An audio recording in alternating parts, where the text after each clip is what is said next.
邪魔します。オープン。やばい。ちょっと言葉が出なかったです。すごいな、これ。大変なことになってます。で、多分これ遺品ですかね。お父さんのスーツとかジャケットっぽいのが大量の紙袋の山たちが。そして無限に出てくる通販生活。紙袋の中に紙袋。なぜ物が多い人はピンクが好きなのか。ゴミに飲まれる。玄関が出られません。お分かりいただけるでしょうか、このヤバさを。ここまで晒したらもう怖いものないです。そうですね。お母様もいらっしゃいます。ということで、はじめまして。実はですね、なんでこんだけこのお家がゴミ屋敷化してしまったかっていうと、ちょっとおばあちゃんの事情もありますと。ズバリ認知症があってっていうところに。昨日ね、お話しした、もうちょっと今思いつかない。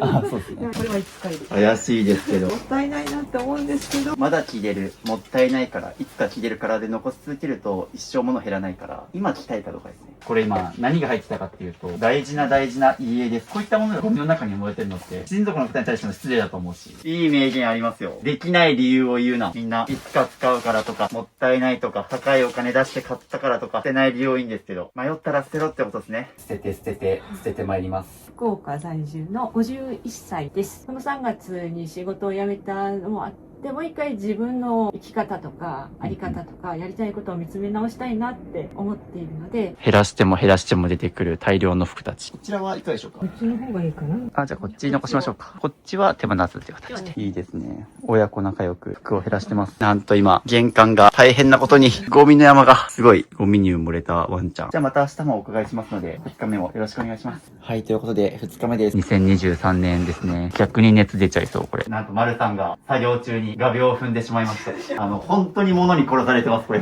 やばい。本をですね、片付けるために並べてたら、服が残ってます。圧巻の光景です。なんだろう。おー、ちょっと、2週間ぶり、お久しぶりです。お久しぶりです。今までの5日間、もう練習ですから、あれ。こっからが本番です。うおー、恐ろしい。大変なことになってます、ここ。玄関に粗大ゴミ全部出しました。減らせど、物が出てくる。終わらない。マジか。ちょっと待って、やばい。本当にやばい。なんと、一部屋増えたんだわ。大量にカバンが出てきますが、どんどん捨てます。大量の服。そして、こっちはですね、大変なことになってます。うおー、すごい。まだ出てくるのか。またしても大量の紙袋セット。おー、服がついにここに上陸できるように。服が来たってことは、物が減ってるっていうことです。じゃじゃん。ということで、なんと、床がミニマリストになりました。服、ここ開いたぞ。おー、通過できる。広い。そして、上までこうやって全力ダッシュできます。はい、じゃじゃじゃじゃじゃーん。素晴らしい。一人でやってたらここまで来れてないっていうのが一番大きいので、恩人です。おー、いえいえ。今後の丸さんの暮らし、人生、楽しみにしてます。ということで、7日間にわたる物減らしコーチング、お疲れ様でした。ありがとうございました。お疲れ様でした。ということで、今日も物を減らしていくんですけども、今回、過去一の物量です。7回訪問しました。ということで、今回お邪魔するのは、丸さん51歳で 5LDK で2人暮らし、実家暮らしの女性の方です。冒頭のハイライトを見てもらっての通りなんですけども、なんでここまでいわゆるゴミ屋敷化してしまったのか、それも 5LDK あるうちのもう4部屋全てもう床が踏めないくらいのゴミ屋敷です。でここまで物が増えてしまったのは、単純なその捨てられないっていう性格だけではなくて、その丸さんご自身が仕事で忙しかったりとか、加えてお母様の介護だったり、とにかく私生活が荒れて、そこからどんどん物が増えていってというところで、もう一人では手が負えないというところでご依頼いただきました。ということで動画本編に移っていく前にですね、なんと僕の公式 LINE をリニューアルしました。ということでリニューアルにちなんで、最近は僕と一緒に片付けた人たちとの追跡動画だったり、オフ会の様子などをまとめた動画も新しく公開しました。そんな公式 LINE なんですけども、無料の登録で13個の無料プレゼントがあります。YouTube 未公開視聴者お片付け動画5本、コーチングで減らし終えた人との対談動画20本、手放すか迷った時の30の質問リスト、ミニマリスト思考が深まる渋の言葉50選、スマホが片付く壁紙アプリアイコン画像150個、生活費がわかるミニマムライフコスト計算シート、AI の渋に相談できる AI ミニマリスト渋など13個の特典無料配布しています。概要欄の URL から追加できますので、ぜひ登録お待ちしております。ということで動画本編へどうぞ。こんばんは。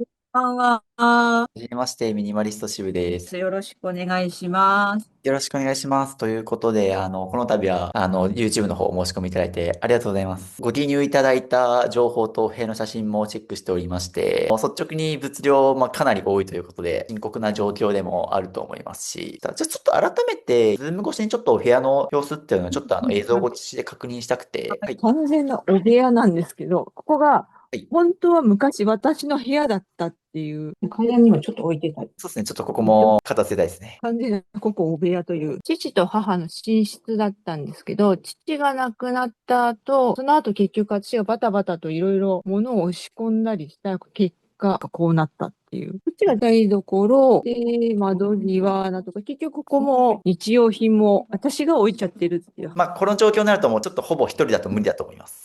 見させていただいて、僕の YouTube に応募してくれた中で、ダントツでかっこいいですね。いや、全然大丈夫ですよ。むしろなんかもう僕としてはテンション上がってるというか、ちょっとすごい強敵来たなっていうところの僕はワクワク。もちろん当事者の方からするとそうですね、深刻な状況っていうのはわかるんですけども、逆に僕としてはもちろんむしろ減らさせてほしいっていうぐらいなので、ぜひ一緒に頑張りましょありがとうございます。う。では、お時間ありがとうございました。ありがとうございます。失礼しま失礼しす。ます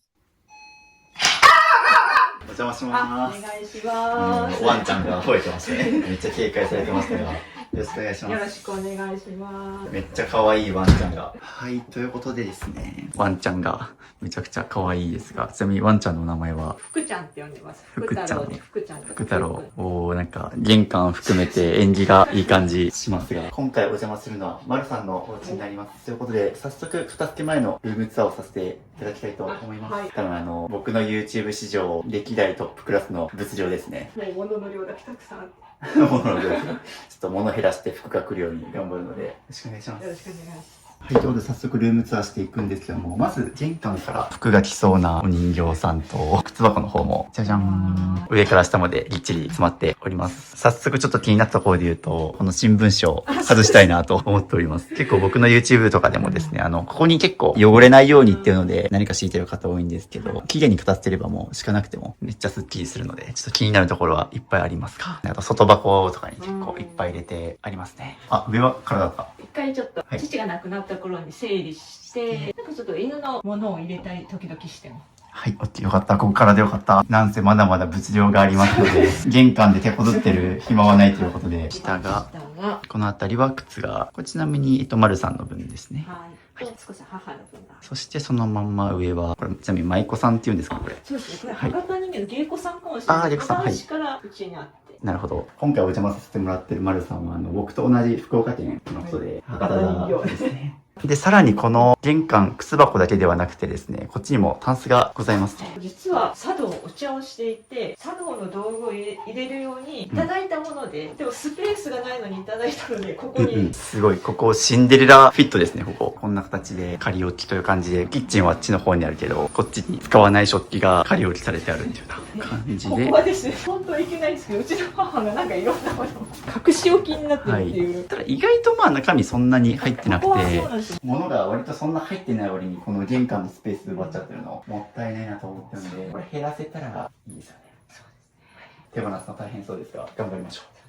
続きましてまだこっち方にも物がいろいろありますね。ちなみにここはどういったものがありますでしょうか。ここはですね、その前の職場のところから持って帰ってきた古い書類というか、置き場所がなくってここに仮置きしてるっていうのと、まとめた雑誌の出すのを置いてるっていう感じ。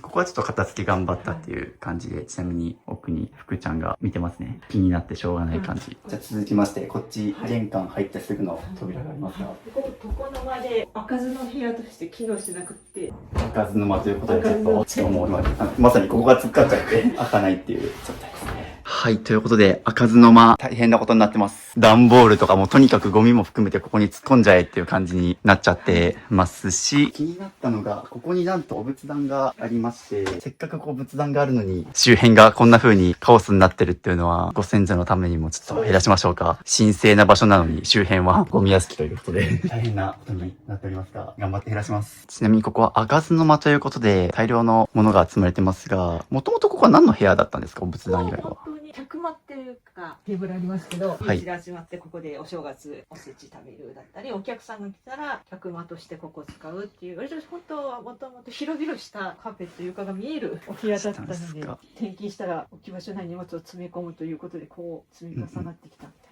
な、ちなみにこの状態は何年ぐらい続いてますか5年ぐらい前かな。5年くらいここが開かずの間ということで、そしてですね、あっちの扉もそうなんですけど、こっちも扉があるんですけども、開かずの間になっちゃってますね。そうですね。だからすごいもったいないというか、ここ減らすことができたらこっちもね、扉があるから、もっと生活動線良くなるはずなんですけど、物で塞がっちゃってて、すごいもったいないなと思うんで、ちょっと頑張って減らしましょう。はい、という感じで、こっちからですね、こんな風に続いておりまして、で、ここにワンちゃんのペットシーツとかここでする習慣になってしまう。で、じゃじゃじゃん。こっちがリビングになりまして、お母様もいらっしゃいます。ということで、はじめまして。よろしくお願いします。どうもお世話様です。ということで、家族構成がお二人ですね。お母さんとまるさん。そして、ワンちゃんが一匹ですね。の家族構成になっておりまして。2世帯ってことになるかな、一応。はい。で、ここがお二人が多分よくテレビ見てご飯食べたりとかしてるリビングと、あとあっちがキッチンだと思うんですけども、多分すごいことになってると思います。孤独だなものが多くてご迷惑かけるけど。ここもちょっと頑張って減らします。よろしくお願いします。どうも。というので、足元からこんな感じで、もう至るところまで、物がぎゅうぎゅうに詰まっておりますね。で、さっきの開かずの間と、ここがこんな風に、本来繋がってるんですよね、ここ、おそらく。なので、こことあっち減らせば、多分ここ通過できるんですよね。で、ワンコを7年ぐらい前に買い出した時に、ここワンコのゲージスペースにしたので、そこを一回封鎖したみたいなところもあって、はい。あー、なるほど。当時はもうちょっと綺麗です。ここら辺はちゃんと整理されてる。ワンコスペースだったのに、物でぎゅうぎゅうになっちゃって、ちょっと俺が頑張って物減らして、広げてあげるから待っててな。これ、マルチーズですか？チンなんですよ。チンっていう種類。やばい、初めて聞いた。あんまりいないんですよね、仲間が。はい昔から日本で飼われてる、うん日本犬に入るらしいんです。かわいい。ちなみにここももう5年ぐらいみたいな感じですか？量は少なかったんですけど、ここに物置き出したのはもう8年くらい。ここも8年くらいずっと生活されているということで。という感じで、そのまんまキッチンの方も見させていただくのですが、テーブル周辺とかも、寄せて食器棚の前に机があって、そこもさらにぎゅうぎゅう詰めという形で、さらに文房具があったりとか、とりあえず使うものはもうここに詰めちゃえって感じで置いてますね。で、あとはそのままこっちにですね、出窓があって、ご家族の写真があったりとか、服が着そうな飾り物がいっぱいあるんですけども、服は着そうですが、この部屋だと服が来ないですね。どれだけ縁起がいい飾り物しても、ちょっとそれカバーできないくらいの物量があって、なので、ちょっと縁起がいいものを置く前に、まず物を減らそうということで。なんかすごい気になったものがあって、色のないリラックマが。電池入れてポンってすると明かりがつくみたいなナイトライトみたいなんですけど、もうそれは置物ということで機能していないっていう、はいコンビニで可愛いなと思って買ってしまったんで。確かに可愛いですね。で、そのまんまリビングを出て、奥側に2階につながる階段がありまして、こちらも後ほど行くんですけど、先にこっちからお風呂場と洗面所ですね。まあ、ここは一番綺麗。あるあるです。僕いろんなお部屋の人行ってるんですけど、みんなトイレだけは綺麗。唯一安らげる場所というので、水回りは綺麗にされてるかなと思いますが、まあ、もちろん形でいきます。ちなみにトイレにつながるところの廊下ももう結構季節物の扇風機があったりとか、僕も今ちょっとかかっちゃったりしこうて。いうところですね。で、こちらがお手洗いということで。まあ確かにここは綺麗ですね。素晴らしい。ここが一番落ち着きます、僕。という感じでトイレと洗面所があって、ここにも扉あるんですけど、扉の前がもうこれすごい物で埋まってて、ここ使ってます？ここは一番最初に大変なことになった部屋で、客間だったりこっちにお客さん来るってなると、うおーって詰め込んでお部屋になって山に登る感じになってます。なんと、さっきの開かずの間以外にももう一個あって、こっちの方が広いとこ。ラスボスがいましてね。開けれるかな？あ、ごめんなさい。もう開けるのも大変です。物に殺されちゃう。福ちゃんが怪我しないように、ここ片付けなきゃというので、良い子らしょうってなりますね。もう開かないですね。開かないですね。昔ははい親の寝室あ、はいです。ね。で、広かったから、なんかはい結局そこに私が物をどんどん詰め込んでっていう物の避難場所になってしまった。了解です。ちょっとチラッと見えてるんですけど、結構やばそうな感じするので、いきます。オープン。やばい。ちょっと言葉が出なかったです、今。おーって驚こうかと思ったんですけど、ちょっとあまりの物量にですね。やばいです。そしてもう僕もこっから前進めません。伝わってますでしょうか？こんな形で足の踏み場がもう本当になくて進めないんですよね。これはちょっと歴代トップクラスの物量、大変なことになってます。ここは大変ですね。実はですね、今回1週間、7日間お時間いただいたんですけど、ギリギリの戦いになりそうな気がしてきた。結構余裕持って7かにしたんですけど。ちなみにここはよく見るとですね、Amazon の段ボールがあったりとか、明らかなゴミも結構ありますね。さっきの開かずの間もそうなんですけど、もうゴミ捨てるのもめんどくさいからとりあえずこう入れとけみたいな。そうですね。仕事してた時はもうとりあえずどこかに置いとく。で、休みの日に戻して、例えば片付けでゴミ捨てしようと思ったけど、もうその気力がなくって、そのままみたいな。もう家の中にゴミ処理場ができちゃってますもんね。言われてみるとそうですね。ここも頑張って減らしましょう。そしてまだまだこの家2階がありますので、ここから2階登っていきます。おー、というかすいません。階段にも大量のものがあります。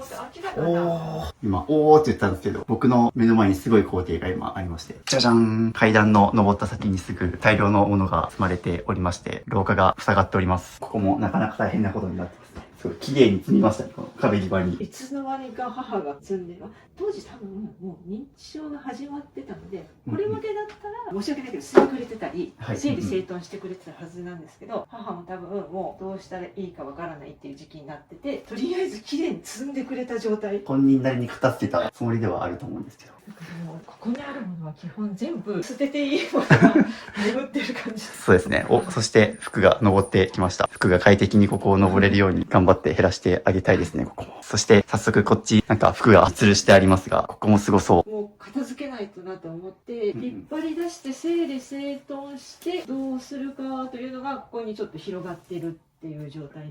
僕ちょっとここから先の景色まだ見てないんですけど、いきますね。じゃじゃじゃじゃじゃん。おー、ということで、3つ目の物置部屋が出てきました。ここもちょっともう足の踏み場がなくて、ちょっとまたぐのも大変という感じなんですけども、ここも大量のものが溢れております。やばい、なんかもう見慣れすぎてコメントが出なくなった。あ、またか、みたいな。もう3つ目だしだなと思って。捨てるの見たらもう捨てていいんですけど、捨てる時間と労力が今までちょっと本当に。了解です。ここも頑張って減らします。そして赤本がある。これは、なんと、9大僕たちが住む福岡で一番頭がいい大学です。2009年。これは私なんか仕事柄受験指導用に当時購入して解こうと私もしたっていう。すごい。僕、2浪して大学行かなかったんで、解けないです。こんな難しい問題。という感じで、まあ、書類があったりとか、まあ、思い出のものとか含めいろいろ置いてありますが、やばい、くしゃみが。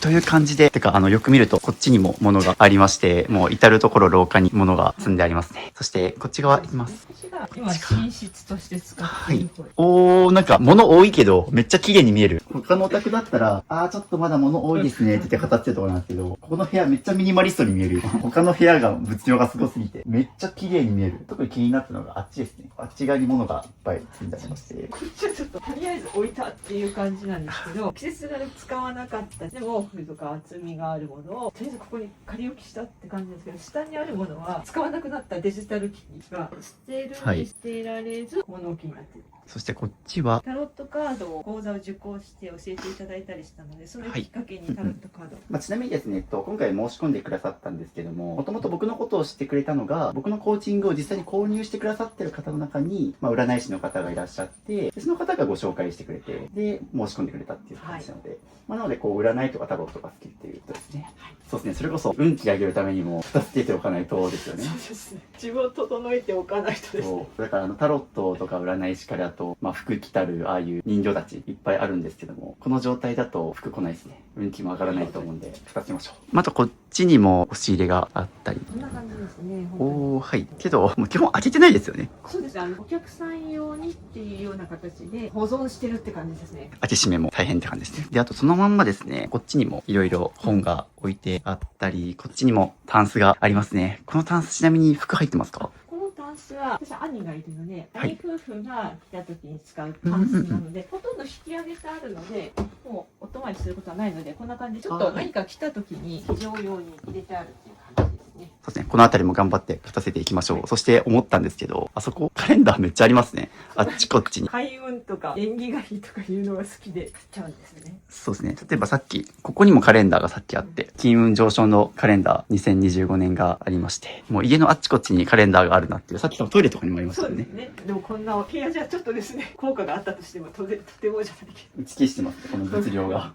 物減らすのが一番運気上がるような。という感じで続きましてが、こっちにも服がまた吊るしてあって、じゃじゃじゃん。第4の物置部屋が出てきました。そして、ここにもカレンダーがありますね。というので、ここも物置部屋ですね。特に言うことはないです。もう見慣れちゃって、そうだよね、と思って。基本的にやっぱ空き箱、段ボールが多いですよね。家をきれいにしたの24年ぐらい前なんですけど、仕事で転勤するまではここ部屋として使えてたんで、その後私いない間に母が整理整頓しようと思って、だんだんなんかこう段ボール部屋になったみたいな。 4箇所もこうたくさん物置部屋があって捨てるの大変そうとなってるんですけど、意外ともうあとはなんかゴミとして捨てるだけみたいなものも多いから、ただこれもね、もう積もり積もるとただのゴミ捨てもめんどくさくなるんですよね。片付けっているいらないの判断だけじゃなくて、ゴミを解体して外に出すっていうところまでが片付けですから、その時にもう積もり積もるとやる気が起こんなくなりますよね。終わりが見えないというか。2階のトイレが出てきまして、ここにもカレンダーが同じやつがありますね。一点集中とか早寝決断とかいろいろ書いてありますね。トイレだけは綺麗ということで、ルームツアーは以上ですね。はい、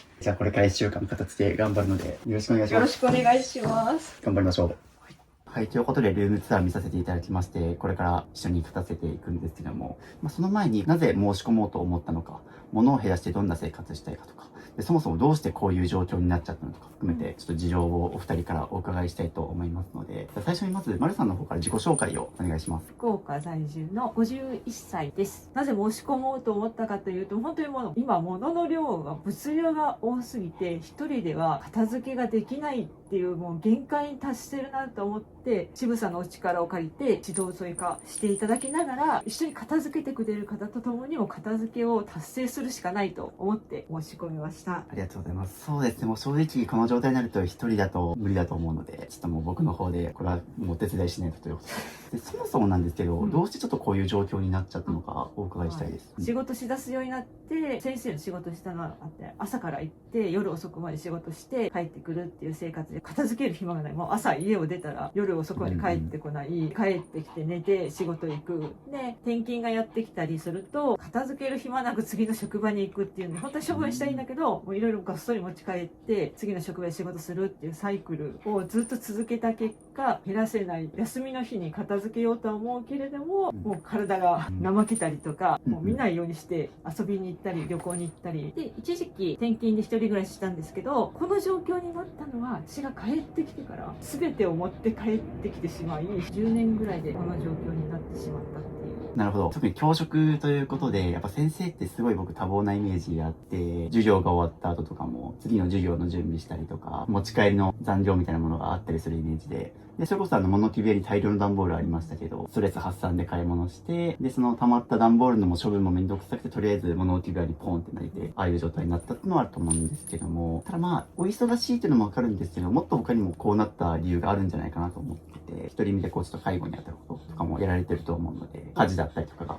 そうですね。だからもともと不器用なところがあるので、2つを同時にするとかは不器用にできないタイプでもあって、それで片付けまでエネルギーが残せてないとかいうのも大きかったですかね。結局物が増えたのもあって、頭が回らなくなる。フリーズしてるというか、1日3つ片付けましょうとか、なんかいろいろオンラインセミナーがあるのでちょっと申し込んでは見るけど、見る暇すらないみたいななるほど。のもちょっとあったりして。片付けなきゃっていうので、他の方の片付けのセミナーとか、勉強会とか本読んだりとかして学んできたりもしたけど、1日3個減らせたし、じゃあもうこれ、片付け終わった頃には墓場みたいな感じなんですけども、とかもそうだし、それこそワンちゃんがいたり、お母さんのことだったりとか、もう本当に一人でお仕事もして、家事もいっぱいだし、もう本当片付けどころじゃないというか、もう日々の生活を回すのに精一杯っていうような状況ですもんね。あとそれと、いろいろ片付けのセミナー行ったりとか学ばれてる中で、その中でも改めて僕にご依頼したきっかけとかってありますか？最初のきっかけは、私がタロットやヒーリングの講座実行してるその先生が最近渋さんの動画を見て片付けを始めたって勧めてくださったんですよ。で、初めてその時に渋さんのお名前聞いて、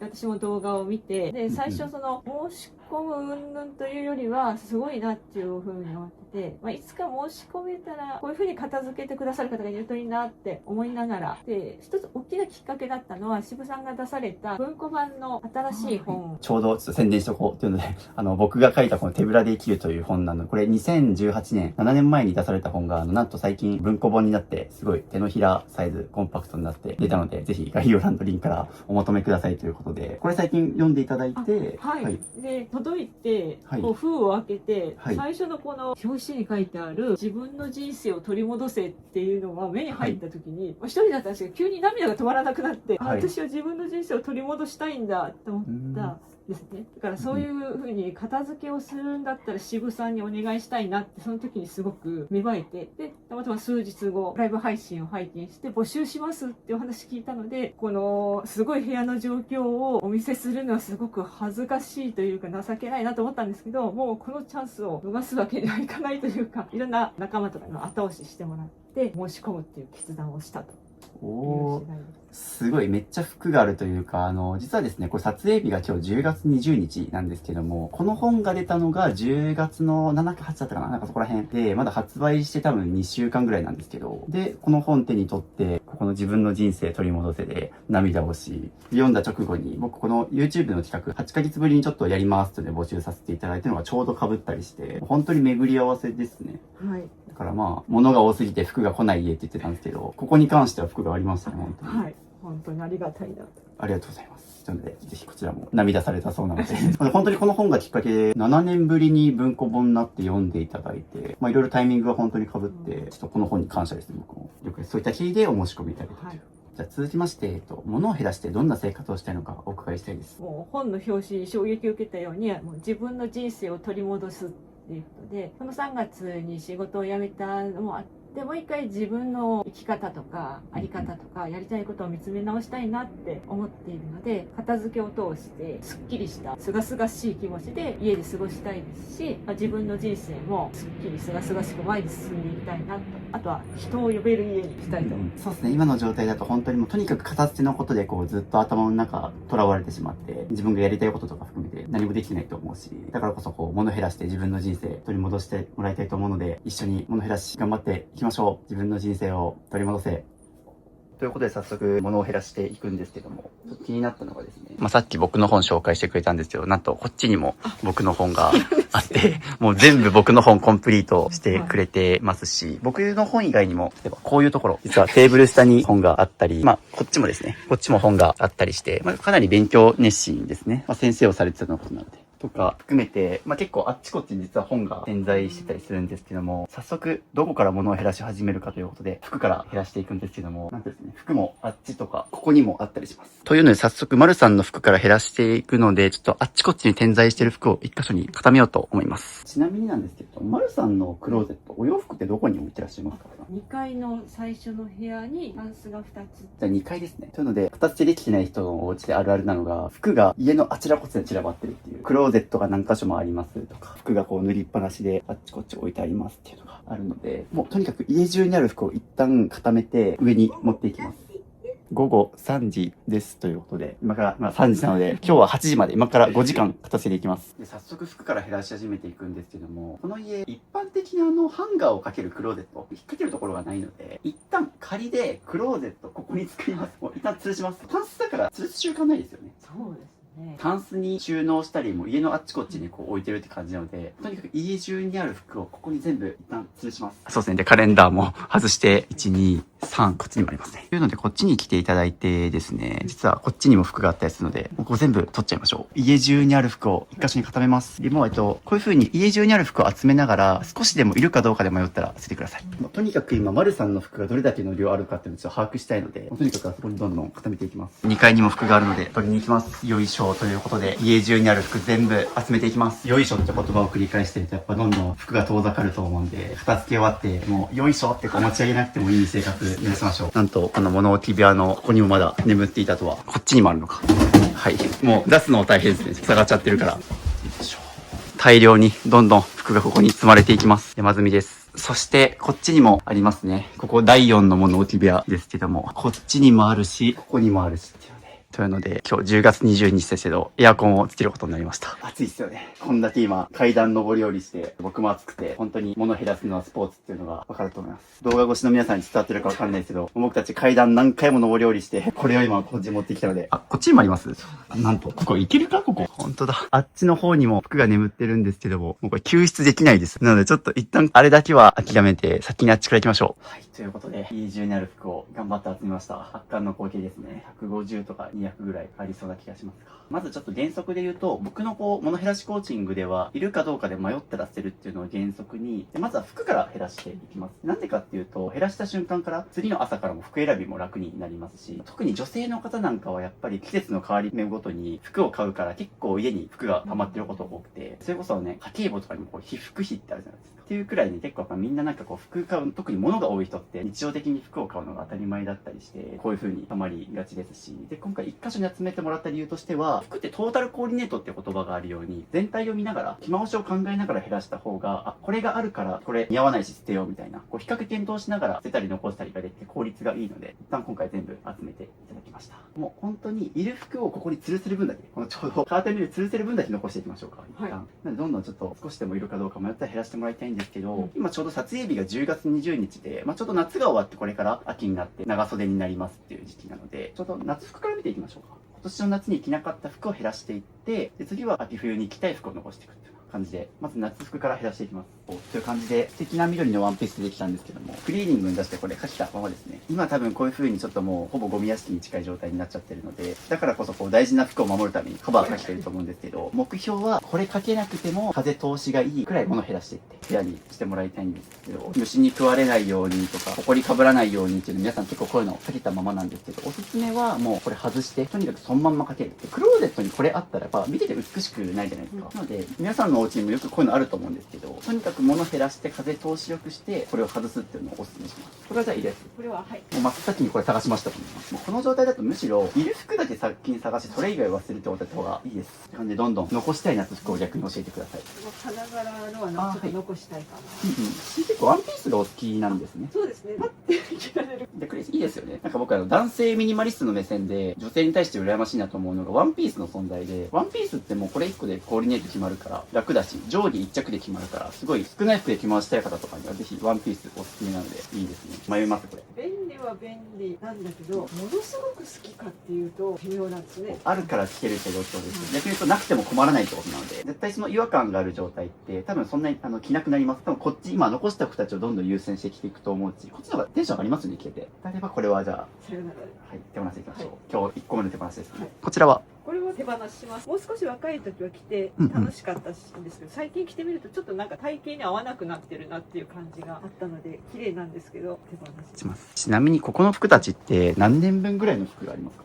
例えばですが、これは24年お24年ものだから20代の時にちょうど僕の年くらいからのものが積もり積もって24年分の服が溜まってるっていう状態です。20年経ってると自分の趣味思考も変わってくるし、体型も変わってきたりとかするので、もう今の自分に合わない服はどんどん手放していかないとこうなっちゃいますね。こちらは下とセットアップなんですけど、もしかして下が見つからないって感じですね。はいセットアップで着たいって感じですね。探しましょう。でもそういう風に着たい服が思い出してるっていうのはすごい良くて、なくても思い出せるくらい大事に着てる服だから、そういったものは残した方がいいですね。すごいですね。こんだけ積もってる中から探し出せるから逆に記憶力すごいですね。これ結構お部屋の人あるあるで、物は散らかってるんだけど意外とどこにあるか思い出せるみたいな人多いです。そうなんですよね。だからお部屋の人たちって物多いけど、いや私意外とどこにあるか思い出せるんですっていう風におっしゃってるんですけど、多分それってメモリの無駄遣いしちゃってるんですよ。片付ければそもそも何がどこにあるかとか覚えなくていいしっていうので、こちらはこれはなんとなくあんまり気に入ってないんですよね。着やすいけど。ちなみになんとなく気に入ってないってことでしたけど、デザインですか？着た時のシルエット。買った時に本当はブルーが買いたかったけど売り切れだったんですよ。あで茶色はいいなとは思って着やすいんですけど、しっくりきてないっていうのはずっと。買う時にナンバー2の色を選んだっていうのも良くなかったかもしれないですね。ちょっと妥協した色というか、本当は青が欲しくてってところで。青系が好きなのかな？そうかもですね。今もともと青が欲しかったって話されてたと思うんですけど、見てみるとですね、結構今残した服たちが結構青系が多いんですよね。結構なので、こうやってですね、ちゃんと厳選すると自分の好きなものもわかるんですよね。物を減らすのは究極の自己理解だって言ってるんですけど、本当にその人の個性めっちゃ出ます。僕で言うと黒が好きとかあるんですけど、そんな感じでどんどん物を減らしながら自分の理解を深めるために片付けるっていう意識でやってもらいたい。本当空気良くないところに住んでるんだろうなって思いますね。そうですね、ちょっと実際僕は点鼻薬打ったりとかアレルギー薬も飲んでるんですけど、マスクさせていただきます。こちらはこっちが綺麗ではあるんですけども。でもそうですね、なんか手に取った瞬間ちょっとって迷ってますよね。この感覚大事にしてもらいたくて、取った瞬間にこれはもう絶対いるって残せる熱量がなかったらもうどんどん減らした方がいいです。こことかそうだったじゃないですか。いる夏服教えてくださいって言ったらもうさっそうとそこから取り出して残した服じゃないですか。この時の熱量を思い出してほしいです。今みたいにちょっと手に取ってって迷うんだったらそれは捨て時です。これも便利ではああるけど、本当好きかっていうとそうでもないです。便利だけどって言葉を入れたと思うんですね。で、服に関しては、機能美のバランスを取るっていうのを意識してもらいたくて、これどういうことかっていうと、今ので言うと、機能の部分、着てて便利とか、シワにならない、使いやすいってところはいいと思うんですけど、デザインの部分がしっくりこなかったんですよね。で、そのなんか機能と美ですね。このバランスが取れてないものって絶対に二軍になっちゃいます。一軍のアイテムっておそらくデザインも綺麗で、例えばこうシワになりづらいとか、洗濯しやすいとかっていうのはあると思うんですよね。着てて軽いとか。例えば冬服とかでよくあるのが、デザイン綺麗なんだけどめちゃくちゃ重くて肩が凝るとか。っていう風にやっぱりどんだけ美しい服もその管理が面倒だと愛せなくなっちゃうんで、今のちょっと感覚覚えておいてほしいですね。そうだからね、デザインに振りすぎててもダメだし、で今度便利で着心地良くてもダサいと着なくなるしっていう、このちょっとバランス感を意識してもらいたいです。こちらはこれも随分前に買ったので合わなくなってるなっていう、着てないなっていうのはあるので。すいません、着てないなっておっしゃったと思うんですけど、それも正しい捨て方で、使用頻度ですね。例えば、1年以内に着てない服は捨てましょうっていう考え方もあったりするんですけど、まさにそれですね。そうなので、今まで着てないっていうその実績がいらない答えになってるので。一旦夏服の精査が終わりまして、いるのが8着ぐらいあって、どうですか？意外とこれで夏服着回せると思いません？月曜から金曜日、なんなら土日も含めて、毎日違うコーディネートしてもこれでこと足りるので、いかがでしょうか？持ってる方が安心みたいなところがあったので、ちょっと戸惑いはありますけど、1日1着着ていけばっていうのは確かに。そうなんですよ。なのでも実は夏服はこんだけあれば十分ということが分かってます。じゃあこのまま秋服と冬服もちょっと見ていきましょう。こちらは白いのが可愛いのが欲しいなって見たものがすっごい重いんですね。そう触っていただくと。ですよね。さっき僕話したと思うんですけど、本当に重いコートみんな捨てていくんですよ。どんだけそうで、まさに可愛いんですよね。どんだけデザインが綺麗でも、ね、やっぱ重いと着なくなるっていうのがこれですね。じゃあこちらも手放していきます。そうなんですよ。特に年齢が先生ってもうね、肩が凝ったりとか、着ててね、疲れますよね。そうなんですよね。なので買うときはデザインが可愛いとか、デザイン綺麗だけで買わずに、やっぱ着てみて、あ、重いなとか、ずっしりするなと思ったら、極力買わない方がいいです。絶対長続きしないんで。私仕事が忙しくて結局ネットで買うので現物で届いてしまったなみたいなのは結構。ちなみに、服が多い人の特徴の一つが、ネットで買うっていうのもあります。実物を見ないっていう。逆に僕、基本的にお店でしか買わないんで、やっぱちゃんと試着してみないと服ってわからないし、画像ですごいこう、可愛く見えちゃうから、みんなすぐに気軽にポチっちゃうと思うんで。服は絶対に試着してから買った方がいいので、めんどくさくてもお店に行ってちゃんと着てから買うのがおすすめです。とか、もう本当にめんどくさがりな人って、お店に行っても試着せずに、あ、私普段 M サイズだしとか試着もせず買って。でも同じ M サイズでもやっぱりブランドとかデザインによって結構自分の体型合う合わないって変わってくるから、どんな服も絶対に試着してから買うようにした方がいいです。すると、まあこういう無駄な買い物は減っていくので、そこもちょっと反省点ですね。はい。こちらはこれも手放します。もったいないなって思うんですけど、色も気分が上がらないし。まだ着れる、もったいないから、いつか着れるからで残し続けると一生物減らないから、今着たいかどうかですね。で、観点でいくと、今その色が可愛くないっていう風におっしゃったと思うので、でもいいですよ。これどんどん減らせば減らすほど自分の人生取り返していけるんで、着々と服が積み上がってますよ。さっき白と色違いでネットで買っちゃったんですね。ああ、もう最悪のパターンです。色違いでネットで買ったっていう、もう、しかも多分これほとんど着てないんですよね。これタグついてるものもったいないですね。なので一度も着ないで1万円以上の服を捨ててるので、これは反省してください。こちらは気に入ってはいるものの汚れている。気に入ってはいるけど汚れてるってとこで、これメンテナンスしてまで着たいですか？クリーニング持ってったり洗ったりとかしてまで着たいかってことを考えてですね。どうですか？ちょっと今、即答できなかったですよね。即答できなかったですね。そう。なのでこれも手放すのがおすすめです。便利便利が口癖になってますけど、はいそう便利だけどって言ったらもう危ないと思った。それって残す理由考えてるんですよ。もう今ね合ってないし、手入れもしたくないけど、便利だけどっていうなんとか残す理由作ってってちょっと抵抗が出てるんですよね。そういったものを乗せた方がいいです。なんか知り合いのワイン好きの方が言ってたのが、飲みやすいって言われるワインは美味しくないらしいんですよ。で、なんでかっていうと、飲みやすいっていうことで場を丸めてるというか、本当に美味しいワインっていうのは美味しいってことが出るはず。だけど、飲みやすいって言ってるのは、そんなビビッとは来てないっていう。それに近いです。ぼんやりしてるかも。そう、ぼんやりしてる感じ。っていう感じでいいですね。着々と自分の好きな服、スタメンたちが並んでいってるの。気持ちいいですね。そちらは。これよく好きで着てる。くたびれ感が出てきたかなってちょっと。お、そうですね。そういう風に違和感感じたらもう手放し時ですね。本当に好きだったら多少くたびれてもさっき言った通りまたメンテナンスしたりして着てるはずなんですけど、なんかテンション感が明らかにもうなんかこうちょっとときめいてる感じじゃないというか、感覚結構もう研ぎ澄まされてきた感じありますね。なんか自分の傾向、こういう時に捨ててるなっていうのが、だんだん分かってきたと思うんですよ。これの繰り返しです。減らせば減らすほど、どんどん勢いづいてくるんで、手放すハードルが下がってくるので、この調子でどんどんお願いします。はい、というので着々とここに今、いらない服たちが積み上がってきて、あそこに山積みだった服も全部見終わりました。いいですね。着々とスタメンたちが揃ってきて、あとこっちにもまだありましたね。次こっち見ていきます。減らしても減らしても出てくる大量の服たち。ため息が出ましたね。ちなみになんでため息が出ましたこの服。グレーっぽくていい色だなと思って買ったはずだけど、意外にテンションが上がらないなみたいな。見てて思ったんですけど、こう、あんま暗い色味の服は残してないですもんね。基本的に青とか白とかベージュとかピンクとか明るい色、冠婚葬祭の服ぐらいしか黒系なくて、だから黒とかグレー系はあんまりこう好きじゃないんでしょうね。こちらは。ワインレッド系好きなので、今年も着るんじゃなかろうかとは思うという感じです。着たいですかっていうのが今答えですね。なるほど。そう、着るんじゃなかろうかって言ったじゃないですか。それちょっと怪しくて、着たいと堂々と言える服でしょうか。どこかで着れるかもしれないみたいな感じになっちゃうんですよね。そう。でも、その思考の積み重ねでこの状態の部屋が出来上がった。そうですね。お母さんもここで見守っておりますので。偉そうな。あちなみにそちらの服は、これ婚活してた時のお見合い服ってうんいうちょっと負の思い出があるので、負の方なんですね。はい。綺麗なんですけども、さよならしたいと思います。はい、そうですね。っていう風に、まさに物を見た時にネガティブな思い出が連想されるんだったら、それ手放した方がいいです。物にも情報詰まってるんで、見るたびにね、テンション下がってたらしんどいじゃないですか。そういったものをどんどん手放していきましょう。もう見ててテンション上がるものだけ残していきたいですね。っていうのは何の絵でしょうか。仕事から体育祭の時にはい学校で T シャツ作るっていうあれですね。さよならしよう。過去とはさよならだ。お、いいですね。過去とはさよなら。今の自分の人生、取り戻していきましょう。過去とはさよならだって話されましたけど、手放せない理由って、過去への執着か未来への不安で手放せないんですけど、残すべきは今使うものですね。そうしないと、過去と未来にとらわれ続けて、この状態になっちゃうので。そして、どんどん服を減らしていったら、僕の手ぶらで生きるの本が出てきましたね。こっちにもありましたね。これ文庫版じゃないやつも持ってたんですね。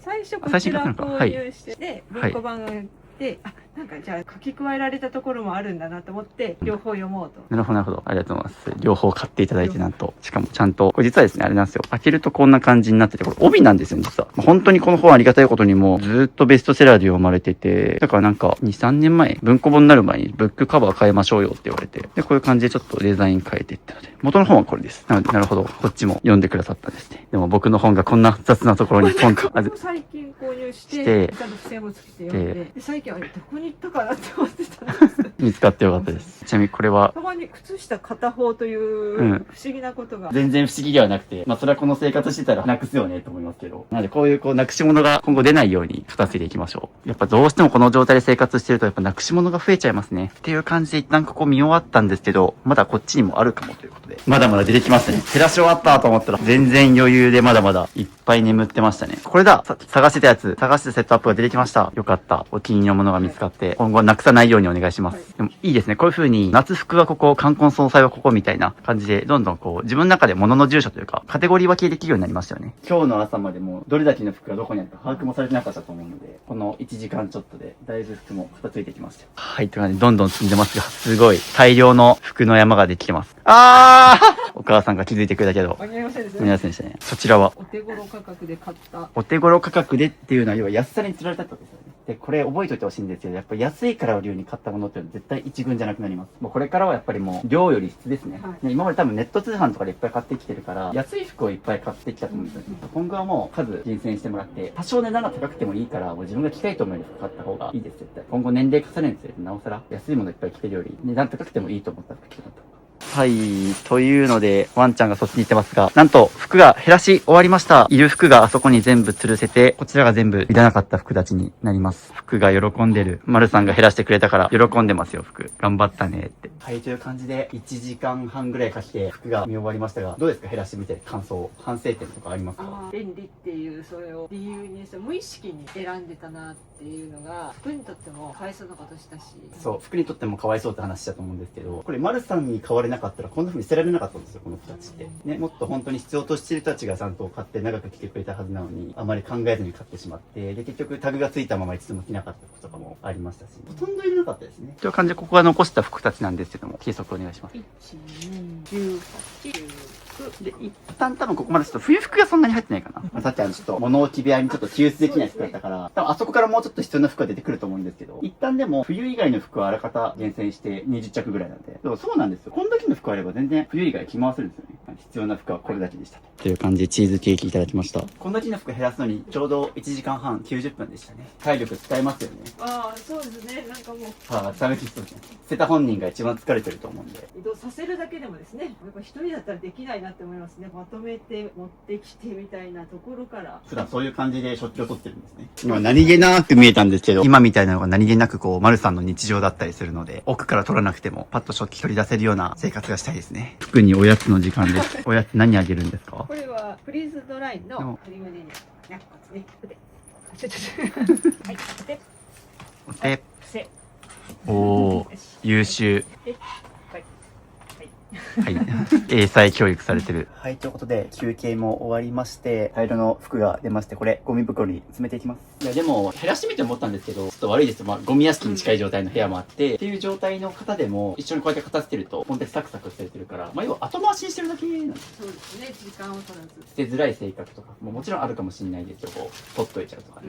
でもちゃんとこうやってね、きっかけ作って、ちゃんと時間作って取り組めば、こんだけ、ね、これ90分ですよ。90分でこんだけ減らせてるんで、24年分の服がたった90分で減らし終わったんで、もう本当にだからちゃんと時間取ってやるだけで、丸さんは十分もう減らせる方なので、じゃあ、どんどんゴミ袋詰めていきましょう。紙袋に入ってる分は、サイクルのところに持ってったんですけど、一袋100円ですかったり、引き取れないんで持って帰ってくださいみたいな、価値ないですって言われて、なんか自分が溜め込んでただけなんだなって。でも過去にもそういう風になんかこうリサイクルショップ持ってったりとかしてるけど、せっかく手間暇かけて持ってったのに100円とか買い取ってくれないとか、言葉悪いですけど二足三門のもののために売る譲るをやってみんなこう減ってないっていう人すごく多くて、そうですね、だからこそもうゴミで捨てないといけない段階なんですよね。だから今後はもうゴミで捨てないようにしっかりちゃんと服選んでもらって。今までそういう風に今まで片付け頑張ってきて取り組んできたからこそ今ちゃんとゴミで捨てれてると思うんで、まず僕よく言ってるのが、売る譲るを中心に減らした人ってまたリバウンドしちゃうんですよね。痛みを伴ってない服で、今これこそゴミ袋に詰めてるのって心ちょっと痛いじゃないですか。それこそもう多分ここ何十万って買ってきた服たちがあるのに、さっき言った1円にもならなかったとか、一度も着ないで捨ててるとかやってるわけなので、一番苦しいのは丸さんだと思うんですけど、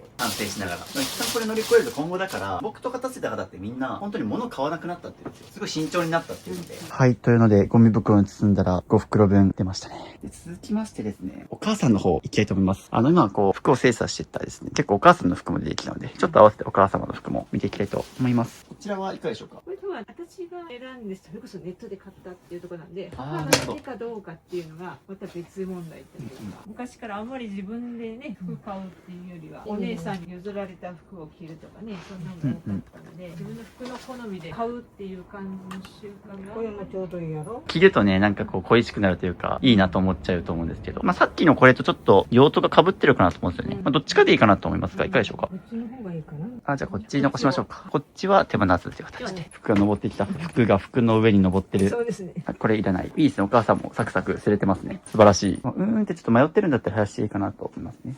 いいですね。親子仲良く服を減らしてますな。頑張れ。これは私あんまり、てか全然着てなかったな。丸さんから見てもあんまり着てるの見たことないんだったら減らしていいかなと。そうですね。なのでこんな感じでちょっとお母さんと一緒に。まあお母さんの感覚とあとはこう結構、丸さん目線で見て。まあお母さん正直言うとそう、めちゃくちゃ服に対してこだわりがあるわけではないと思うので、まあそういう場合は使用頻度ですね。ちゃんと普段から着てるかとか。であとこう丸さん目線でまあ似合ってるなとか、アドバイスしてあげるといいと思います。結構服に対してそこまでめちゃくちゃ強いこだわりがない方って着れたら何でもいいみたいな方もいらっしゃるので、そういう方は一緒に生活してる人はアドバイスしてあげるといいですね。という感じで、こっちがいる服で、こっちがいらない服っていう感じで仕分けが終わりました。ちなみにお母さん一緒に減らしてみてどうでした？もういらない。たくさんは着替えることはないからねとかですね。捨てれたなって感じありました？いやいや、私は見てなかったから気になってなかったね。服はあんまりね、関心に強く見てる感じは普段ないって感じかな。という感じで一旦服が減らし終わりまして、次どこ行くか考えたんですけど、一応僕の順番で行くと次紙の本なんですけど、ちょっと紙の本が結構いっぱいあるのと、なんかあっちこっちで探してるとちょっと大変そうなんで、先にやりたいのは第一の物置部屋、今から行きます。ゴミ置き場スペース作るために、ここから減らしていきます。で、ここ結構明らかに減らせそうなものいっぱいあるんで。ということで今からここを減らしていくんですよ。もうすごいことになってます。圧巻の光景で。もうなんか人が住んでるんじゃなくて、物が住んでますね。そうですね。捨ててきます。なんかもう僕も、うって気持ちはあるんですけど、やるぞって、自分に言い聞かせてます、今。頑張って。僕もちょっとこの量を減らすのは初めてなので。そうですね。ここは、もう根気よく、もうどんどんゴミ袋詰めていきます。やるしかね。逆に言うと多分明らかにいらないものばっかだから。だってもう5年間ここ使わずに生活できてるってことは、極端な話、これもういるいらないって分けなくても、全部なくても生活成り立ってたんです。最低限はチェックをしますけど、もうどんどんここ、テンポよくゴミ袋詰めていきます。そうですね、本当はね、もうそれこそ全部いらないんだったら、業者さんに、もうこの一室丸ごといらないんで、してくださいっていうのができるんですけど、まだね、やっぱ一部ちょっとね、そういう重要書類とかあったりするので、そういうものを抽出しながら、ここ頑張ってやらせていきましょう。もう僕なんか記念撮影し始めましたよね、これ。動画で撮ってるから基本写真撮らないんですけど、なんかこれは撮っときたいなっていう。今しか撮れねえって。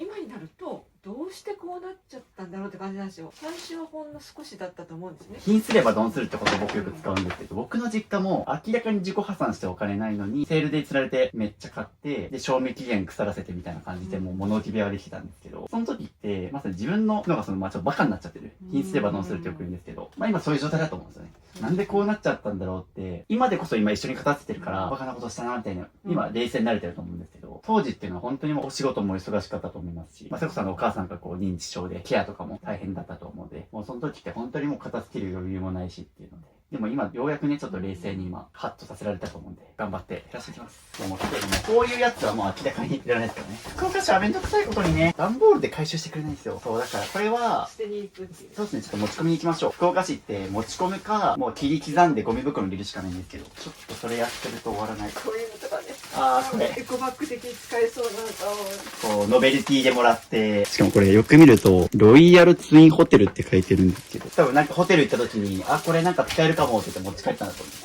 これも処分します。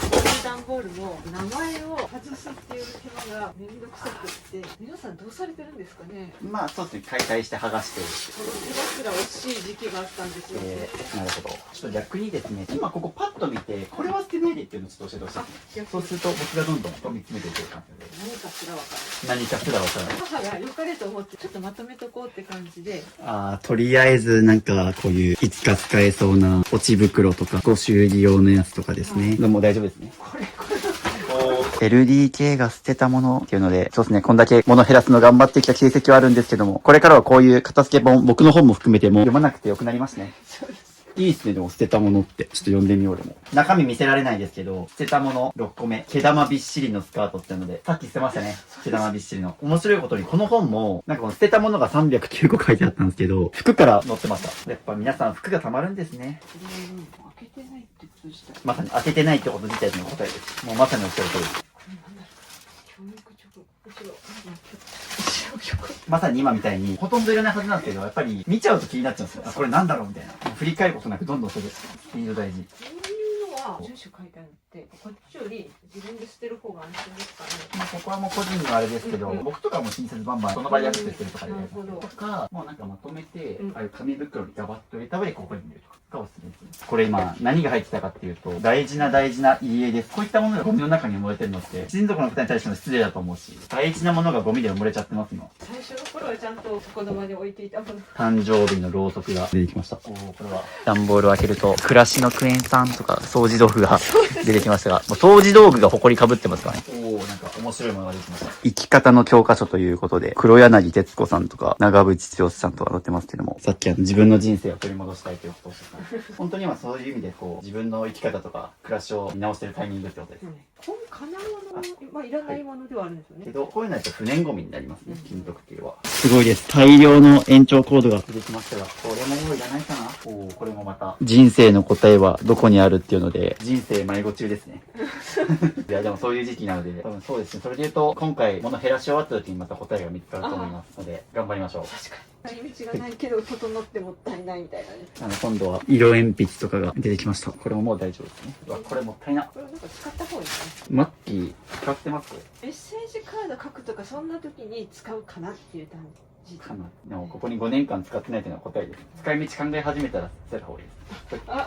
はい、わかりました。こういうの多分ね、動画見てる皆さんも、もったいない、使えばいいのにと思うと思うんですけど、こういう風に例外作っちゃうと、どんどん捨てられなくなるんで、こういうものほど捨てた方がいいです。5年間使ってなかったのもね、したいので、迷ったら終わりです、ここ。よく見ると、福袋って書いてありますね。お正月にオンラインショップで買ったという。今後は買わないようにお願いします。福袋はもう本当に売れ残りしか入ってないので、いいもの入ってません。なぜかエンディングノート2冊も買っていエンディングノート、就活用のノートですけど、一切手が触れられてません。書いた形跡なしというので、ノート書く前にまずはちゃんと物を減らして就活しなきゃですね。これ残して人生終えられないですよね、これ。そうですね。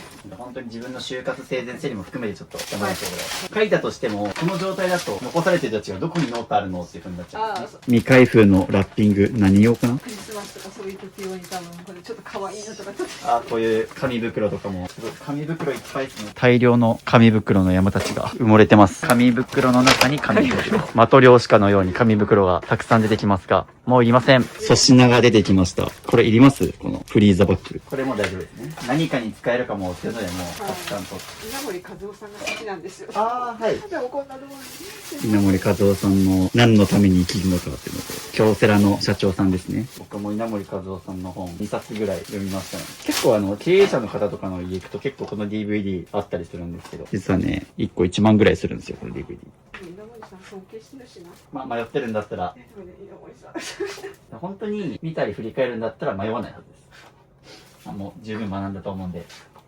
紙ゴミが多いんですよね。本来こういうパンフレットとかもうサクサク捨てるべきなんですよね。受け取った時点で。読むのを後回しにしてるがゆえに捨てるのも後回しになり、なんか役立つことが書いてあるかもと思ってまたそのままみたいな。そう、でもその何かに役立つかもって取った情報って大した情報じゃないから大丈夫です。情報なんて今の時代もいっぱい検索すれば出てくるし。私が中学時代地図帳ですね。昔の世界情勢。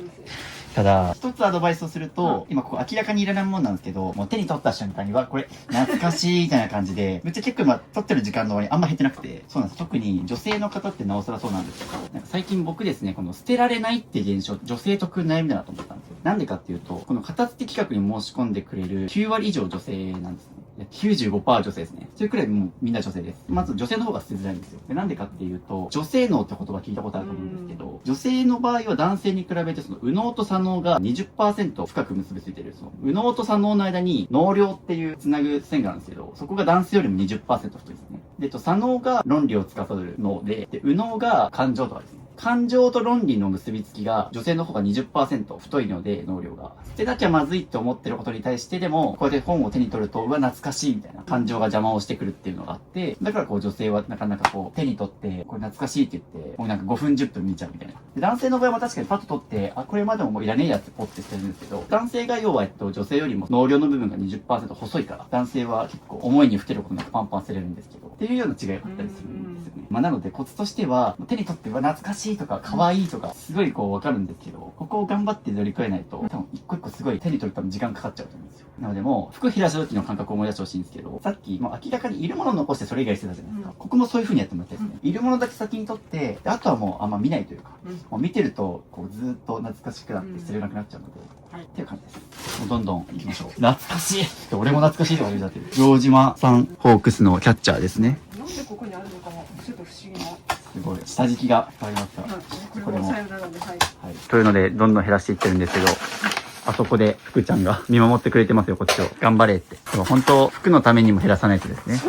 ここ本来片付いてた服がもっと走り回れてますから。また出てきましたね。人生に迷いまくってます。人生迷いまくってて、生き方入門の本が出てきましたが、物のせいで生き方迷子になってますからね。この片付き終わってないせいで。お母さんが気になって見に来てくれましたが。何事なですよね。頑張って減らしてますし。ちょっとずつなんですけど、床が視聴者の皆さんに伝わってるかわかんないですよ。こう見えてもちょっとずつ床が今空いていってます。ゴミ袋も、服が来た。服、今減らしてるからな。頑張って減らすからな。というのでですね、じゃじゃーん見てください、このゴミ袋の量が。淡々とゴミが出てます。なんと、服がゴミに埋もれたワンちゃんになってますが、恋しそうにゴミを見てますよ。リラックマ好きなんですね。そうですね。僕の妹もリラックマ大好きで、実家にリラックマグッズいっぱいあるんですよ。ものによってはちょっと癒されるみたいこれは不燃ゴミです。な。はい。本当にそれが好きで使ってるんだったら絶対こんなとこに置かないはずなんで、リラックマがかわいそう。これ、ちょっと待ってください。メルカリの技、早く高く楽に売るってありますけど。一度も出したことないですね、まだ。マジですか？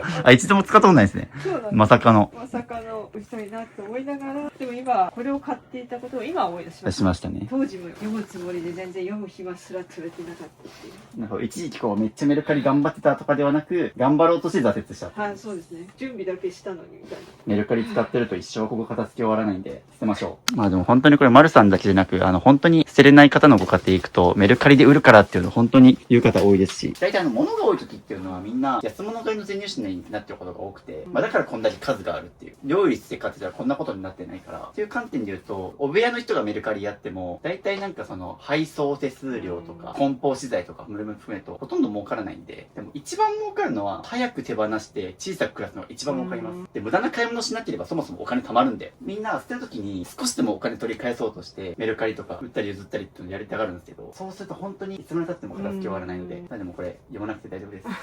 あるあるです、これは本当に。大変なことになってます。なんと、服がゴミの山を登り始めました。大丈夫か？戻ってこれるか？服ちゃんでも、これ、丸さんの責任ですからね。そもそもこのゴミの山の状況を作ったのが良くないんで。やばいやばい、溺れちゃう。ゴミの中救出する飼い主。救出しなくていいように、ここ片付けましょう。ね、着々と床が広がってきてます。防災袋。お、これ防災カバンなんですね。でも、こんなところにあったら非常時取り出せないです。だから昨日の夜、お話が出てから見直したら、案の定非常食が2020年で切れてたっていう。賞味期限が。玄関先に最終的には置いた方がいいんですかね。そうですね、逃げ道に、防災カバンは枕元か逃げ道。うちは玄関に置いてますけど、そういう風に何かあった時にすぐ逃げれるようにしとかないと、ちょっとこういう場所に置いてあったら、すぐ取り出せなかったりとか、あと、定期的に見直さないと、賞味期限が切れたりすることがあるので、そういう意味でもやっぱ動線的にパッと取り出せる場所にしといた方がいいですし、溜め込みすぎても今度賞味期限が切れて使い切れなくて問題もあるので過不足なくですね、最低3日以上分ぐらいあれば大丈夫なんですけども、僕今までで一番段ボール捨ててます、今回。こういうのも解体するのも結構手間でめんどくさくなってやんなくなっちゃうんですよね。その時一回すればなんてことないのにですね。そう、仕事が忙しかったりとかでみんな後回しにした結果はこれですね。まあなんか結構大量にチラシとか出てきて、で、それがこうなんか住所が載ってたりして捨てづらいって話をしてたんですけど、まあ僕はもうそもそもチラシ来たらもうすぐ捨ててるんですけど、まあ結構貯めちゃってますよね。あともっと言うと僕はそもそももらわないようにしてますね。ポストに投函禁止って書いて、なんかそういうシール売ってあるんですよ。ポストに無断に投函したらなんか訴えますみたいなあるんですよ、そういうシールがあったり。300円とか500円で買えるんですけど、そういうの減ると体感8割は減りますね。そうするとなかなかチラシがそもそも来ないんで。なのでまあ、来たらすぐ減らすっていうのも大事なんですけど、そもそももらわないようにするっていうのも大事ですね。皆さんも営業のチラシとか、なんかいっぱい来て捨てるのめんどいって方は、ポストに投函禁止のシール、マグネットで貼り付けられるやつとかあるんで、そういうので対策するとおすすめです。というので休憩しに来たんですけども、お母さんが整理しますね。なので、もう時刻はすっかり6時過ぎというので、14時にお宅に来たので、4時間半ぐらいやりましたね。すごいお母さんも動き始めてってね。やっぱり減らした人の背中見ると、片付けたくなるんですね、みんな。ね、お母さんが自発的に片付けてくれてるので。ちょっと休憩です。どうですか、今日4時間ぐらい減らしてみて。まず自分でするより全然スピードが違うっていうのは大きいですよね。最初は感覚覚える。これを捨てるかどうかということを体感として、なんかもういいかなとか違和感あるなっていう訓練っていうか、繰り返し。そうですね、僕物減らすのは取捨選択の訓練っていう風に言ってるんですけども、これどんどん減らせば減らすほど、さっきだったら例えばこう、便利だからとかいろんな理由で残していきゃと思うんですけど、自分の中でこう傾向をつかっていってどんどん減らせるようになってきますよね。紙系が多いなとか。今後はそもそも溜め込まないようにとか、反省点も見つかったと思いますけど、よかったです、そう言っていただいて。着実に減らせてるんで、あとはもうやるだけですね。あとのあっちのね、紙ゴミ系の時も、やっぱさっきおっしゃったように、あるあるで、ちょっと乱すと止まってしまって、それで1時間終わって、もう今日はこれでやめるかっていう片付けとかですね。そうですね、だから僕はちょっともうここどんどん行きましょうって過去の思い出振り返ってる暇ないですよっていうので言いましたけど、僕たちもやっぱりね、使える時間限られてるんで、その時間が無限にあったらね、思い出に浸って一個一個丁寧に捨てていってもいいけど、それやってると僕たちもずっと片付け終わらないし、その時間があったらもっとやりたいことあるじゃないですか。福君ともっと時間ね、遊んであげるとか、もう過去の思い出に浸ってる暇は僕たちにはないので、どんどん捨てていきます。ということで休憩も終わったので再開します。今日あと残り1時間ぐらい頑張りましょう。すごい。通販生活です。通販生活を通じた結果こうなってますからね。ちゃんと片付ければね、問題のない生活なんですけど。うちの実家も通販生活でこうなってたんで、大敵ですよ。やばい。もう僕もなんか今、言葉が出てこないです。今日ずーっと片付いてるんで、僕もちょっと頭がぼーっとしてますよ。大量のマスク。申し訳ないんですけど、ここから出てきたマスク、これの方が不衛生そう。なので、どんどんいきます。よくですね、なんか CD ってどう捨てたらいいんですかとかめっちゃ聞かれるんですけど、ぜひですね、概要欄の LINE 登録してもらうと、35種別物の捨て方ガイドブックっていうのがあって、CD だったらそのポリカーボネートっていう燃えるプラスチックチックなので、大体の場合、可燃ゴミで捨てれますみたいな。結構みんな、例えばパソコンの捨て方わかりませんとか、旅行に行った時の外貨の捨て方がわかりませんとか、北海道の捨て方がわかりませんとか、そういう場合ぜひ概要欄の LINE から登録してみてください。疲れない体の作り方は、でもめっちゃ今僕これ興味あります。僕ですね、今日からほぼ毎日、45日ぐらいほぼ毎日 YouTube なんですよ、僕これ。もう全国あっちこっち片付け企画撮ってて、10月から12月の半ばまでで17人取りに行きます。もうめっちゃ今、片付けに行ってるんで。だから疲れない体を欲しいんですよ、今。1日8時間毎日、会社員の皆さんより働いてますよ、余裕で。だいたい午前中は最近9時から、その片付けのサービス買ってくださった方のオンラインのズームの片付けやって、昼から8時間はずっとこの片付けやってっていう、毎日をありがたいことに過ごさせてもらってます。ということで、僕も疲れないように頑張ります。物のエネルギーっていうのを受けているって言われるだけ、その私たちのようなところを来てくださってるっていう相当なエネルギー使われるだろうなってちょっと思ったり。そうですね。今福岡県なんで近いですけども、それこそ次行くところ神奈川とか岐阜県とか東京とか千葉とかいろんなところ行くんですけど、その時はもう連続して3日間とかまとめていかれるんですか？飛び飛びでこう。基本連続です。飛び飛びの時もありますけど、基本はもう3日連続とか2日連続とかで一気にやっちゃってますね。もう僕はとにかく短期集中で一気に減らしてくださいということを言ってるので、この後も片付け終わったらまた違う人の面談があります。YouTube 出る人。僕だから2025年の抱負何書いてたかっていうと、ワークライフバランスをしてるなんですよ。働いてまいりますということで。僕本当にでもインスタグラムのストーリーにハードワークっていうのが2025年の抱負だったんですけど、一種そのワークライフバランス捨ててるんで、本当に今年はこの手付き企画めっちゃやろうっていうのでやってます。捨ててまいります。床が空いてきましたが、この布団いります？もう結局使ってないですもんね。しかもこれも結構もうダニがすごいと思います。ようやくここまでたどり着いた。ここまで来れなかったんですよ、今まで。ちなみにこちらのキャリーケース大丈夫ですね。これは粗大ゴミですね。服も行動範囲が広くなったっていうので喜んでますよ。本当はね、ボール遊びができるぐらいのですね。ね、スペースありますからね、ここ。そしてまだまだ出てくる紙袋の山立ち。紙袋。はい、ということで、なんだかんだ作業してたら、こんな感じで床が空きまして、1日目終わりました。はい、ということで、少し床が空いて、若干寄せてますけども、いいですね。半分以上は減ったかな。まだまだありますが、これは明日以降。そして、あっち行きましょうか。なんと今、玄関が大変なことに、ゴミの山が、すごい、ゴミに埋もれたワンちゃん。服が埋もれちゃってるとか、ちょっと怖いですね。もう、雪崩起きたら死んじゃう。びっくりしてますね、ワンちゃんも。これはちょっと明日以降、捨てます。でもそうですね。こんだけ減らしてくれたおかげで、こっちが空いてきました。うおー、大変ですね。という感じの1日目。はい、ということで、今日も6時間やりました。1日お疲れ様でした。というので、頑張りました、1日目。どうですか？これが1週間ぐらい続きますが。不安よりもやらねばという気持ちに、本当に一緒に伴走してくださるっていう方がいるだけで寄り道して停滞しそうなところも声かけてくださったりとか、役割分担して作業が進めるようにしていただいてって感じで、もうお互いに結構誇りと戦いながら頑張りまして、でも一旦今日1日目でまず服が減らし終わって、ここも半分くらい空いたので、ペースとしては悪くないと思いますので、明日以降はああいうゴミ出しもしたりとかして、ここ頑張って片付けたいと思います。明日ここ終わらしたいな。というので、今日は1日目こんな感じで、はい、お疲れ様でした。ありがとうございました。というので、お母さんを呼びました。こんな感じで少しずつ着実に減ってきてるので、人がこうやって歩くくらいの余裕はできましたね。ちなみに今日1日6時間片付けて、ゴミ袋が20袋出ました、これ。なので、玄関が大変なことになってますが、ということで、2時からスタートした片付けもすっかり8時になりました。ということで、1日お疲れ様でした。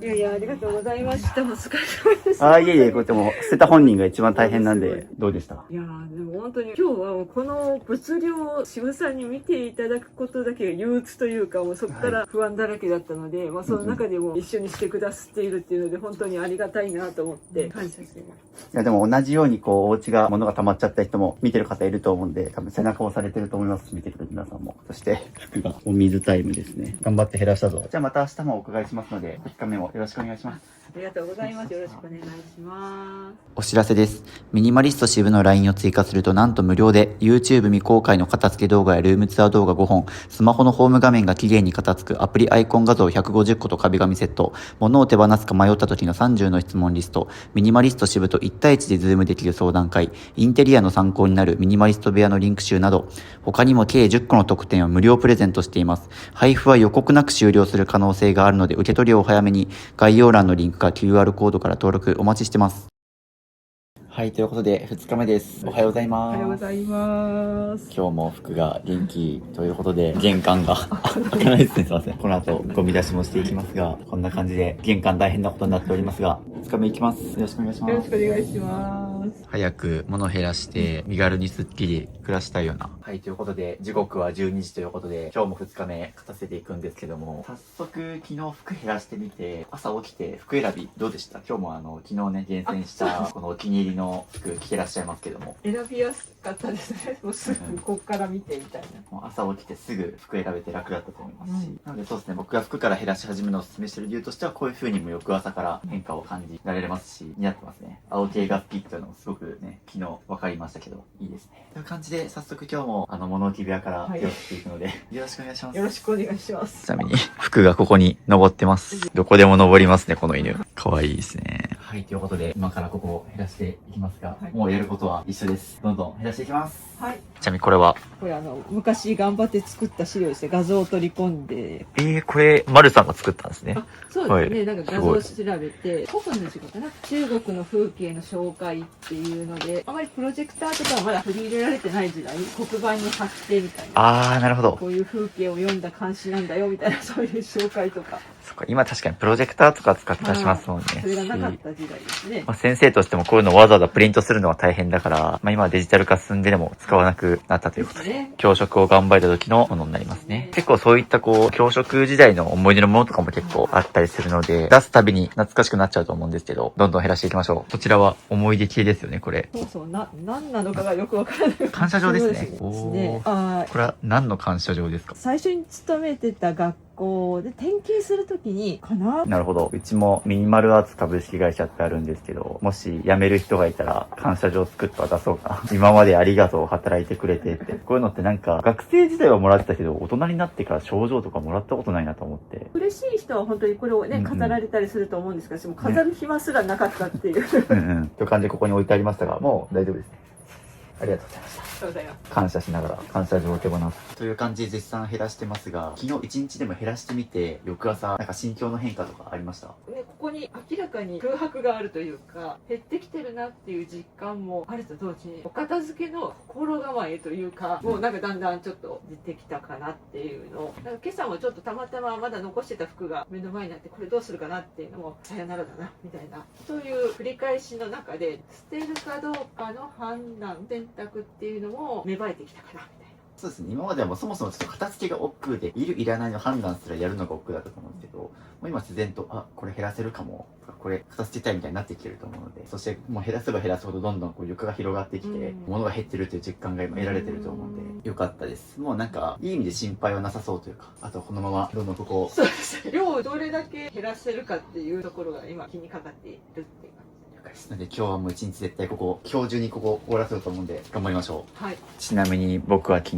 爆睡でしたね。ぐっすり寝れました昨日。私は作業して動いてるので動きがあるからいいんです。渋沢立って見守ってくださってるので、それだけで腰だったり体力だったりきついだろうなと思いながら。いやいやもう達成感というか、なかなかこれだけの物量を一気に減らすこともないので、はい、ちょっと昨日寝れましたか？昨日寝れましたみたいな感じです。そうですね、本当にだから体力勝負なんで、もうしっかり寝てもらってって、そう昨日だから帰った後もう片付けしなくていいんで、とにかく明日に備えて寝てくださいって言って、はい、よかったです。ちゃんとお言葉に甘えてみたいな。とにかくちゃんと寝て、でね、寝てないとやっぱね、捨てるスピード遅くなっちゃいます。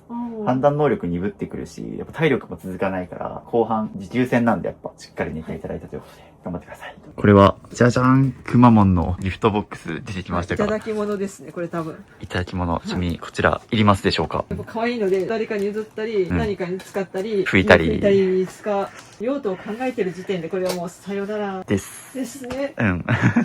そう、可愛いからっていうのと、そうまさにタオルとかって布巾に使えるとか、なんか使い道見出せちゃうからみんな残しがちなんですけど、やっぱもうね、それの積み重ねでどんどんこれが出来上がってしまうので、ちょっとくまモンには申し訳ないけど、くれた人ありがとうございます。そしてこっからはもうそうですね、食べ物とかそういったものをもらいたいですね。消耗品というか、消えるものの方が。そうなんですよ。お互いのために。そうですね。特にくまモンのタオルってね、どういう経緯でもらったかわからないですけども、人それぞれ好みってあったりしますし、なんでプレゼントはやっぱり消耗品に限ります。よほどその人のことを深く理解できてる場合を除いて、どうですか？減らしてますか？もどこでもくまモンもキャラクターでもあるので、本当に痛みを伴うっていう感じですよ。ごめんなさいっていうのも含め。でもその痛みを伴うっていうのが本当に大事で、僕もちょっと昨日話しましたけど、やっぱちゃんとこの売る譲るじゃなくて、ちゃんとこうゴミとして捨てて、痛みを伴ってる人の方がやっぱりリバウンドしない、ちゃんと減らせてる人が多いっていうの話で、本当にそうなんですよ。なんで成長すると思ってまして。はい。というので、結構ですね、未開封の書類とかがあったりして、で、それをこう、いちいち確認して開けて処分するっていうのは結構大変な作業になってるから、受け取った段階ですぐ開封しないといけないんですけど、大前提いろいろ開けてない封筒とかいっぱい出てきてるんですけど、もうここ5年ぐらいずっとこう、いらないものが置いてあるから、基本中身開けずにどんどん捨てちゃって OK です。で、なんでかっていうと、本当にやばかったらもう一回再度多分通知来てます。し、多分例えば支払いの明細とかだったらもう有効期限が切れちゃってるとか、大体もういらない情報というか、もう開けてもしょうがないもの多いんで、どんどんもう、やっぱこれだけの量のね、不要な紙たちがあるので、もうどんどんスピード感持って捨てないとなかなか減らし終わらないですね。これは時々思い出した、買ったはずなのにどこに行ったのかなって思ってたバッグです。探してたやつが見つかった。けど、これ何のカバンですか？忘れた。ちょっとおしゃれな、有名なカバンなんです。ブランドの。これは使いたいです、絶対。使いたいけど、よく見るとちょっと汚れてしまっているので、使えないですね。ありがとうございました。本来であれば本当に使いたいものってこういう風に管理すべきがないですね。書類の中が出てきたしみたいな感じなので。ぐしゃぐしゃなんですね。何が入ってるかわからないところから出てくるという。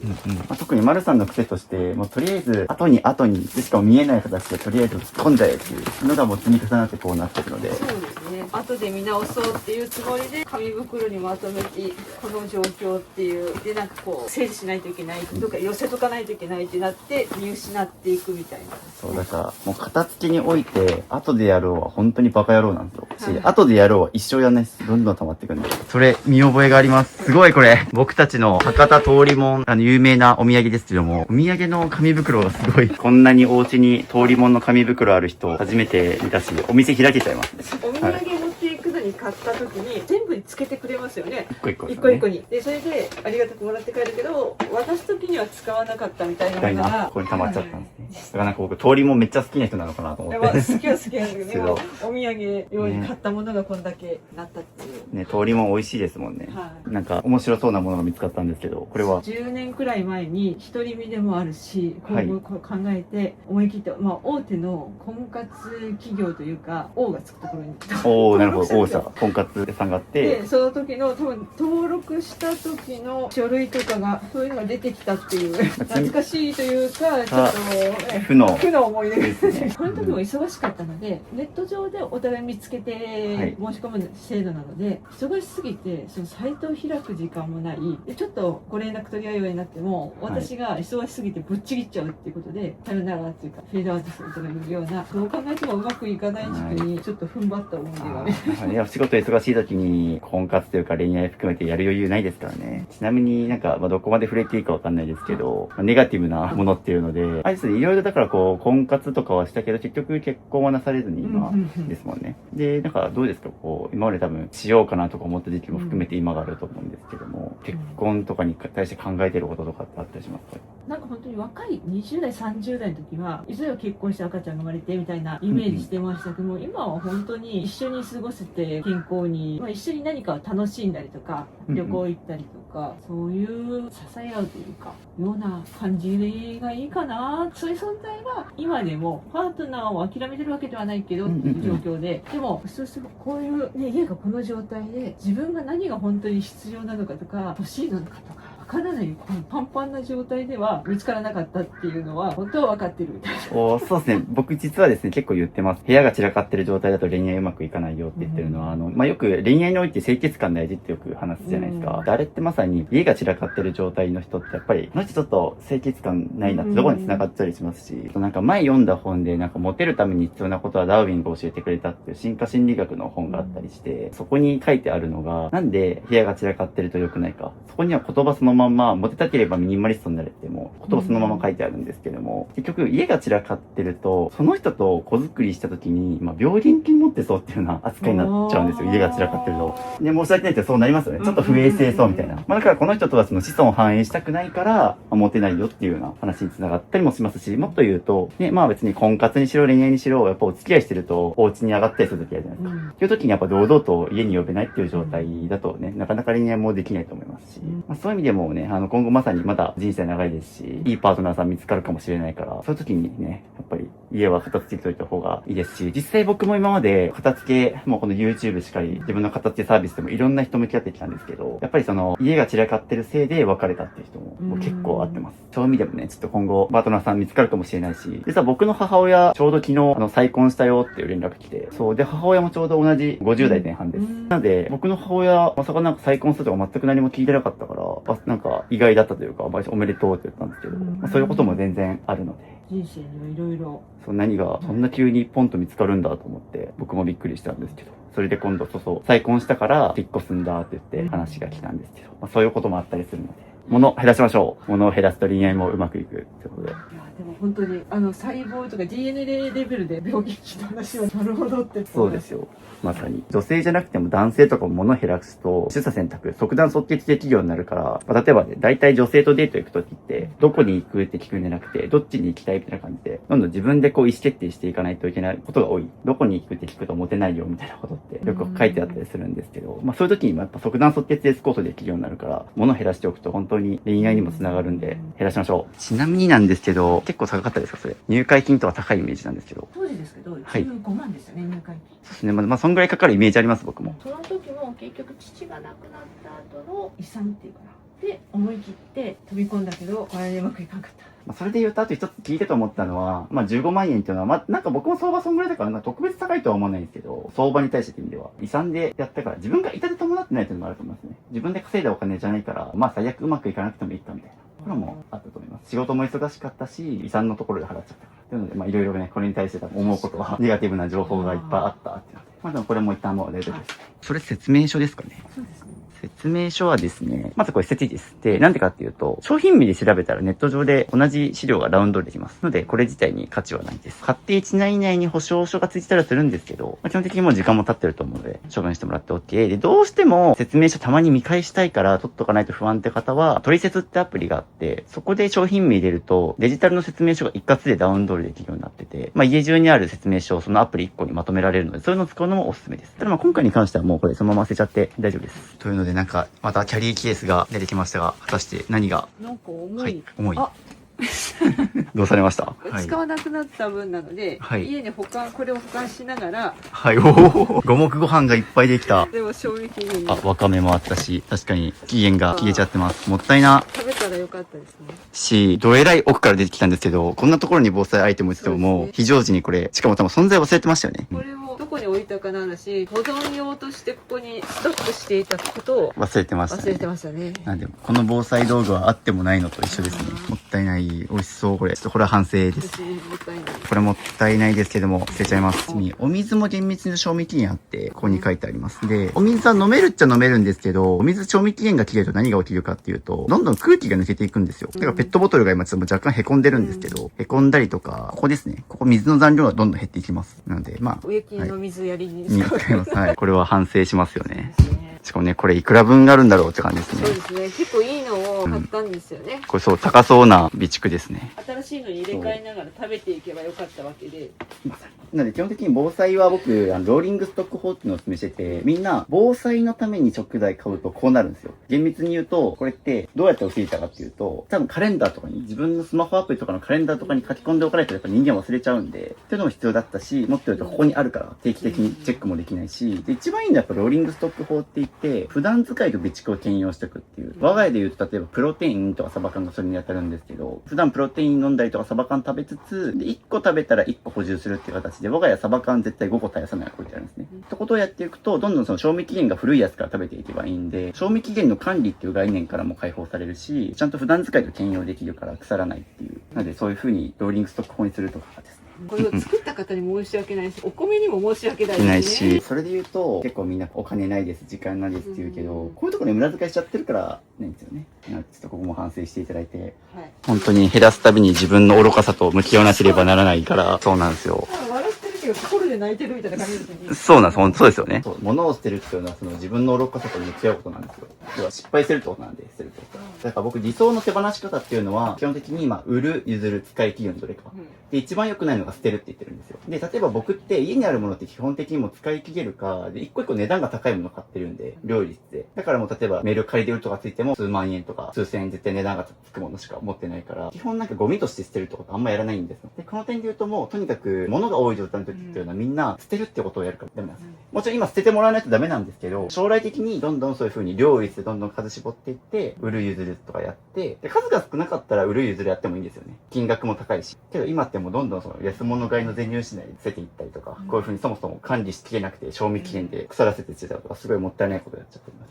これをここから先、でもそうですね、まだね、51なんで、人生100年時代ってことを考えるとまだ半分以上ありますから、反省して生かしていきましょう。はい。というので、キャリーケースもこれ、いらないかな。そうですね。同じサイズのものを持ってるので、使い勝手っていうか便利はいいんですよね、ここに。ね。でももう、はい。ちゃんと反省されてますね。ぐっとね、残す理由を考えるときに、いやでもダメだって言って、こう、ちゃんと抗ってるので、いいと思いますよ。このペースでお願いします。ということで、時刻は2時間やったんですけど、大変なことになってます。玄関が出られません。というか、わざと出られないようにも追い込んでます。もう逃げ道塞いで、もう今日中にこれやらないと、外出れないっていう感じで、頑張って減らしてます。絶対今日ここ終わらせたい。なんすかそれ。めっちゃでかいうちはありますけど。これは縁起がいいものなんですけど、何年前かかなり前の博多にある住吉神社で、お正月に福引きがあるんですね。で、福引きの何等かで当たっていただいた縁起のいい。丸さんのお使いいっぱい出てきてる、福来たるアイテムですね。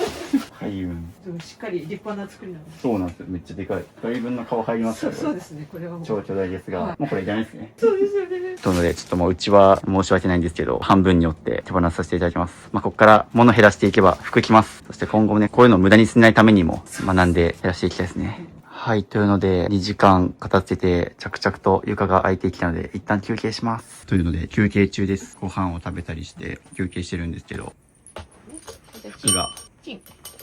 チン。もうちょっと上手に。チンだけにチン。はい、お座り。はい、チン。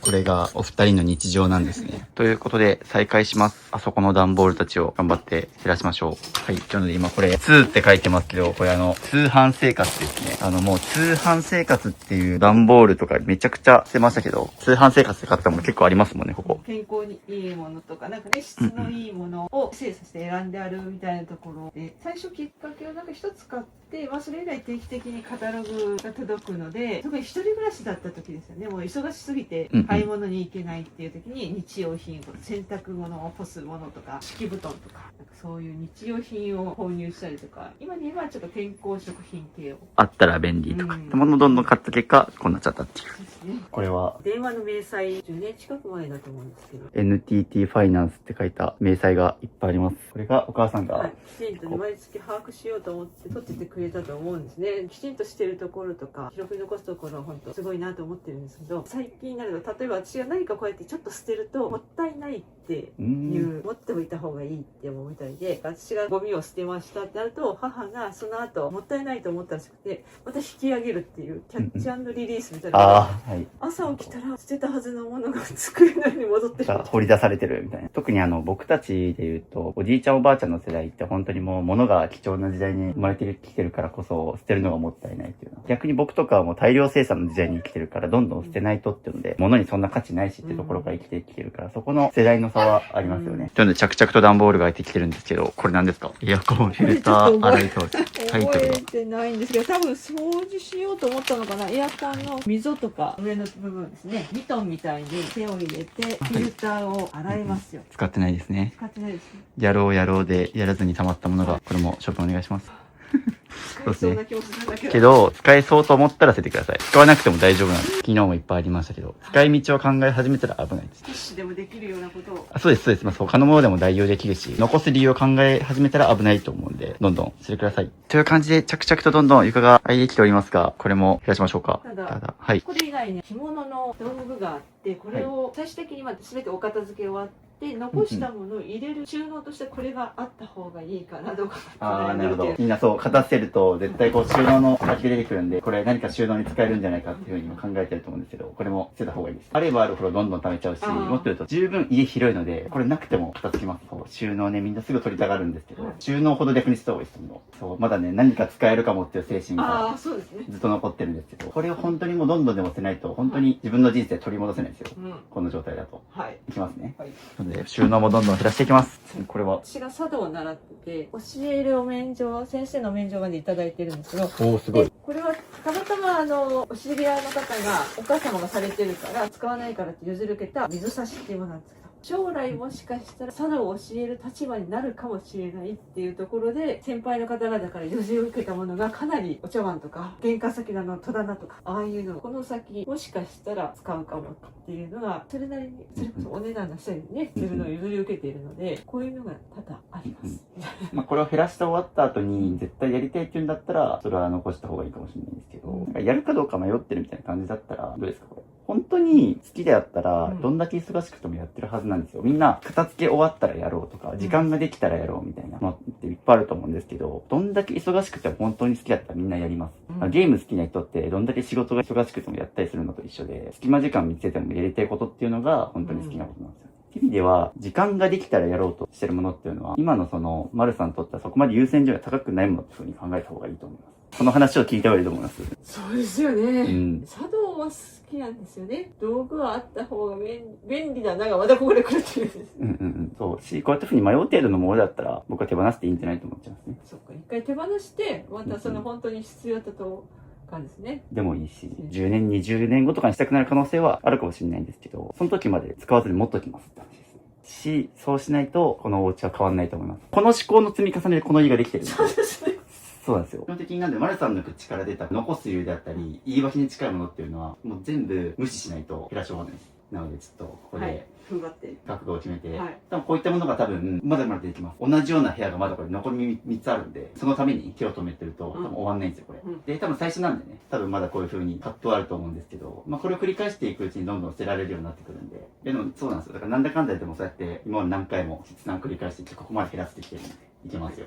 はい、これがこんだけあった理由の一つは甥っ子姪っ子が3人いるんですよ。だから子供の頃遊びに行った時にみんなでこれわーって広げて寝るとかいうのがあったので、その頃は泊まりに来たりするっていうのもあったからないといけないっていうのがあったけど、それがもう甥っ子姪っ子も大学生になったり社会人になったので出番がなくし、まあこの家だとシンプルに多分帰ってきたくないっていうのがあると思うんですよ。呼びづらいでしょう。もう奥まで全部出してます。それも剥がしちゃって大丈夫です。物が多い部屋あるある。みんな絶対何か被せ物をする。おお。そして大量のゴミ袋が出てます。上もどんどん出します。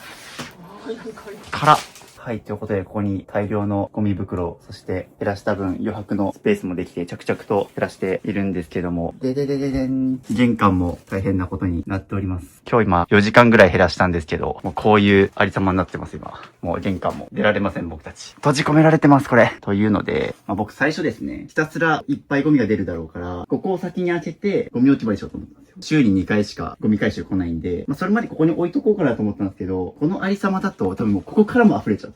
なんで、中庭に出します。もう一軒で広いので、もうこれお庭も使ってどんどんゴミ外に出していかないと、もう置く場所ないなっていうので、片付けが進められなくなっちゃうんで、外に出します。ということで今からちょっとこの大量のゴミ袋たちを中庭にどんどん出していくんですけど、今からおばあちゃんが帰ってくるんですけど、実はですね、なんでこんだけこのお家がゴミ屋敷化してしまったかっていうと、ちょっとおばあちゃんの事情もありますと。多分昨日の自己紹介の段階ではあんまり本人がちょっと目の前にいたので触れなかったんですけど、ズバリ認知症があってっていうところにちょっと経緯を聞いてもいいですかね。そうですね。認知症になった時期はやっぱり父が亡くなってやっぱ 2,3 年後張り合いがなくなったところからで、自分で歩いたりとかいろいろそういうのはできるものの、もう記憶力がとても短くなって、短期記憶っていうところが難しくなっていて、例えば昨日渋さん来てくださってご挨拶もしてるんですけど、もしかしたら今日帰ってきた時にはあら初めましてみたいな感じの可能性も高いという。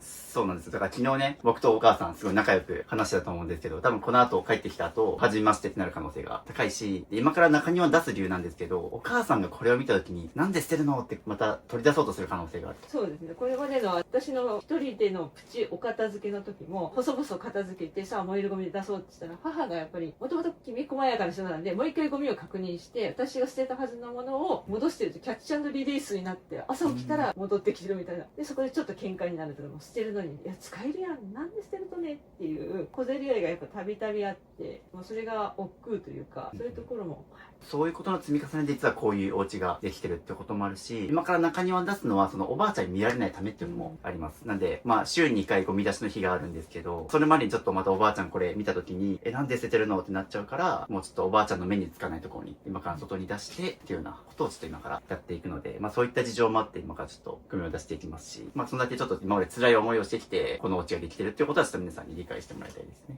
で、僕のおばあちゃんも実は認知症で、実家に帰るたびに、まあ、結構仕事のこととか話したこととかも結構まさに30分1時間で忘れるとかっていうことがあったりして、で、まあ僕のおばあちゃんは結局結構寝たきりになってて、で、最初はそれこそ実家で掃除とか家事はできるくらいの状態だったけど、どんどん悪化して今、病院で今も寝たきりなんですけども、そうなんですね。だから結構認知症って本当に大変で、ね、母のせいだけには全然できないというところを本当承知した上ではないんですけども、なのでちょっと今からこれを早速外に出していきます。で今から中庭出していくんですけども、幸いしばらく晴れが続くので、晴れもあるし、そこに屋根があるんで、最悪。なので、もうどんどん外に出していきます。これ雨降ってたら出せてないですからね。そうですね。びしょびしょになっちゃうからカバーかぶせるとか、結構大変な作業だったんですけど、まあそこは服が着てますね。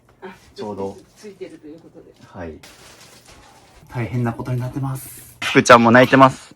このゴミの山を見て。ごめんね。もうちょっとでここ片付け終わるから待っててな。中庭から抜けてきたんですけど、反対から見るとこんな感じになってます。なので、どんどんゴミを出していきます。すごい。YouTube 史上初めて中庭が登場してます。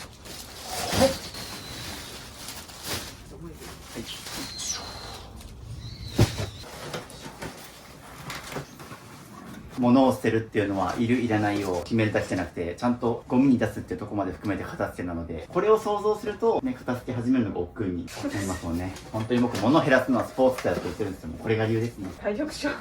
本当体力勝負なんですよ。だから本当にもう若ければ若いほどいいので、もう今が一番若いということで、僕もこの片付け企画頑張ってますし、一緒にやりましょう。すごい圧巻の光景ですよ。素敵な中庭が、中庭に咲くたくさんのお花たち。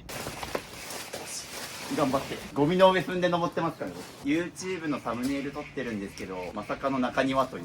なかなかの光景です、これ。ちなみにこれまだ1日半です。昨日6時間と今日4時間だから、まあ、10時間ぐらい片付けてこんな感じですが、まだまだ2日目半ばなんで、片付けていきます。まさに、これと一緒に生活してたわけなので、今まで。でもこれまだ、多分この家の物量の6分の1とかじゃないですかね。まだまだこれの6倍、10倍出ると思うんで、どんどん捨てていきます。はい、ということで、ゴミ出しが終わりまして、まあ、ゴミ出しというか、中庭に出しただけなんですけども、広い。あと、あそこはこの後、粗大ゴミに出していきます。ゴミ袋に入らないやつですね。ってことを考えると、まあ、実質、あそこもなくなるので、めちゃくちゃ広くなったと思います。なんか感想ありますか？いや、もうゴミの量にもう言葉を失うというか、そうですよね。それだけのことしていただいたっていうのが、もう申し訳ないやらありがたいやらのところで。僕はなんか逆にテンション上がってたというか、お、YouTube 史上初めて中庭ですとか言ってテンション上がってる一方で、自分はそうですよね。そんだけの不要品を捨てたわけなので、まあちょっとゾッとしてるみたいな感じなんですけど、僕は逆にテンション上がってました。ちょっと休憩します。そして減らし終わったおかげで、服が喜んでます。泣き止んだ。なんと、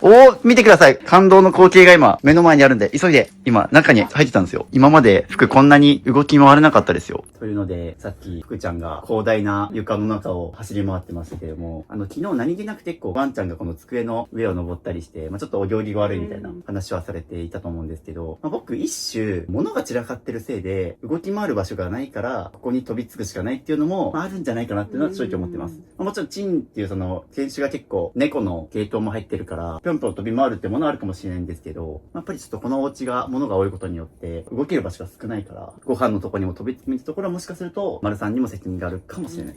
あまり動けないからですね、なんかストレス溜めさせてるかなっていう。そうですね。なので、もし、この家が片付いて、服がもうあっちこっち動き回るようになった時に、ここに飛び乗るのか気になりますね。で、ワンちゃんのためにもどんどん床を広げていきましょう。ね、はい。あれだけの量があったっていうことに、愕然とします。過去形のようになってますが、こっから先まだまだね、2階とか、この周辺もまだまだ出るので、これから先、あれの何倍もゴミが出ることを考えると大変だと思いますが、ちょっと達成感ありますよね。そうですね。片付けているってこと自体に、こうやってったら片付くんだみたいな感覚、片付いてるっていう手応えっていうか、やりながらですね、捨ててるという感覚自体がすごくなんかこう、やり遂げてるっていう気持ちにもなって。おー、でもそれ成長ですね、本当に。昨日の朝までその感覚なかったと思うんで。そうですね。でも1日半であそこまで減らせたら上出来ですよ。途中私がなんか寄り道しようになると、はい渋さんが言ってくださるからでもう仮に一人で始めてたらもうあれの100分の1ぐらいしか進んでないと思うんですよ。そうですね。100分の1どころかもう始まってすらなかったことですね。そうですね。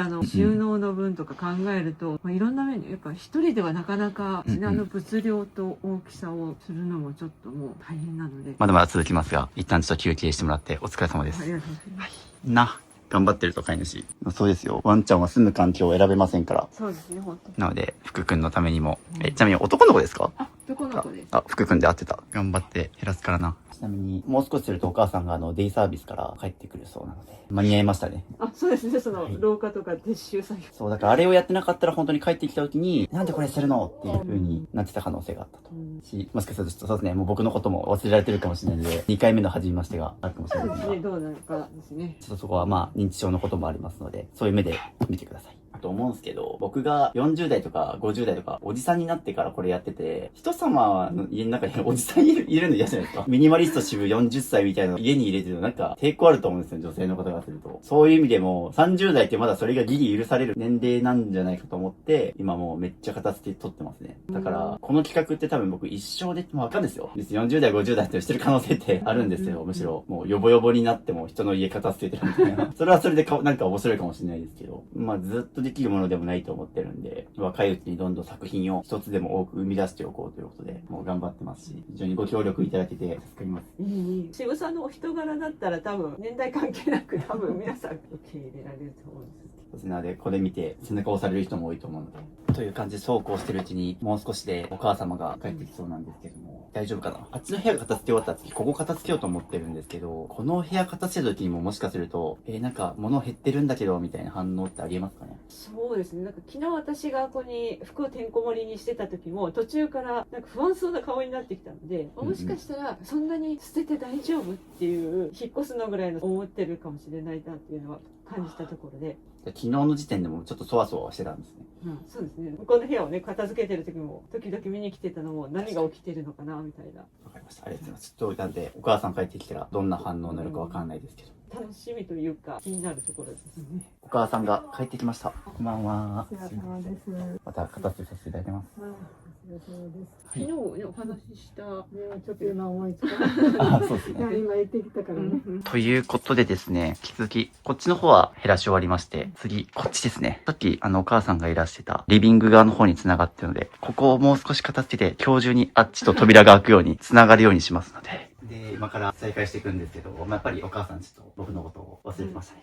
こういう感じで認知症が入ったりしてて、僕も多分1週間何回もお家来ると思うんですけど、多分その度にちょっとね、忘れられたりはするので、同じような会話が続くと思いますが、こういった事情がありますので、皆さんもご理解ください。じゃあ、やりましょうか。はい、お願いします。こんな感じで、本が山積みです。で、こっからちょっと本を減らしていこうと思います。こっちにあった本全部ここに固めてあるので、あとはひたすらいらない本を減らしていくだけ。見てください、あれ。あんな感じで今、本を分類してるんですけども。今、ちょっと本をまとめて減らすために、昨日の服と一緒ですね。一箇所に固めてっていうのをやってるんですけども。まだこの部屋以外にも、あっちのリビングにもあるので、ちょっと取ってきます。失礼しますと思ったら、服がおったわ。という感じでですね。この辺りにも本があるので、片付けていきます。こんな感じで本がいっぱいあります。本をどんどん一箇所に集めていきます。ちなみにこの家って本棚に当たるみたいな場所って他にありますか？上には本棚が一箇所こういうタイプでちょっと縦長いのがとカラーボックスがある。隣の部屋にも本棚的なのはあるけど、それは全部捨てられるもので、あと私が自分でやっぱりお片付けしようと思ってなんかこういう段ボールに詰めてるのがそっちの部屋に。基本的になので、普段生活で使ってたりとか、今後読みたいなみたいなところの本も含めて、使う可能性が高いものっていうのはこの部屋とあっちのリビングに固まってますよね。そうですね。なのでもう、ここからちょっとどんどん攻めていきます。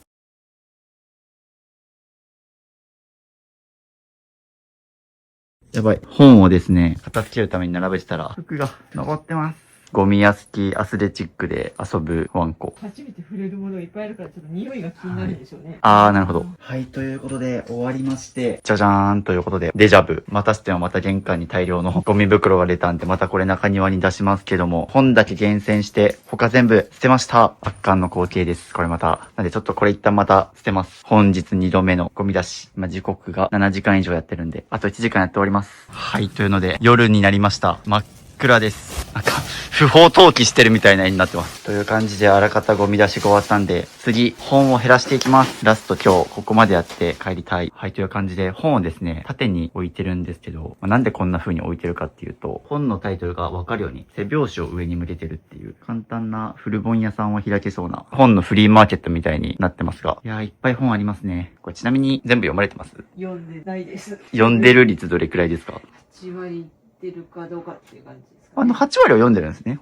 昔の読書量から比べると読めてないなっていうのはありますね。だから社会人になって買ったものばかりなので。了解です。特にですね、ここちょっと特別なコーナーで、マルさんですね、結構人生を作るとか、人生の探求、人生を作る言葉、生き方、人生を楽しく過ごしなさい、何のために生きるのか、それでも人生にイエスを言うとか、結構人生っていう言葉が結構やっぱキーワードとして今あるんだなっていうのは思ったところです。そうですね。ずっと仕事しながら私の人生なんだろうみたいな感じで。それこそ僕の本の帯に書いてある人生を取り戻すっていう言葉を見て、泣いたっていうことだったんで、それこそね、動画ではね、結構明るく振る舞ってるんですけど、おそらく一人になってる時とか、結構ね、こういう、ズーンってなってると思うんで。またやっぱそうですね、だからこれも人生って言葉ですけど、あとはこんな感じで、開運系とか、占いが好きっていうことなので、気になってるキーワードとして、こういう言葉があるかなっていうのは見てて思ったところですね。あとやっぱりこういう風に、片付け系の本も結構多いですね。これも片付け、お掃除とか。なのでこうやって見たのは、やっぱり人の本棚って、その人が今何に悩んでるのかとか、何を学んできたのかっていうのが、本棚を見ると、その人の生き様がわかりますね。いや、素晴らしいことです。こんだけの本をね、8割くらい読んでるってことなので、かなりの読書家だと思うので、昨日も九州大学の赤本がありましたけど、あれを人に教えられるくらいすごい勉強もできる方なので。なんで今まで読んできた努力の結晶でもあるんですけども、これを減らしていきます。じゃあ早速なんですけど、一応もう仕分けしながらいる本は大体手前に置いてあるから、奥が大体いらない本なんですけど、ここからいる本だけ残して、あそこを本棚にしていきます。こんなところを本棚にするのって思ったかもしれないんですけど、一旦仮ですね。とにかく本はこう見えるところにこうやって置くのが大事で、さっきもそうなんですけども、本埋もれてましたよね。何がどこにやらって感じだったと思うんですけど、ここに並べて仮の本棚を一旦作っちゃいます。丸さんの目線でここをどんどん見てですね、残したい本だけどんどんください。もう無人島に持っていきたいぐらいの勢いです。いいですね。無人島に持っていきたい本いいですね。本のフリーマーケットとかのように今丸さんに見てもらってるんですけど、本当に無人島に持っていきたいレベルで読み返したい本、バイブルに当たる本だけを今見てもらってます。という感じで着々と今、いる本だけこっちに置いて、いらない本はもうここに置いとくっていう感じで厳選してもらってるんですけど、これ何ですか？現代文の。20年近く前のものなんですけど、教員採用試験厳しい時代があって、何百人受けても採用数人っていう時代に本気で勉強した年に合格したんですけど、その時にお世話になった問題集の数々。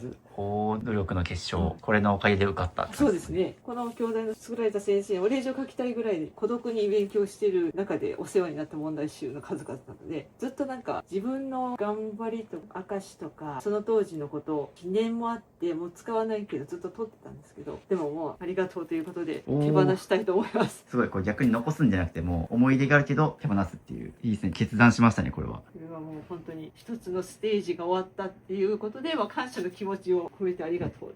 素晴らしい。いやでもこれ多分昨日の丸さんだったら手放せない気がしますね。そうですね。2日間こうやってたくさん捨ててきたから、どんどんこうちょっと手放せるようになってると思うんですよね。なのでいいですね、これ。でもこんな感じで動画に残ってるんで、思い出は心の中にありますし、ここで学んできた知識っていうのはもう丸さんの脳内にあるんで大丈夫です。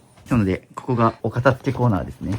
捨てる片付け系の本がいっぱいありますが、もうここもたくさん学んで実践に落とし込んでるんで、もう大丈夫ですね。はい、そうですね、もう今後片付け本二度と買わなくていいように片付け終わらせちゃいましょう。防災。そうですね、防災。犬連れ。確かにね、ワンちゃんもいらっしゃいますから、犬も含めて防災しなきゃですけど、なんかやってることってありますか？特に身近なところではなくて、熊本地震の時はここら辺も揺れたので、また改めてね、防災グッズ買ってみたりとか、こういう犬連れの避難ってのはやっぱ難しいとかね、大変だって聞くので、意識だけは高いけど、そのですね、衝撃源切れとかですね。そうですね。この状態だと、さっきもありましたけど、防災カバンああってもこんな取り出せないよっていうありましたけど、そうですね、今ようやく実践する時が来ましたね。まあでも信じるものは救われるってそう思いますね、本当に。僕はミニマリズム教なんで、まあ人それぞれ何か信じるものはあると思うんですけど。あとはお金系の本がいっぱいありますね。金運だけじゃなくて、ちゃんと実用的な本もあったりしますね。今ふって思い出すのがちょっと言い訳にもなってるんですけど、読書するのってやっぱり年齢も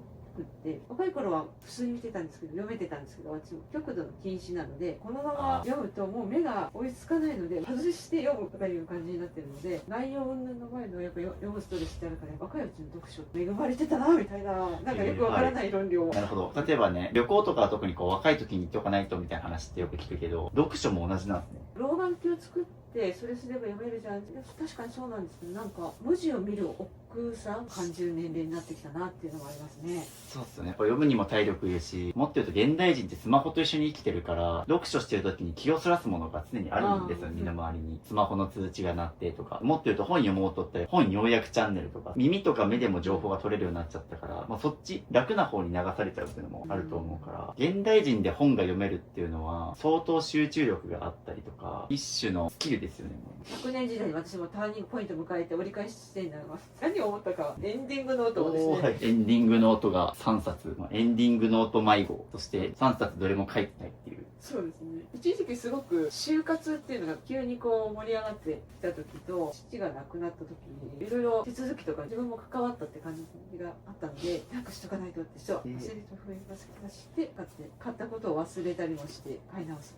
一回手放してすっきりした上で本当に必要なものは何かをちょっと見極めたいと思いますし、別にまあエンディングノートに書く必要ないですからね、必ずしも。別に極端な話すると、適当な A4 用紙にパッて書いて、ここにペタッて貼っとけば、家族に、必要なことここに書いてるからって言えば、必ずしもそんな本屋さんでエンディングノート買う必要ってなかったりもするし、なので最悪一旦また書きたくなったら買えばいいし、今は一旦もう手放しちゃいましょう。はい、という感じでそんなこんなでちょうど見終わりました。はい、という感じでですね、いる本をここに今並べてもらってるんですけど、意外とね、少ないですよね。どうですか？ここにあったらパッとなんか読みたくなりません？そうですね。っていう感じで残した本がこんな感じで、まあ、例えばマザー・テレサの本とか、自分の人生のバイブルに当たるような音楽を置いてあったりとか、まあ、直近すぐ読みたい神社お清め系の本とか、あと料理の本とか、お金の本とか、まあ、ここなんで本当に直近も半年1年ですぐ読みたいと思える本だけ残してもらってて、その一方でこっちは全部手放します。いやでもどうですか？まあ、こんな感じで本当にいる本だけ残して他は全部手放すっていう方法を取ったんですけど、変な言い方ですけど、手放せるものなんだなみたいな感じが、どれも捨てられないってこうちょっと思ってた節もあるんですけど、こんだけ手放せてますかね。もっと言うと今こうやって整理したからパッと探せましたけど、今までも本当に本があっちこっち、リビングにあったり、こっちにあったり、あっちにあったり、だからまだ2階の方も片付けたら多分たくさん出てくると思うんですけど、まあ一旦ね、この周辺にあった本は全部見直しが済んだんでお疲れ様でした。じゃあここはもう全部結んで手放します。ああ、これ俺の本の表紙のパクリと思ってるんですけど、めっちゃ言われるんですよ。僕手ぶらで生きるって本出してて、でこっちの方が発売後なんですけど、これ渋さんの本主パクってませんってめっちゃ言われます。まあ俺は何も言わないけどね。はい、っていうので手放すものがまとめ終わりまして、ここがようやく終わりましたね。あとはもうこれゴミ出すだけなんで。で、おかげさまでここが開きました。ついにここが開いたので開けましょうか。いきます。ついにオープン、そしてカーテンがありますが、じゃじゃじゃーんということで、ついにリビングと繋がって、服とお母さんが見てらっしゃいますが、なんと、ついにこの物置部屋とリビングが繋がりました。服、ここ開いたぞ。おー通過できる。なんと、ここが繋がりました。頑張って減らしたおかげで開きましたね。まあ、なので僕だったらなんですけど、あそこ、ずっとトイレ用のシーツがあったと思うんですね。まあ、こっちとかにも置きますね。ここもう少し片付けて、この周辺でも置けるかなと思って。そしたらまあお客さんが来てもあそこ、ペットシートを踏ませずに済むんで、そこのあたりもどんどんちょっと動線見直していきましょう。はい、ということで、今日8時間に及ぶ物減らしコーチング、ちょうど8時に終わりました。はい、ということで、2日目の物減らしコーチング、お疲れ様でした。お疲れ様でした。あ、いえいえ、お邪魔しました。長丁場で。ということで、ついに今日、あっちの部屋が終わったので、ここも繋がりました。なので、明日3日目はですね、このリビングの片付け、進めていこうと思うので、今日はゆっくりお休みください。はい、では2日目、お疲れ様でした。お疲れ様です。ありがとうございます。はい、ということで今日3日目です。お邪魔します。お願いします。よろしくお願いします。ということで、服も元気、そして奥にはお母さんもいらっしゃいまして、今日もお世話になります。よろしくお願いします。はい、ということで昨日はここを片付けて、今日はこっちが通過できる。よかった。いつもペットシーツの上を踏んで行ってたのが、ここをくぐり抜けられるようになったということで。はい、ということで今日3日目になるんですけども、昨日ここが繋がってどうですか？一夜過ごしてみて。ゴミ袋の量に愕然としたのと、地面というかですね、床が見えるっていう開放感というか、空間のスッキリした感じは、でも逆に馴染めてないっていうなんか感覚がなんとなくあるような。物がなくてそわそわするみたいな感覚です。いいです。しかももっとあと僕が帰った後に LINE 送ってもらって、お母さんが向こうの部屋をコロコロで掃除したりとか、そういった変化もあったみたいで。そうですね。じゃあ私も掃除機かけて、埃を取ろうと思ったら、母をコロコロして掃除してくれてるっていう姿があって、久しぶりでありしすぎて申し訳ないよということで。よかったです。という感じで早速もう2日間片付けたことによって変化感じてると思いますが、今日はこちらのリビングを物減らしていくので、よろしくお願いします。よろしくお願いします。ちなみによく見たらあそこ本ですね。これ捨てる予定なんですけど、こんな感じで縛ってくれたりして、僕が帰った後も着実に作業をやってくれてありがとうございます。渋さんがこれだけしてくださって、私もなんかちょっとちゃんとしとかないとっていう。そう、昨日ちょっと時間が足りなくて、あそこ縛る暇がなかったんですけども、ね、あの作業も何気に大変なんですよね。っていうので、これも後ほど処分していくものですね。はい、ということで今日3日目はこのリビングから始めていくんですけども、ちょっとお部屋が改めてどういう状況になっているのかをちょっと軽くルームツアーして片付けに取り掛かっていきます。というので、ここには服のペット用品があったりとかですね。で、こっちに実はですね、こういうちょっと物置できる収納空間があったりして、いろいろありますね。ジャンル雑多にありまして、こっちにもいろいろっていう言葉しか出てこないんですけども、特定のものがちゃんと整理収納で置いてあるわけではなく、で、ここがちょっと今一時的にクローゼットがまだないので、ここに服が置いてあって、で、ここから床にも物が散乱して、基本的になので床はこのテーブル周辺ぐらいしか空いてないっていうような状況で、あとテレビがここにあって、こっちに電話と。ここももうみっちり物が詰まっている状況ですね。そしてそのままこっち、キッチンが繋がっておりまして、リビングとキッチンをつなぐこの周辺のものが特にちょっとギュギュギュッと詰まっている。そしてですね、これよく見てもらうとですね、下の方にいろいろ、実はこっちにもですね、まだ本がありましたね。っていう感じで、もうテーブルの下も含めて結構隙間なく物が何かしら入っているような状況でございます。そのままキッチンに行くんですけども、キッチンのここにちょっとテーブルが置いてあって、文房具とかいろいろ、ここもいろいろあります。で、あと食器棚ですね。で食器棚はちょっとここんな風に開かないようにロックがされてあって、ここにコップとか食器とか置いてあって、で、こっちがそのまんま、ここにもなんか服が着そうなグッズが、火の用心とか水神というので、こんな感じでキッチンがあってですね、でちょっと生活感出てるなと思うのが、この辺りですね。冷蔵庫周辺なんですけども、缶とか含めていろいろ家事が回ってないものが置いてあったりとか、あとここに引き出しがいっぱいあって、ここもそうだな、パッと見、絆創膏とかが見えるので、いろいろ種類雑多に入ってると思います。という感じの部屋を今から減らしていきます。ちなみに時刻は12時過ぎ、今日も8時まで、ちょっと途中僕ちょっと打ち合わせがあるんで1時間抜けますけど、7時間ぐらい減らしていくんで、よろしくお願いします。よろしくお願いします。で、この状態からもうどこに手をつけたらいいかわからないっていう状態だと思うんですけども、もう床に置いてあるもの、もう手当たりしない、どんどん使ってないものを処分していきつつ、一旦ちょっと必要なものも含めて分類するためにせっかくあっちの部屋が空いたんで、あっちにも移動させたりして、どんどん一旦ここを更地にしていきます。という感じでまずそこからどんどん出していきましょう。圧力鍋がありますけど、これは使ってます。使おうと思いながらそのままにしてるっていう。なるほど、使おうとして、じゃあちょっと一旦あっち出しますね。こういった収納が多分どんどん無限に出てくるんですけど、もうどんどん減らしちゃう。ここまで来ると、後で使うかどうかとかもう関係なくもうどんどん捨てちゃっていいですね。手を止めたら終わり。書類系が出てきたんですけど、このタイミングで、僕だったらなんですけど、書類は例えばここにまとめていくとか、っていう風にちゃんとちょっと減らしながら、物別に分類していきましょうか。ただ、ちょっとまだスペースないんで、必要な書類一旦あっちに出しましょう。このためにあっちも片付けたので、必要なものはどんどんあっちに一旦仮置きしておきます。これは、勤務先に非常食で置いていた分ですね。賞味期限が切れてますね、これ。こういったものはどんどん処分していきます。お母様の写真があったりしますが。母のお誕生日の時にデイサービスの方が取ってくださったものとか思い出系ですね。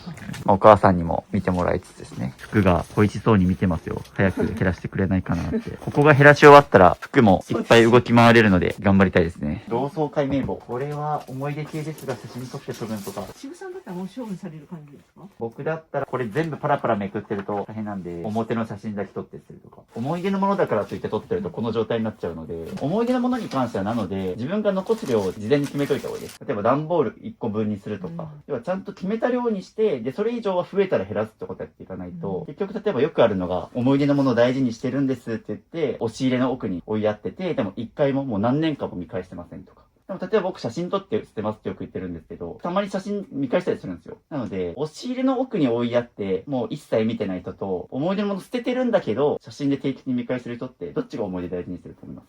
見返す方が大事ですよ。ですよね。そう。という感じで、思い出のものも、ものとして残し続けると、結局、他の場所も必要になってきたりとか、でそもそも生活で使うものではないので、どんどん奥に追いやっちゃう。なので僕はもう基本的に写真に撮ってするってことをお勧めしてるし、やっぱ一番大事なのって、その物そのものではなくて、物にまつわる思い出が大事だと思うんですよ。例えばこれだったら写真に撮っとけば、最悪ね、これ物理的になくても、こういう同窓会あったなっていうのは思い出せるじゃないですか。っていう意味で写真撮っとくといいし、あと写真撮ると 20% 多く捨てるっていうデータもあったりします。そういったこともあって、まず思い出系は一旦迷ったら写真撮って捨てるっていうのをやると、だいぶ手放しやすくなりますね。というのが僕からの一応アドバイスです。で、あと思い出系は時間がかかるので、基本的に後回しで大丈夫です。服、紙の本、日用品、思い出の順、この順番で基本僕減らしていってるんですけど、っていう時に思い出系は手に取ると、これ懐かしいなっていうので結構手が止まりがちなので、一旦こう出てきたら、思い出は思い出のもので一旦後回しにして分類しといて、片付けの最後にまとめてみて、これは写真撮って捨てようとか、これはどうしても大事だから現物で撮っておこうみたいな感じにしていくといいですね。例えばこういう風に仮の箱を入れといて、ここに思い出のものは全部固めていくといいですね。はい。というので、一箱開きましたね。もうゴミ袋も1個丸ごと出ました。なんとまた服が出てきましたね。これは誰の服ですか？これは私の服ではあるんですけど、よく使ってはいたものの、さよならする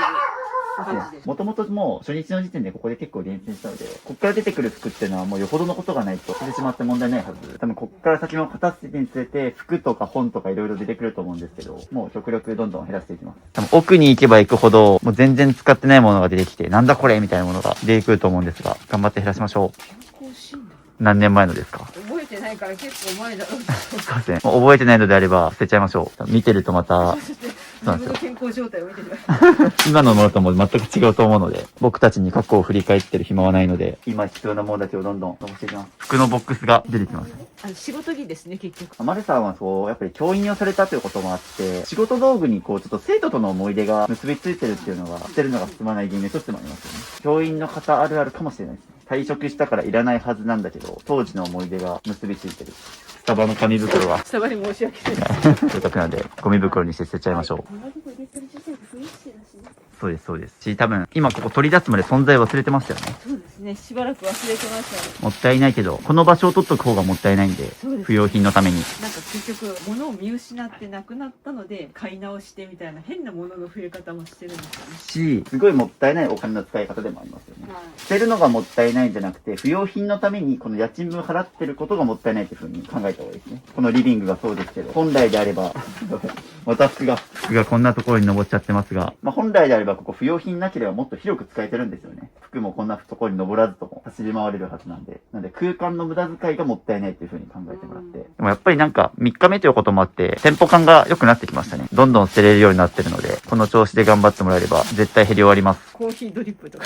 ここから出てきたやつ、今のも別の人が買ってたらこれちゃんと飲まれてたわけですから。そういう感じで一箱開きましたね。この調子でどんどん行きましょう。これも減らします。これはなんだゾーンっていうので減らしてってもらってますが、また収納が1個開きました。ちなみにお母様にもお話伺っていいですか？どうですか？このお家、やっぱりリビングもう少し綺麗にしたいとかありますか？それはね、もうそろそろ片付けていかないとあと大変ねっていうことで。後が大変っていうのはやっぱり生前整理とか就活的な意味でってことですかね。いつもここで生活されてるから、ちょっとごちゃごちゃしてるね、みたいな口癖として言われてるって感じですね。であれば、お母さんのためにもちょっとごちゃごちゃしてるねって言われないように立たせたいですね。言われると分かってるんだよみたいな感じのようなイラッとっていうのも、そうやって多分、散らかってる状態によって心に余裕がないから、やっぱり、どうしても。なので、もうそこら辺が減らし終わると、もうちょっとこう、心にも余裕が出てきて、まあ、そもそも言われることもなくなるだろうし。してると準備した後でこうですね、粗大ゴミの捨て方みたいな。こんな感じで、僕たちが住んでる福岡はですね、LINE から粗大ゴミが回収できる。これ日本で一番最初に取り組みが行われたのは福岡なんですけども、っていうので、僕の過去の動画にも紹介はしてます。LINE で粗大ゴミを捨てる方法っていうので。これ粗大ゴミチケットがいらないんですよね。っていうのを、こういうのを使ったりして、実際そうですね、もうファイルもぐちゃぐちゃに曲がってますが、過去に減らそうとして努力した形跡はあるので、7月31日粗大ゴミ300円かけ2っていうので出した形跡がありますね。素晴らしい。だからこそ丸さん今までね、草捨てもやろうって言うんで、それこそ昨日たくさん草捨て本もしてましたけど、草捨てなきゃっていうのは分かってるからこそ、この状況とごちゃごちゃしてるねって言われると、やっぱりちょっとモヤモヤしちゃうって感じですね。ただもう、そんな日々ともあと4日でおさらばなんで、この1週間で見ましょう。という感じでどんどん減らしていってるんですけど、何気なくですね、福くんがこっちに動けるスペース広くなってよかったね。っていうのでワンちゃんも伸び伸びしております。もっと移動範囲増やせるように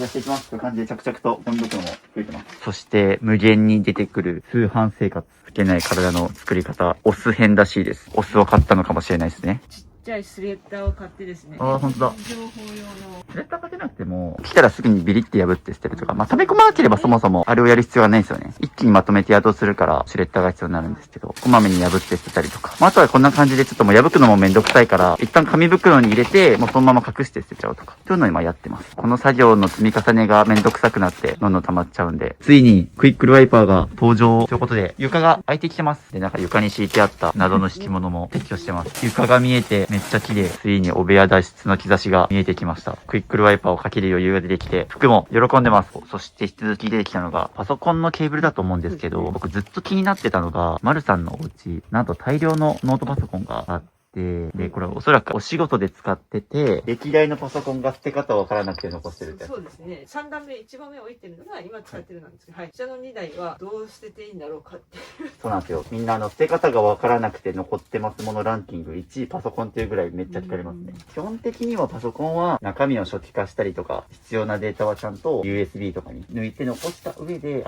小型家電回収ボックスっていうのが家電屋さんだったりとか、役所だったりとか、地域によっては近所のスーパーの入り口とかにあったりして、バッテリーが入ってる、スマホとかもそうですね。タブレットとかパソコンとかを無料で回収してくれてるところがあったりするので、例えば僕たちが住んでるじゃあ福岡市何々区小型家電回収ボックスとかで調べて、そこに放り込みに行くのがいいですね。このあたりも後でちょっと一緒に持ち込んだりとか処分しておくので。で、あとも初期化がわからないとか、データの抜き方わかんないとか、そこら辺が全部めんどくさい人はもう業者さんとかに頼んで、結構行政によっては市と提携してるパソコンの回収業者さんとかあったりするので、なので基本的にパソコン、自分が住んでる地域、捨て方とか回収とか検索したら情報出てくるので、おのおの調べてって感じですね。調べる時間すらやればいいのに惜しんでた感じですね、時間を。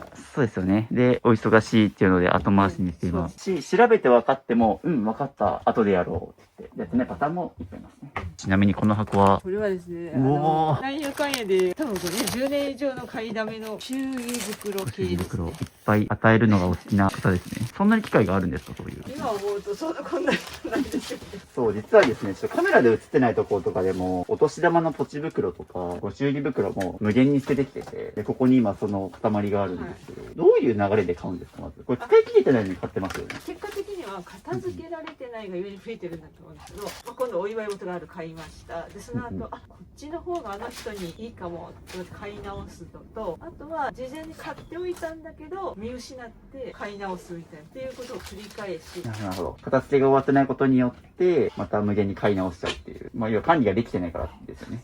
とはいえですね、この箱もそうだし、まだあっちとかにも結構いっぱい無限に出てくる感じなんで。ですか、もうこれ丸ごといけちゃいますね。いっちゃいますか？いきます。もったいないですが、1000円、2000円分ぐらいありそうな気がしますが。1万円分ぐらいあるかもしれない。あるかもしれないです。結構高いのかとで。こういうのをどんどん捨てていかないと、本当にこの落ち方つかないので。こういうグリーティングカードとかですね。すごい可愛い。それに付随するシールだったりとか。落とした。すごいちいかわの可愛い。来年使えるとか思っちゃうんですよね。可愛いなと思ってなんか使うときにって先買いしちゃうとかですね。先を見据えて買いすぎですね。こういうのって生徒さんに渡したりとかもあるんですかね。手紙系、メッセージカード系は生徒のみんなに渡すときがあったりとか。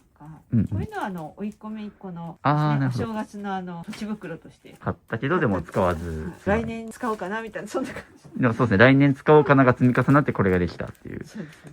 昔ほどお手紙も書かなくなって、昔はよく書いてたんですけど、忙しさだけではないですけどね、面倒くささもあっていいなと思うレターセットを買っても使い切れないみたいな。このレターセットも結構良さそうな。金額書いてはないけど、こういうのもおそらく数百円しますかね。まあ基本的に渡す直前に買うでいいんですよね。ちっちゃいんですけど、はい200円ぐらい。本当だ。これなんとお値段が1個385円しますが、いきます。ここ行かないと、そうなんですよ。ね、ここ合計でなので1200円ぐらいありますが、めちゃくちゃ痛み伴いますね、これ。はい、でももう申し訳なさと反省をですね。そうしないと本当にこのお家片付かないので、どんどん行きます。はい。最近買ってそのお片付けしようと思ってこれぐらいかぶせようという。あるあるなんですけど、みんな片付けようと思って物買っちゃうんですよ。ダメなんですよね。例えば収納ボックス買ったり、防虫カバー買っちゃったりとか。片付けるイコール買い物することではないですからね。まあそもそも物減らせばこういう便利グッズって買わなくてもいいし、まあなのでそこがちょっと染みついちゃってる。片付けようと思ってなんか便利グッズ買ったりとか、まあそれこそ本読んで学んだりとか、まあいろいろしてきたと思うんですけど、もうあとは行動だけですね。ただただ減らして、ちゃんと時間取ってやっていくっていう。これもそうですね。違う意味で大事なことですよ。確かに。違う意味で大事なものを書いてます。本当に大切なものは年齢や身長や体重や電話番号や番地やお給料や成績じゃなくて、数字には直せないものというので、そうなんですよ。だからさっきね、数百円するものも捨てましたけど、あれはお金以上の価値があります。手放したっていうその体験、痛みがですね、無限に出てくる。これ、あれですよね。多分文房具屋さん、ロフトとか、東急ハンズとかそういう場所で多分いっぱい買ってきてると思うんですが、これいくらだわ。これも385円しますね。でも未開封です、これ。特に文房具系僕本当にいろんな人、捨てられない人が持ってるの見てきたんですけど、使うってことよりも、買ってコレクションすること自体が楽しかったりするんですよね。女性の方は特に結構こういうのを買い集めるのが趣味というか、文房具を買うこと自体がストレス発散だったりとかするし、もっと言うと文房具って、とりあえず可愛いで買っても最悪実用性があるからつい買っちゃうみたいな。マスキングテープとかもそうなんですよね。女性の方結構マスキングテープとかを買って収集してる方多いんですけど、使わずに眠ってあってみたいな。マステも一個一個値段が安いし、文房具として。一個一個数百円で値段も手頃で買えちゃうし、まあ一応実用性はあるからいつか使えるかもねっていうので、まあいろいろ買っちゃうと思うんですけど。そうですね。これもちりつもで、ね、1個は385円でも、もうね、多分さっきね、1万2万ぐらい捨てたんじゃないかみたいな話だったと思うんですけど。なので、これもどんどん手放していきます。大事なものは数字に直せないものですから、もういくらで買ったかとかはもう忘れて気にしちゃダメです。これをね、僕のチャンネルではそのサンクコストがあるからみんな捨てられないって言うんですけど、かけたお金とか残してきた時間に比例して、それに価値を感じてしまうからどんどん捨てられなくなっていくんですけど、本当に大切なものは数字に直せないものなので、気にせずどんどん今必要なものですね。今この瞬間の時間を大事にするためにどんどん減らしてもらいたいので。やばい、またできた。祝儀袋系がやっぱこれも急にあったりするからとか、お包みする金額に合わせていくつか用意しとかないとみたいな。ただ、3日間丸さん見てきて思ったんですけど、いらないものが出てきた時に、結構それっぽい理由をちゃんと言うんですよね。金額ごとに揃えないといけなくてとか、こういうシチュエーションで使うから必要だったんですみたいなことは、まあ確かにおっしゃる通りかもしれないんですけど、そもそもとして買い方がバグってる。本人からすると、ちゃんと考えた上で買ってるし、そういう風に使うかもっていうところから。多分動画見てる皆さんからすると、っていう状況だと思うんですよね。さすがにこれは買いすぎじゃないっていうのもそうだし、結果そもそもその見立てが甘いですよね。買って未開封なわけなんで。例えばこれが使いかけとかだったらまだなんかわかるんですよ。こういうご祝儀袋って、だいたいなんか5枚セット、10枚セットとか入ってたりすると思うんですけど、もうここにあるやつが全部未開封だから、そもそも使ってないよねっていう話だったりして。し、まあこういうのってもう本当に必要になったら最近コンビニとかでもパッと買えるので、僕とかも結婚式の行った時とかの袋とかも、当日買ってその場で包んで持ってったりします。ここら辺も見直していきます。もったいないですが、捨てない方がもったいないで、言葉を言い換えていきましょう。捨てるのがもったいないのではなくて、捨てないことがもったいない。よいしょーということで、ここがもろもろ開きましたので、続きまして、こっち行きます。こっち側が特にちょっと物がいっぱい決まってるので、ここどんどん開けていきます。ここはざっくりなんかこういうものがありそうとか、見当つきますか？いや、見当がつかない。そうですね。ここら辺に置いてた封筒とか紙の積み重ねとか、寄せたものがいろいろって感じだと思う。どんどん寄せてって、この山が出来上がってしまったっていう感じですね。そしてここにも通りもんの紙袋が、ここにもまた紙袋があったり、にわかせんべいもあって、すごい、福岡ローカル感満載ですが、ちなみにここから出てきた、これは何ですか？冬に使う加湿器ですね。あ、はい。これいります？これは実はいらないと思って、ここに入れて、このままになってるっていう。ここに置いてたんですね。はい売ろうとしてって感じですけど、見た感じそんなに値段にならないと思うんで、処分してきます。そうだよね。また出てきました。おー、捨てる、溜まる、痩せる。痩せるなんですね、この次が。すごい、人間の欲が捨てたい、お金欲しい、痩せたい、みたいな。人間の欲求が詰まってますね、これ。すごいタイトルの付録が出てきました。片付け上手は3コインズっていうので、ミニマリストの天敵みたいなタイトル。まあね、実際に3コインズとか行くと、安くて可愛くて便利なアイテムがいっぱい買えちゃうから人気なんですよね。でも僕もダイソーと3コインズの商品もいっぱいしてきたので、やっぱ物が多い人の家はこういうのがいっぱいあるんですよね。確かについ買っちゃいがちです。整理収納するからっていうので。便利だな。そして結局みんな整理収納しきれずにどんどん物が溢れていっていく。救急箱系。救急箱系。ここにあったこと存在忘れてましたよね。そうですね、すぐ忘れる。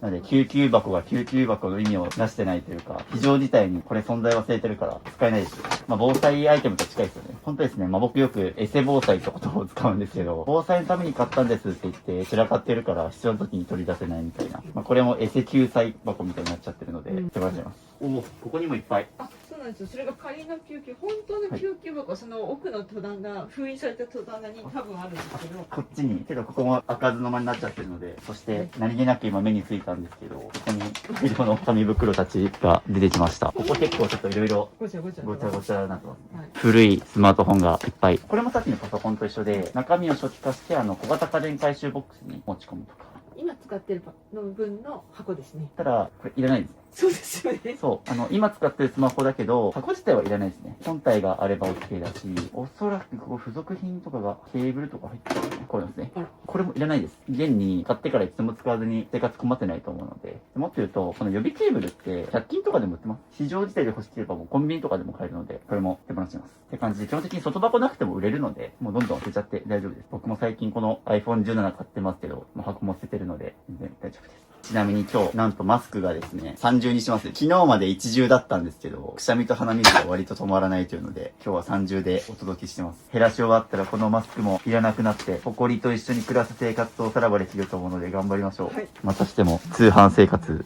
何回見ただろうこれ。これは要は定期的に届くんですよね。あ、そうなんですよ。まあ、なのでこれももう解約した方がいいですね。そもそも届いちゃってるから溜まって捨てなきゃいけないという状況になってるので、この前話したチラシの話と一緒ですね。チラシを受け取らないために投函禁止のシール貼るみたいな。ちなみに今ですね、ちょうど90分片付けてるんですけど、こんだけのゴミ袋と、だと収納だけは来てるんですけど、不要な収納もいっぱい出てます。いろんな落ち方つけてきたんですけど、トップクラスに時間の流れが早いです。なんでかっていうと、物が多いから1秒も無駄にできないというか、どんどん減らさないと終わるか不安だからっていうので、集中してるからあっという間に90分が経つ。ケーブルがどんどん出てくると思うんですけど、ケーブル出てきたら何も考えず捨てていいです。さっきもこれのね、中に入ってたケーブル捨てましたけど、基本的にケーブルって日常生活で使ってもらうこと足りてるはずなんですよ。だから追加で出てきてもなくても生活回ってるので、基本的に新しいケーブルが出てきたらもう問答無用で即捨てした方がいいですね。まあ、最近って結構もうアンカーさんとかみんなこうお気に入りのケーブルとかも持ってると思うから、まあ、こういう付属品のケーブルはどんどん捨てちゃって大丈夫です。ちょっと待ってよ。まあ、何気なくですね、あそこに100円が100円でできてラッキー。あ、本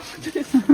100円貯まりましたね。物を減らすとお金が貯まります。これの積み重ねですから、100円を笑ってはいけません。でもなんか、先月なんか僕もこの YouTube 企画、サービスとしても片付けやってるんですけど、その時名古屋で片付けた方が、13万円分ぐらいの給料袋が存在を忘れたとかできて、ラッキーとか言ってて、十数万あるけど、つって、そういう人もいたりします。そうなんですけど、物を減らすとそういうラッキーがたまに起きたりするんで。続いて、大量の財布が。こっちは昔母にプレゼントしたんですよね。だけど使い勝手で合わなかったみたいで保存されてたので、それこそこれも売ろうかと思ってで、なるほど。置いて、こっちもなんかこれはちょっと素材がはっきりしないんですけど、使ってない状態で我が家にあったので売れたらなって思って保存してたのが今出てきたっていう。まあ、思い出のものでもあると思うんですけど、手放しましょうか。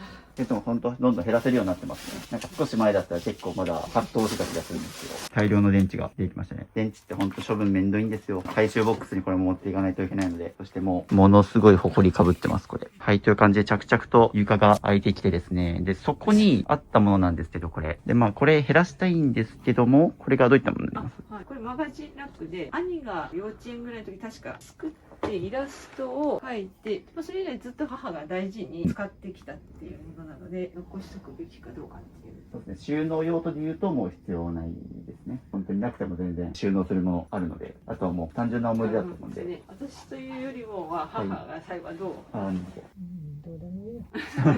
どうでもいいよ。まあそれよりも、この家が綺麗に片付いて生活できることの方が大事だと思うので、これも手放します。なんなんでしょうね。なんかの表紙多分。お気をつけてくださいね。鏡が崩壊しそう。そしてそれを崩壊を止めるためにこのロープがありますが。というので、ここに今大量のスプレー関係があるんですけども。こういうのがなんか最終的に捨てる時に困るなって思って、また使わないのにもうそのまま置いてるっていう。そうなんですよね。もう僕、スプレー缶は買わない方がいいよって言ってるんですけど、使ったとしても、これ処分自体が大変なんですよね、これ。で、使い切れないと、もう中身を抜いて、で、しかもこれ家庭ゴミに出すにも缶とスプレーの日にしか出せないからっていうので、みんな溜まりがちなんですよね。後でやろうって言って。ここも、宿題になりますね。なので、そもそもで言うと、最近僕ももともとなんか防水スプレーとかは缶のものを買ってたんですけど、プラスチックのスプレーのものに切り替えるようにしたりして、なので、買った後の処分も含めて、そこまでして使いたいかっていうのをよく考えた方がいいですね。関係はね、本当に溜まりがちなので要注意ですね。こちらはまた、ちなみに、博多通りもの袋が無限に出てくるんですけども、気になったのが、スリッパらしきものが入ってるんですけど、これなんかあれですよね、多分、ホテル泊まった時にはそのまま持ち帰ってきたみたいな感じそうです。使わなかった分とかいうのを次のホテルで使ったりとか、なんかわかんないけど災害時にも役に立つかなみたいな。そう、みんなね、防災に使えるからとかってこう理由をつけて残してると思うんですけども、これいらないですね。これもう最後に使ったのいつですか？思い出せない。1年以上前ですよね。なんでこれも捨てちゃって、一見生活で使ってそうなものなんですけど、そこの山積みの下にあったやつなんで。発見したら、なんか改めて使おうかなと思ったりして。基本的に、本当に必要なものって、もう使ってるはずなんですよね。こっから先に出てくる、ゴムの山に出てくるものからっていうのは、基本使わないはずです。本当に使ってたら取り出してるはずだから。だからこう見た時に何かに使えるかもっていうので、残しちゃうと思うんです。どんどん減らしていきます。通りもんの袋を捨てすぎて、なんか見てたら食べたくなってきましたね。通りもんってあれですね、地元民は基本お客様用って感じで。なんかもう当たり前すぎて、福岡にいるとあるのが。だから在宅用というか、本当にお土産ですけど、なんかこんなに何回も見てると、なんか食べたら美味しくなってます。通りもんの CM をお待ちしてます。はい、という感じで着々と床がそこ全部開きまして、最後はそこの壁にもたれかかった鏡と大量の吊るしてあるカバンとハンガーたち。ここ行きましょう。で、ここちょっと気になってたんですけど、これこうやって紐かけてる理由は、ここがですね、要はこんな感じで紐で固定してあって、畳んでかけてあるって感じですね。地震対策でかけてると思うし、そもそもこれ自立させられないから、こうやって畳んでおいてあるっていう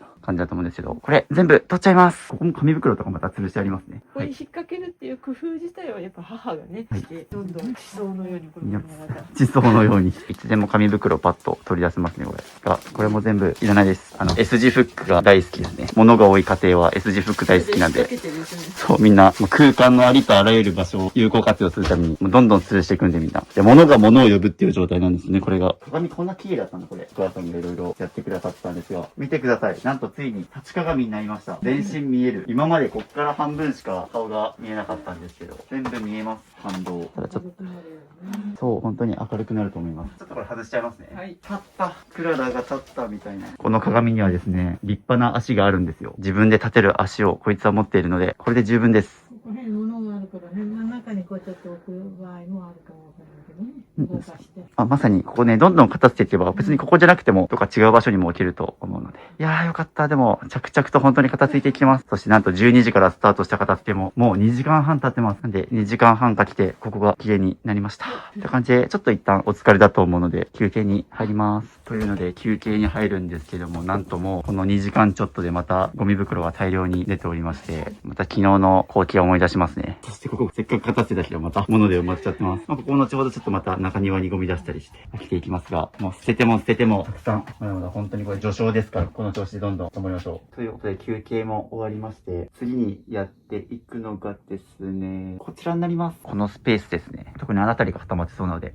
そこから行きます。おーっと、また出てきましたね。という感じで、こういったものがどんどんあるので。ビニールの中にビニールが入ってる。なるほど。このビニールも、ビニールの中からビニールいっぱい出てきます。ビニール袋のマトリョーシカということで。おー、すごいいいもの見つけました。じゃじゃん。セミナー参加の目的、すべての部屋を片付けてスッキリさせたいというの。これ僕のやつですか、もしかして。そうです。この間の勉強会の。はい。僕ですね、定期的に概要欄の LINE 登録してもらうと、勉強会、セミナーも開催していて、最近やったものだと、3ヶ月で物、お金、デジタルを整えるミニマリスト入門セミナーとか、あと女性限定の捨てられないから脱出するための片付け勉強会、セミナーもやってるので、ぜひですね、ズームをつないでやっていくんですけども、その時にね、こういう書いてもらったりしてるんですけど、その時のやつですね。ちゃんと実践されてて嬉しいです。書いてあるのが、セミナー参加の目的、すべての部屋を片付けてスッキリさせたい。いいですね。ここも含めて、自分の人生を取り戻戻したい。職業の仕事も乗せたい。量を規制量に厳選したい。老後、すっきり暮らしたい。自分を大切にしたい。物について考える時間をなくしたいっていうので、いいですね。こういう風にいっぱい書けるってことは、そんだけ伸びしろもあるってことなので、これいいですね。物について考える時間をなくしたい。思考がパンパンで頭の中がフリーズしてるので片付けたいと。見てください、これ。1階の服、明日20時までに片付けるとか。そうですね。僕のセミナーで具体的に何日の何時までに片付けるとかをみんなに書いてもらったりしてるんですけど。あと手放してお金が貯まったらどんなものを欲しいか買いたいかっていうので、旅行に行きたいっていうのが書いてありますね。で、これにかかる費用が伊勢まで行くのに30万から50万とか。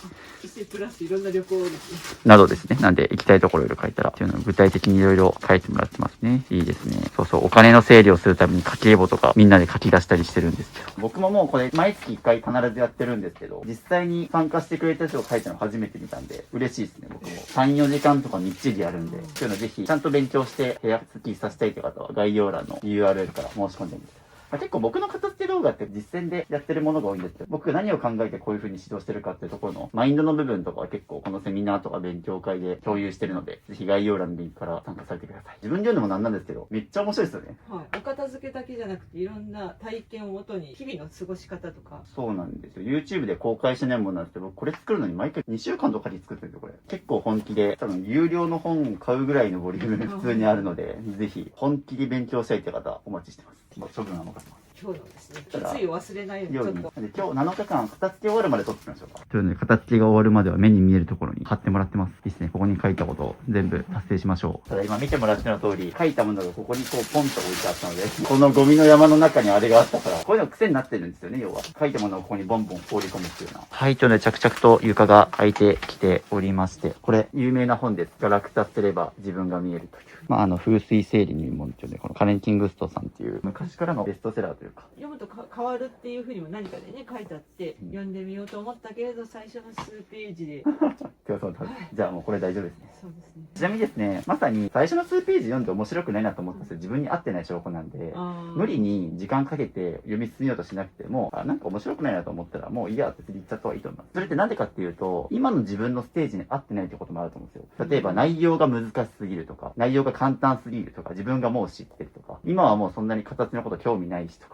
その手が読み進むってことは、自分に合ってない本だから、もうその段階で、買ってもったいないから最後までみんな読もうと思うと思うんですけど、それで無理に自分に合ってないのに読んでも時間の無駄じゃないですか。映画とかもそうですよね。面白くないと思ったら途中出ちゃった方が時間の無駄遣いないのと一緒で、映画だったら2時間とか使うじゃないですか。とか含めて、面白くないと思ったら、面白くないというか、合わないなと思ったらそういう風に判断して。でもしかするとまた、5年後、10年後とか、自分の時間に余裕ができたりとか、興味関心が変わってきた時に読むとまた面白く感じるかもしれないし、本っていうのは本当にそんな感じでも合わないなと思ったらすぐ売ったり手放して、最悪また読みたくなったら買えるんでって感じですね。合わない以上にそのステージが合ってないっていうのはなんか納得ですね。自分が及んでないっていうのも含めて。ね、多分それこそもうかなり読書家の丸さんなんで、今までいろんな本読んできて、昨日も捨てましたけど、多分ね、あそこでも読み進んでない本とか、多分ね、読書してて今思い当たることありますよね。あ、これ知ってるわ、これ聞いたことあるな、みたいな。という形でこれ大丈夫です、ね。ちなみにガラクタ捨てれば自分が見えるってどうですか？結構たくさんガラクタ捨ててきてますが、思い当たる節ありますか？3日間捨ててみて。自分が大事だと思ったものだったり、捨てられないって思ってたものが、本当にガラクタなんだみたいな。そうですね。大事にしてきたものがこうやって捨ててるわけですからね。自分が見えるって書いてありますけど、見えてきました。物自体がガラクタじゃなくって、私自身のあり方、瞑想してるっていうか、物でなんとか満たそうとしてたりとかですね。6日間の中で、物はスッキリしてるけど、自分の中では逆にいろいろ感情が動いてるなみたいな感じがありますね。すごい。だからこのタイトル通り自分が見えてますよね。だからこの本のタイトルから学べてますよね。もうタイトルが全てみたいな本意外とあったりしますけど、なんか。じゃあ引き続き、どんどんガラクタをしていきましょう。という感じで、着々と減らしておりますが。昭和世代なので、取説にしても、ガイドマップにしても、紙ベースで持っとかないと不安っていうのがあるんですよね。これとか、福岡市ガイドマップってんで。これ僕だったらもう捨てちゃうんですけど、それこそ絶対ネットとかで調べたら出てくるんですけど、こういう情報っていうのは。その上で、僕そもそもこの隅っこが出てきたやつだからもういらないんじゃないですかと思うんですけど、紙かどうこうってことよりも、やっぱりこのゴミの山の中に積んであるのって、いつか使うかもとまあ、そもそも今直近でしばらく使う必要がないからもうどんどんここに追いやってるもの。だから僕だったらこの家のものってもう本当に日々の生活で使ってない、直近1ヶ月で使ってないもの僕全部捨てる。よく言ってるのが、なくても困らないですよねみたいな。だからなくても生活できますって話をよくすると思うんですけど、こことかにあるやつまさにそうなんです。僕も多分ここだったらほぼほぼ見ないで捨てちゃうと思う。で、逆に多分ここの普段のダイニングテーブルの上とかで使ってるものとかは多分使ってる可能性が高いからちゃんと精査しますけど、そしたら僕の実家とか僕だったらもう多分ここは見ないで丸ごと捨てちゃいます。なくても多分困んないはずです。みたいな。なくても生活5年10年できてきてたっていうのがもうここいらない証拠なんですよ。そうそう。だからこれも含めてそうですね。ここに出てくるものっていうのはおそらく、思い出のものとかもね、多分ちょいちょい写真とか出てきてると思うんですけど、多分語ってなかったら一生思い返すことなく、存在を思い出すことなく眠ってたものだと思うから、まあ、さして大事なものはここに絶対眠ってないはずなんですよ。あとここのそうですね、どんどん減らしていくにつれて思考が切り替わってきてると思うんで、これあれですね、タイル、紛失防止タグですよね。そうですね。エアタグみたいな感じですよ。これ未開封ですよね。はい。いるんじゃないかと買ったっていうですね買っ。ちゃいますね。アマゾンで。これ未開封ですね。これを財布とかカバンに入れてなくさないようにっていう。けど、なんでなくすかわかりますよね。これも結局買ったけど使いこなせてないってやつですよね。あ、そうですね。まあこれも捨てちゃいましょう。そうだってここに何年間も使わず眠ってたものなんで、使うわけがないんですよね。だから買わなければ、多分これ数千円しますからね。はい。結構いいお値段します。多分2、3000円はしたと思う。これも無駄な買い物だったら。ここは結構愚かさの山って言いましょうか。物を減らすことは自分の愚かさと向き合うことっていうので、結構ね、ここ多分ため息が特に多かった気がします。という感じでお片付け中ですが、なんと服が寝ました。ぐっすりお母さんの元で寝てます。お疲れなんですね。という感じで床も空いてますし、また通り物の紙袋が、中身はなんかチラシ系ですね。新聞とかが、これいります？いらないですいらないですね。もう何度捨てたかわからない通り物の紙袋。すごい新聞ありますね。これはやっぱり記念に多分これだけ撮ってたんですよね。なるほど。令和新元号の時ですね。はい。僕、YouTube で、この新元号出た時に、元号変わってめんどくせえ、全部西暦でいいじゃんとか言ったらだいぶ燃えました。日本の文化なんだからって令和の懐かしの、今令和7年なんで、7年間ここにあったとですね。この山の中に。はい、というので、淡々と床が空いてきて、綺麗になってるんですけども、これ、ダニ取りマット。というので、ダニに悩まされて僕も三重でマスクをしてるんですけども、これいります？何年前買ったかなっていうところもありますね。未使用の。そして、一番のダニの理由わかりますか？いやもう片付けできてないからですよね。その通りでございます。そしてもうダニが湧かないように、どんどん部屋綺麗にしていってるので、本当に明るくなりましたね、部屋が。すごい。これは楽しみ。そして、なんと、丸さんが頑張ったおかげで、こっちも淡々と山が消えてってます。素晴らしい。お母さんも喜んでる。紙ゴミがいっぱい出ますね。ここの多分8割ぐらい紙ゴミでしたね。そうですね。書類というか、家に成長しないと思ってで、引っ越してきたものがですね。もう整理整頓しなくてもいいくらいいらないものばっかりですね。そうですね。はい、ということで、ようやくここが終わりました。ということで、クイックルワイパーで拭き掃除をしていきます。ダニが二度と湧かないように、探し物、なくし物、ダニがゼロの生活へ、レッツゴー。恐ろしいですよね。感覚が麻痺してるんでしょうね。このゴミの生活して普通であるというのが普通はありえないですね。これちょっと客観的に見たら。そうですね。客観的な意見を言わせていただくと、僕この状態で住むのはありえないって感じなんで、僕じゃなくても多分見てる人もそう思ってるから。だからこそYouTube に出るのですごい勇気が必要だったと思うんですよ。人間としてギリギリ生活できてるとか言ったら失礼かもしれないですけど、そういう状態。もちろん、この周辺は生活してる形跡はあって、本当のゴミ屋敷の方とかだともう生ゴミとかがすごい散乱して匂いがとかあるから、それに比べるともちろんあれですけど、感覚が麻痺ってるというか、気にすればどうするってことをよく繰り返しこの動画でも使ってますが、逃げるなーってありますけども、僕思うのは、逃げていいことと逃げちゃいけないことあると思うんですよ。例えばブラック企業とかからは逃げていいと思うし、でも物を減らすことからは逃げるなって僕は思いますね。みんな物を減らすことから逃げて整理整頓とかに走っていくんですけど、結果それも絶対いつか限界が来ます。整理整頓って物を減らしてないから、どんどん部屋が狭くなっていくし、収納が溢れて、どんどん家が散らかって、何がどこにあるか把握できなくなってっていう感じで。なのでもう絶対どっかのタイミングで物を減らすってことやらないと、こうなっちゃうので。逃げるなーって言うと、鬼滅の刃とかわかります多分ね、現代人がこの逃げるなって言葉聞いたら、真っ先に鬼滅の刃の炭治郎の言葉を思い浮かべると思います、今だと。逃げるなー、生き物煉獄さんと赤座の戦いで逃げるなーってありましたけど、とにかく物を減らすことから逃げてはいけないと僕は思いますね。後回しにすればするほど取り返しのつかない状態になるので、今がやるべきタイミングですね。ということで。本当にこれ、久しぶりにこれが大野さんっていう方の出てきて、いや、ちょっと言われてんじゃないかなって、で、テレビでも逃げるなっていうシーンが出てきて、ここれはもう逃げてはいけない。なんか僕の最近の社会の空気感、それこそ総裁が高市さんだったりとかした時にワークライフバランスを設定働きますみたいな賛否両論ありましたけど、でもなんか現代のたちってなんかうすうすそろそろちょっと俺たち頑張んないとまずいんじゃねみたいな、最近それこそ Z 世代とかゆとり世代とかマイペースに生きてこうみたいな感じあったと思いますし、意識高い系みたいなものが揶揄される時代っていうのはちょっとここ数年あった気がするんですよ。頑張ってる人ちょっとダサいとまでは言わないけど、頑張ってんじゃんみたいな、傍からちょっとこう冷めた目で見るみたいな感じだったと思うんですけど、いよいよなんかその日本にいるとこのままだとどんどん衰退しちゃうから頑張んないと生活良くなんないよねっていう感じはなんか出てきてる気がしますね。だからなんかまた2026年とかは努力ブームが来そうな気がします。これは僕の肌感ですけど、逃げずに戦おうというか、ちょっと体育会系的な空気化の時代が来てもおかしくないんじゃないかなって気はしますね。YouTuber だと誰だろうな。ひろゆきさんとか結構まったり生きてこうぜみたいな、意識高い系とちょっと逆の人だったと思うんですよ。今日なんかそこから一変してこれから先なんか意識高い系の時代が来そうな気がしてますねっていうので、まあ逃げるなって話から脱線しましたが、物を減らすことから逃げずに頑張りましょう。はい。で、頑張った結果ここが開きました。ちょっと一山越えましたね。床にあったもの全部減らしたんで。はい、ということで、また大量のゴミ袋が出てて、足の踏み場もないって感じなんで、また中庭に出します。出さないと収まらないよ。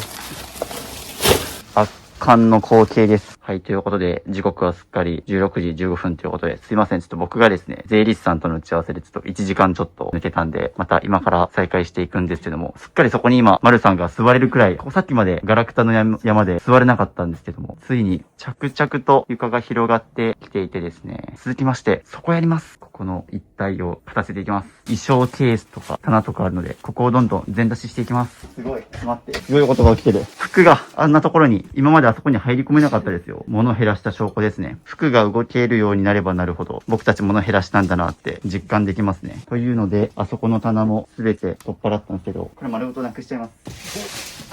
これをなくしてもこれも全部出しちゃいます。というのでもう収納の全出しをしたので、ここもどんどん見直していきます。早速またさっき言ってたスマホの外箱とかが出てきましたので、これはもういいね。という感じで今こっちの処理をしてもらいながらですね、今ですね、ちょっとここをですね、もろもろなくそうと思ってるんですけど、一旦撤去しちゃって大丈夫ですか？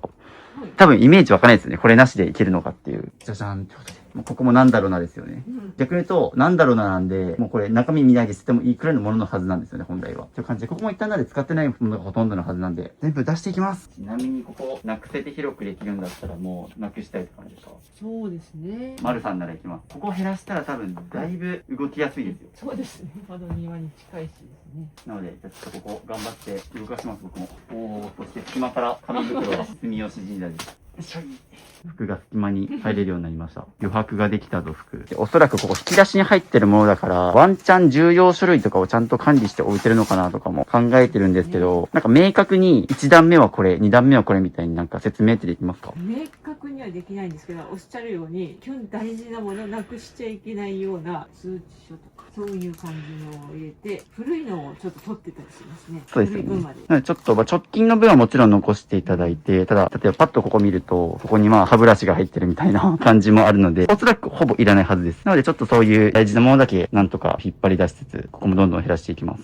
ここから写真が出てきまして、こんな感じで家族写真がありますね。これはどういう記念ですか？甥っ子姪っ子が進学した時に、みんなで食事会したっていう。あー、なるほど。これちなみに撮っときたい大事な写真ですか？そうですね。であると、そういった大事なものがここにぐちゃぐちゃに入れてるのはもったいないので、すぐに探せるように。多分存在忘れてましたよね。そうですね。ここに入れてるの忘れて、多分、すっごい忙しい時期なんで、なくすっていうのが自分の中にもあったので、とりあえずここに直しておくと、避難できてるっていう、そんなサイクル。そうですね。まあなので、ざっくりここかもなぐらいには頭の片隅にあったかもしれないけど、探さないといけないと思うんですけど、今後はパッと写真見返せるように、大事なものを救出していきましょう。他にも、柳川の思い出っていうのは福岡の有名な川なんですけども、お母様と二人のいい写真がありますね。お二人ともお若い。15年ぐらい前ですかね。これは、見残されますでしょうか？そうですね。あまりこう、二人のショットでとか、最後ちょっと思い出系固めるので、はいどんどんこういう大事なものは、ちょっと避けて。ははい。大事なものを捨てないように。スマホも出てきたし、歯ブラシも出てきたし、漢方も出てきましたっていうので、基本ゴミのためにここのやつに飾ってますからね。はい。ということで、ここの箱が見直し終わりまして、これ3つとも全部空になって必要だったのはこれだけですね。本来こんだけいいんですよね。これは手放します。はい。という感じで続いてあれをいきます。こういったものがここにあったりして、ちなみにここ何が入ってるか把握されてますか？ざっくり。把握してないですね。してないですね。なのでもうここもほぼほぼいらないものだと思うので、どんどん減らしちゃいます。おー、それは。本当はこれあれだ。さっきも捨てましたが、なくし物防止タグ無限に出てきますが、これ自体をなくしてますからね、もはや。そうですね。ね、ここ。なくしたから買い直さないとっていうパターンを。これいくらするんだろう調べときますが、多分3000円はすると思う。これ未開封ですよね、しかも。そうですね。元未開封ですね。すごいもったいない。一応物がこういったところからたくさん出てます。これは郵便局だったかな。可愛いなと思って買った貯金箱ですね。お金は入っているのか。入ってないですね。もうオブジェでした。あ、また大事そうな写真がお母さんが拭き掃除をしてくれてます。服はあっちに逃げました。という感じで、着々と片付けてゴミ袋も出てるんですけど、見てください、これ。なんと。10円玉ですね。なんでこんなものがここに。なんか想像ですけど、なんか両替する必要があって、両替に行って、財布に入らないから、とりあえず置いとこうと思って、母がなくしちゃいかんと思ってこれに一応箱に収めてくれたっていう流れかと。多分これ50円分ぐらいかな。お金出てきてラッキーとは思いたいとそうですね、50円でも出てきたらしいですけど、あまり喜べない額。50円じゃなくて、50枚ぐらいあるので、500円分ぐらいはありそうですけど、まあ嬉しいですね、ちょっと。はい、という感じで、これが丸々開きました。ほぼほぼいらなかったですね。はい、ということで、ここに丸さんが入れるくらいのスペースができたんですけども、今日はですね、ここ2つまで片付けて僕帰りたいと思うので、でですね、僕のとっておきのアイデアなんですけど、ちょっとこのリビングどういう風に空間使おうかなっていうところで言うと、まずこの2つなくすんですけど、まあそこにですね、Wi-Fi とかテレビ線が繋がってるんで、この辺り周辺片付けて、でここにあるものはこっちに移動させていきます。そうすると、まあ出窓の上にこのテレビ周りとかも一旦置けるし、この2つなくていいかなっていうので。じゃあ、早速なんですけど、全出しで設置をしていきます。だと、ここにある飾りも含めて、一旦全部出しちゃっていいです。何を飾るかはまた考えてもらって、一旦更地にします、すべて。すごい素敵な服が着そうなものが置いてありますが、一旦全部全出しで更地にします。空のポストイットが出てきましたね。これただのゴミです。この飾り物の中にゴミが埋もれてました。そのまま撤去しちゃっていいです。そして、下にも出てきましたし、あのケーブル配線がめっちゃ気になる。一旦仮で、適当にガムテープで貼って、ここ多分もうほぼほぼいらないもののはずなんですよね。だいぶ埃かぶってて、いろいろ雑多にここもありますが、もういらないものはどんどん処分をお願いします。消しゴムがなくなったと思っていたんですが、ここに直してやった模様です。大事な消しゴムが見つかってよかったです。という感じでここも空になりまして、今拭き掃除をしていただいてます。感じでまたゴミ袋が出まして、ここが、ほぼほぼ一旦更地に。どうですかこの状態。なんか目慣れないというか、何十年ぶりかのスッキリですね。そうですね。まあ実際にはちょっと一時的に色つけるだけなので、一部本当に大事なものは戻したりしますけども、本来はもうこれくらいスッキリさせた方が、逆に服着そうな気がしますね。今まで服着たるアイテムいっぱい置いてあって、なんか服が着そうで来ないみたいな。そして今日のラスボス、この中身をちょっと丸さんに開けていただいて、じゃじゃーん、さっきのこれですね。一旦これも全出します。多分一人っきりだったら、このお盆を取ってました。ああ、なるほど。僕の圧で。でも本当にこれはもういらない。まあ長年これ開かずの間だったわけですから。まあ大事なものでもないはずなんですよ。こういう風に扱ってるから。多分大事だと思って直してるはずなんだけど、もう開かずの間になって、もう、はい。ね、魂とがここにあるのも変な話ですからね。23年ですね。2023年ですね。逆に熱出ちゃいそう、これ。おせちのお重なので、多分とても綺麗なので、母がなんか使えるんじゃないかと取っておいてくれたんだろうと思います。大丈夫です。これはさようならですね。謎の紐、用途不明なので捨てましょう。そしてこれが謎に黒猫ヤマトの宅急便の段ボールで。多分母が綺麗に直そうと思って、なんか私としてはここにあったんだみたいな、子供の頃からあったお菓子入れなんですね。ここに結婚記念って書いてあって、父と母の結婚記念の引き出物。すごい時代を感じる引き出物ですね。こういうの見ちゃうと取っときたくなりますね。そう、さっきのも残してましたけど、そんなに残したい大事なものをここに放り込んじゃってるっていうのは、僕が来て開けなかったら多分一生思い返されることなかったものたちなんですよ。多分存在忘れてたものなんですよね。だからそういったものを本当に大事なのかっていうのは僕は思っちゃいますね。写真を撮るかですね。そうですね、写真撮って手放すとかおすすめです。そうですね。なので見るとね、思い出して捨てづらくはなると思うんですけども。なので後ほど写真撮って手放して。これは未使用の。すごいヒノキのいい香りがします。確かにしますが、大丈夫ですね。大丈夫です。まあでもそうですね、はい過去のエネルギーをちょっおいいですね。過去のエネルギーと言葉出ましたけど、どうですか？多分いろんな開運系の本読んできたと思うんですよ。なんかそういう過去のものに引っ張られるなみたいな教え学んでないですか？そうですね。過去に執着してませんか？このにエネルギーがよってそれが逆に引っ張るっていうか左右っていうか。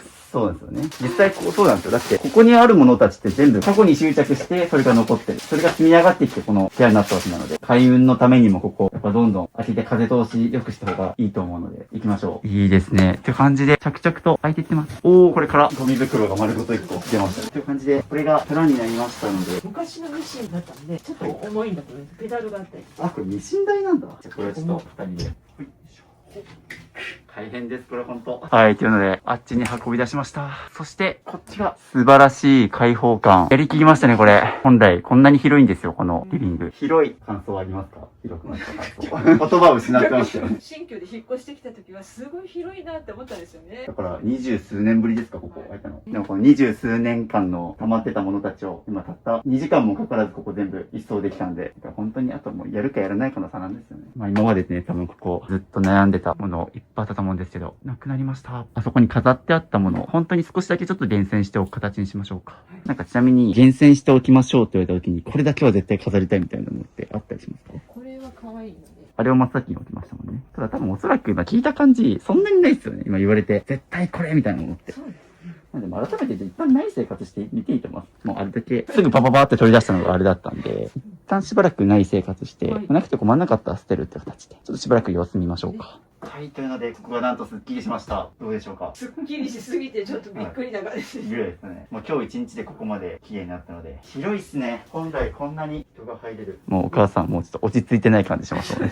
ちなみにですね、あそこを空にしたんですけども、その分ここがこんだけ大量の不要品が出てます。さっきの棚だったり、これもそうですね。あと大量のゴミ袋もいっぱい出てます。もう何が何やらっていう感じですが、本当にいっぱい捨てましたね。もう7、8時間ぶっ通しでやってるんで、ちょっと疲れてると思いますが、服は喜んでますよ、きっと。広々やね。広々。というので、あと最後、ここをちょっと今仮でクローゼット作ってるんですけど、実はですね、こっちにですね、簡易のハンガーラックがあるので、ちょっとこれを使おうと思います。これを使って最後、あそこにある服たちをここに一旦かけて終わろうと思います。ちなみにここはワンチャンコーナーなんで、また次回以降、片付けていきますが。はい、という感じで、ちょっと一時的にあそこなくした状態。ちょっと一旦服をここに寄せるんですけど、次回以降は、あっちをもう少し片付けたら、クローゼットをあっちに作りたいですね。っていうので、本来なんで、ここに服とか吊るしてなくて、空にするとこんぐらい綺麗なんですよね。頑張りましたね。今日も、8時まで。ちょっと僕が途中、打ち合わせで抜きたりしたんで、実質今日一緒に7時間ぐらい片付けて。お疲れ様ありでした。がとうございます。ということで今日も3日目片付けまして、お疲れ様です。お疲れ様です。今回3日連続片付けて、で次ちょっと1日空いてまた4日目みたいな、ちょっと1日間隔空くんですけども、そうですね、ちょっとまたこの何もない状態で過ごしてみての感想を聞かせてください。そして次回4日目はこっちですね、キッチンとかまだ終わってないところを減らしていくんで、よろしくお願いします。よろしくお願いします。ではお疲れ様でした。ありがとうございました。お知らせです。ミニマリスト支部の LINE を追加するとなんと無料で YouTube 未公開の片付け動画やルームツアー動画5本、スマホのホーム画面が綺麗に片付くアプリアイコン画像150個と壁紙セット、物を手放すか迷った時の30の質問リスト、ミニマリスト支部と1対1でズームできる相談会、インテリアの参考になるミニマリスト部屋のリンク集など、他にも計10個の特典を無料プレゼントしています。配布は予告なく終了する可能性があるので受け取りをお早めに、概要欄のリンクか QR コードから登録お待ちしてます。はい、ということで、4日目になります。こんにちは。こんにちは、お願いします。ということで、2日空きまして、前回ちょっとキッチンをね、お任せして、今日ということで、失礼します。ということで、おー、すごい、大量のキッチンから出た食器たち、これ全部手放すものですか？そうですね。おー、素晴らしい。というので、前回宿題で出してたキッチンなんですよ。こっちにもある。ここだけじゃなくて、こっちにも。これ全部なんと、不要な食器たちでございます。すごい。動画見てる人たちにとってはもう一瞬ワープして、みたいな感じだと思うんですけど、めっちゃ出しましたね。めっちゃ減ってるぞ。っていうので、ちょっと気になったところをちょいちょい突っ込もうと思いますけど、結構食器、フライパンとか鍋とか、調理道具も割と結構出てますね。そうですね。こんだけいっぱい不要品出たら、ここめっちゃ空いたんじゃないですか？そうですね。スカスカになってる。何よりこっちかな？ここが結構空いてる感じがしますね。残すものとして。おー、本当にもうお二人プラス来客用っていう。いいですね。でも本来こんだけ減らせばこんだけスッキリするということで、こっちもそうですね、ちゃんと使う分だけありまして、食器はもしかすると、こことか使ってないんじゃないですか？そうですね。おー、はい。年末年始のおせちとか、そういうのに使うようかな。はい。こっち空になりまして、こっちもすごいめっちゃ減ってる。昔は兄家族とかも来たりしてみんなで食事とかお祝いとかおせちとかあったんですけど、もうね今そんなにないし、私と母2人プラス、ちょっとあった方が安心かなっていうところで、すごい、もうなんかこれ見てるともはや僕なしでも全然減らせそうなくいらい。やいやいやいや、渋さんが来られるから終わらせないとみたいなモチベーションが。まあちょっと宿題として出したんで、もちろんね本人頑張れたと思うんですけども、素晴らしい。そしてこっちもね、あんだけぎゅうぎゅう詰めだったのに、てかこんなピカピカだったんですか。母が新聞紙をですね敷いてたっていうのもあり、はい下の部分はピカピカであったという。素晴らしい。そしてここも、ここがちょっと大きなお皿、使わない気もするんですよね。だけど入れてます。いやでもだいぶここスカスカになりましたね。というのでこれを手放していきます。いやでもこれ頑張りましたね、本当。思い出ので本当は使いたかった食器もあるんで使おうかなと思ったけど、古いっていうかね、もう何年間も眠ってた食器なので、もうちょっと使うのもなんか気分が上がらない。十分にありますもんね。しかもなんか僕が来るまでにゴミ処理場に2往復して持ってってるっていうので、僕がいない間にかなり頑張ってくれてます。その前くれたやつ手放してますね。ゴミ処理場の方にさっきも来てましたよねって言われて。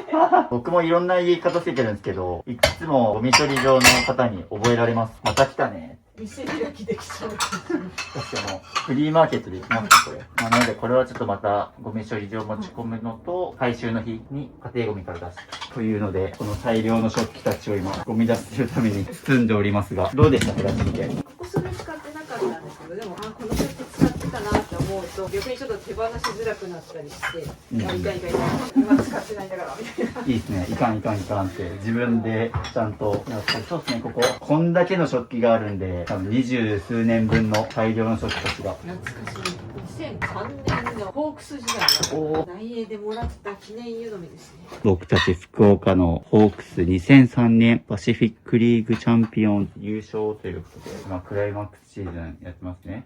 というので、これはとにかく、いや、これゴミ出しが大変ですね、本当。物を減らすのはゴミ出しまで含めて、なので、いる、いらないの判断だけではなく、外に出すまでが片付けということを考えると、ちょっとまだ気が遠くなりますが。そこまで考えて買い物をしないとですね、新部活とかもありますけど、これを残したまま私が仮にですね、先立った時に誰がこの作業をするのかって考えると。そうですよ。なんか僕今、いろんな方のご自宅訪問してってるんですけど、ちょうど来月伺う方が YouTube 伺いますねって言って、面談した翌日に車追突されたらしくて、25歳の方なんですけど、その時死を覚悟して、でちっちゃいお子さんもいるから、25歳で若いからって言って、後回しにしちゃダメだなって言ってて、本当何が起こるかわかんないですからね。僕もこの後帰る後引かれるかもしれない。人生いつ何があっても後悔ないように減らしておきましょう。そして僕の段ボールはもうぎゅうぎゅう詰めです。という感じで、どんどん詰めていきます。ということで、一旦分別が終わりまして、切ってもらってるんですけど、なんか気になりました？これまな板なんですけど、結局使ってなくて、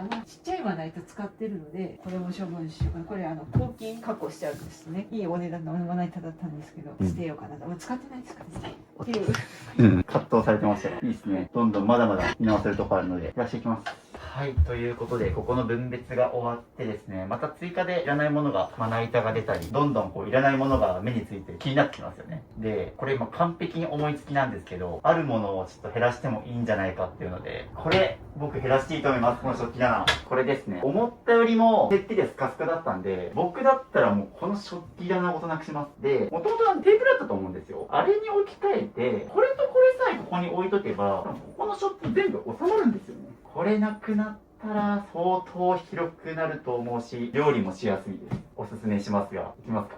片付けてこれだけになった時に、もう少し背の低い食器棚でもいいのかなっていうふうにはちょっと思ったところでした。そうですよね。結構スカスカですし、こっちが空いてるので、いっちゃいますか。そうですね。これを撤去するのはちょっと大変ですが、一旦ね、ここから出すのは僕も手伝うので、行きましょう。はい。これはなかなかの大物ですよ。4日目にして一番の大物だと思います。が、ここ減らすと、だいぶこのキッチン使いやすくなるんで、頑張りましょう。母、今不安になってますね。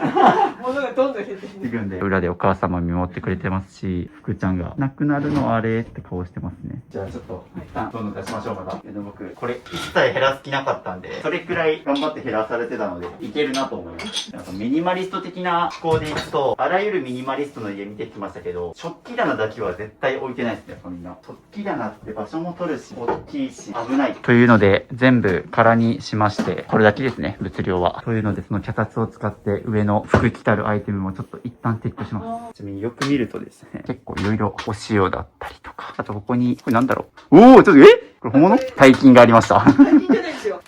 あー、これ、よかった。偽物か。そういうおまじない的なあれですよね。ほら、一番上はいと一番下だけして、なるほど、なるほどこん。だけお金があるぞみたいな。上の分だけ本物で、あ、そう、だから俺本物じゃんと思ったんですけど、こっから下は偽物ですね。というので、これも一旦撤収します。お願いします。はい、ということで、全部空にしました。という感じで、これを頑張って運びます。ちょっと僕、おつまり引っ張ってもらおうかな。感じで移動させます。おお、意外といける。というので、これを中庭から出していきます。大掛かりな作業ですが、毛布敷くとこんな感じで簡単に僕たちみたいな力のない2人でもいけるので、すごい、YouTube 史上初、中庭に粗大ゴミを出してます。俺も YouTube の再生回数落ちて、ミニマリスト支部で食えなくなったら、地域の何でも屋さんやろうかな。じゃじゃーん。広？見分けちゃうくらい広いですし、食器棚の後ろにいろいろ落ちてましたね。はい。何十年ぶりの光景ですね、これは。床が広いです。そしてここに食器棚置いた形跡があるくらいですね。長年積んできた分を今、積み下ろしましたね、ここ。これは気持ちいい。いや、でもこれができたのは本当に、丸さんが食器を大量に手放してくれたおかげです。いや、今日からご飯作るの楽しいんじゃないですか、これ。そうですよ。もう好きです。自炊がもう、そわそわして落ち着かないでしょうね。今日はね、この博多もつ鍋で山中のこれでも作っていただいて、なんかそこに置いてありました。うわやべ、もつ鍋食いたくなってきた。山中うまいですよね。そうですね。はい、ということでこちら持ってきました。これで十分。これ置いても全然広いですよ。で、ここに電子レンジとか。おー、全然いけますね。すごいですね。置けた。置けました。置けなかった場合は、こっち僕上に積む予定で想定したんですけど、全然置けましたね、余裕持って。本当ですね。という感じで置けました。素晴らしい。そして、こっちが空いてるので、もともとあった食器は入れ込みます。すごいなんか、唖然としてますね。こんなに広かったんだ、ここ。っていう。というので、空いたスペースにどんどん食器とかを入れていきます。まあ、こことかいいと思いますね。こういう空いたスペースにどんどん食器を入れていくんですけど、どこに何を置くかで言うと、木製のものとか軽いものは上、で割れ物は下に行きましょうか。やっぱりちょっと割れちゃうと危ないので、こういう感じでどんどん空いたスペースにどんどん入れていきます。僕たちが食器を整理してる間、服が寝そべってます。床が広くなってよかったね。はい、というので、ここにあった食器棚を撤去して、ここ開けまして、全部こっちに食器を固めました。もう十分。危ない。怖い、事故が。物に殺されちゃう。危ないな、服。間一髪でした。はい、という感じで、必要な食器、もう全部こんな風に綺麗に収まっております。すごい。もう全部ありません。ここは来客用。こっちはよく使うやつで取り出しやすくっていうので、もう上にも置く必要なくなりましたし、ここの食器棚も必要なくなりました。すごい変わりようですね。広い。めっちゃ料理しやすいと思いますよ。確かに。本当一人じゃありえないので、まあ、感無量というかびっくりですね。まあ、まだまだね、あの周辺とかはまだ見直しの余地ありですが。一旦手前がめちゃくちゃ綺麗に開きました。お疲れ様です。お座り。お手。はい。広いということで、だいぶここも片付きましたね。こっちも含めて。ということで、5日間片付けて、リビングがここまで綺麗になっております。ここ、食器棚がなくなりましたね。まあ、まだもうちょっとね、時間をかけて、この辺りも減らしていくんですけども、僕たちにもちょっと時間が限られてるので、次にやりたいのが、あっち、物置部屋行きましょうか。ということで、もう夕方夜6時ということで、すっかり暗くなりましたが、行きます。ここがね、今までずっと後回しにしてた。ここ片付けないと、このお家は綺麗にならないので、オープンということで、ワオですね。ここ、行きます。まずもう、この、のれんから取ります。取れました。というので、こっからが本番っすよ。今までの5日間、もう練習ですから、あれ。こっからが本番です。で、ここのカーテンも取ったんですけど、この扉も取っちゃいましょう。取っちゃいまーす。広い。おお、やばい。YouTube 映えしてます、これ。扉が開いたことによって。開放的。そして裏はこんな感じです。おお、食器棚が、ここにも減らしても減らしても出てくる食器たちと食器棚。これもまた減らさなきゃですね。多分もう見てないからそれは大丈夫です。存在忘れてましたもんね。これはなかなか大変なことになってます、これは。僕もすごいっていう言葉しか今出てこないです。呆然と立ち尽くしてますよ。でですね、僕本来ですね、一応今回7日間お時間いただいてるんですけど、余裕で今のペースだともう間に合わないです。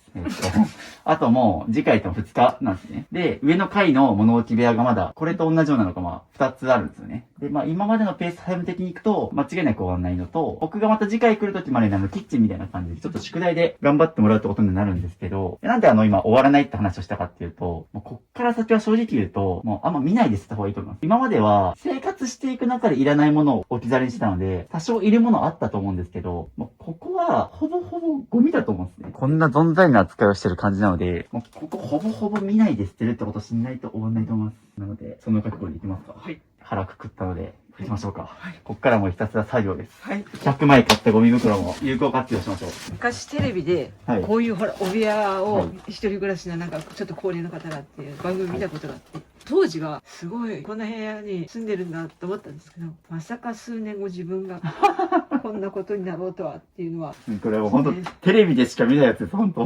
YouTube でこんな、まさか人事と思って見てたのが当事者になるとはっていう。そうですね。お客さんが来るたびに、とりあえず入れとこうってした感じの、本当にゴミ置き場的に、結果的にしちゃったなという。そして、ここにも大量の紙袋と、通りもんですって感じで、もうですね、本当にここからはどんどん置けます。また多分、片付けていくうちに、これ懐かしいとか、こういうの見ると、そうですね。コンサートに行った思い出とかですね。だからもうここはサクサクやっていきます。はい。もう踏んじゃいますね、これ。はい、踏んでください。気をつけてください。粘土しないようにしてください。はい。記念撮影してこう、サムネになるかもしれないね。じゃあ僕YouTube 史上初めて、スリッパ自分で買って持ってきましたっていうくらい、もうちょっと申し訳ないんですけど、ちょっと氷になりますね。そうしないと、例えばこういう座席表とかあるんですけど、もうこういうのどんどん見ずにいきます。またもう、通りもんの紙袋が。ちなみに僕から見た光景は、こんな感じで、どんどんゴミ袋開けてもらってます。すごいな、これ。ちなみにこっちから見ると、あとはこういう風に本があったりとか、あとなんかお人形さんがあったりとか、家族写真、あとハンガーラックだけは救出したいんですよね。そしたらマルさんのクローゼットは作れるんで、ハンガーラックだけは頑張って回収したいです。あとですね、見てもらっての通り、ひたすら段ボール、あそこは Amazon の箱とか、多分使ってないであろうお水の箱とか、空き箱ですね、あれ。で、あとですね、僕の後ろにこっち、クローゼットがあって、多分これ遺品ですかね。お父さんのスーツとかジャケットっぽいのがここにあったりしますね。というのが一応この部屋の全貌となっております。僕はそしてゴミの上に立ってます。すごい光景ですよ、これ。丸さんにちょっと登ってもらったんですけど。これ寝室だったんですけど、どうですか？寝室だったんですね。はい。5年ぐらいの間に、日々お客さんが来て、わーって詰め込みとかして、こうなるかっていう、ちょっと自分でも愕然としたっていう。だからここもともと寝室だったんですけど、直近5年でどんどんお客さんが来るたびに物をボンボン放り込んで、もう5年でこうなったとですね。逆に言うともう5年間これなしで生活できたってことなので、どんどん捨てていきましょう。そして、このゴミの山の上であぐらかいてるっていう、これ YouTube のサムネになってるかもしれないです。YouTube 史上初、ゴミ袋じゃなくてゴミの山でサムネ撮るみたいな。で私の友人や先生や仲間が見たらドン引きするんじゃないかなっていうのが一番私にとっては不安ですね。まあそうですね。でも、ここまで晒したらもう怖いものないです。そうですね。し、僕よく言ってるんですけど、やっぱ自分の弱みとかも含めて出せる人ってめっちゃ強いと思うんですよ。それこそ、プロの選手とかも最初はね、やっぱりまだ上手くない状態で練習試合とか行って、で、そこからどんどんね、ぶたれて強くなっていくのと一緒で、そういう自分の、どんどん、やばい、言葉が出てこないわ。今回の YouTube も僕なんか言葉がなんかあんま出てこない。もう、ゴミにエネルギー伝わる。そうですよね。そう、ここ私が変にこのエネルギーに馴染んでるから違和感がないですけど、すっきりしているところにいる渋さんからすると、違和感っていうかね、なんかいろんなものを感じて、ちょっとざわざわしてる。普段の渋節が出てないというか、ビシバシ言ってる名言とかも全然出てこないですよ。なんか思考が散らかるんですよ、なんか話してて。言葉が全然出てこないんで、もうやっちゃいましょう。とりあえず片付けやるしかない。言葉で語るより行動で示せ。ゴミ屋敷の清掃業者さんの気持ちが今初めて分かりました。これをやってるんですもんね。ここの椅子いらないから丸ごとトラック積んで捨ててくださいみたいな時はもうこういうのやってると思うんですけど。ちなみに今時刻が6時半ぐらいです。なんでこっから今日9時までやるので、ちょっとあと2時間半ぐらいどこまで減るか頑張りましょう。この空間結構ちょっと遺品に当たるものがあったりして、多分それで悩まれてこういった書籍が、身内がなくなった時の手続きっていうので、ちょっといろいろ相続回りとかありましたもんね。その時にちょっと学ばれた形跡の本があったりしますが、大丈夫ですね。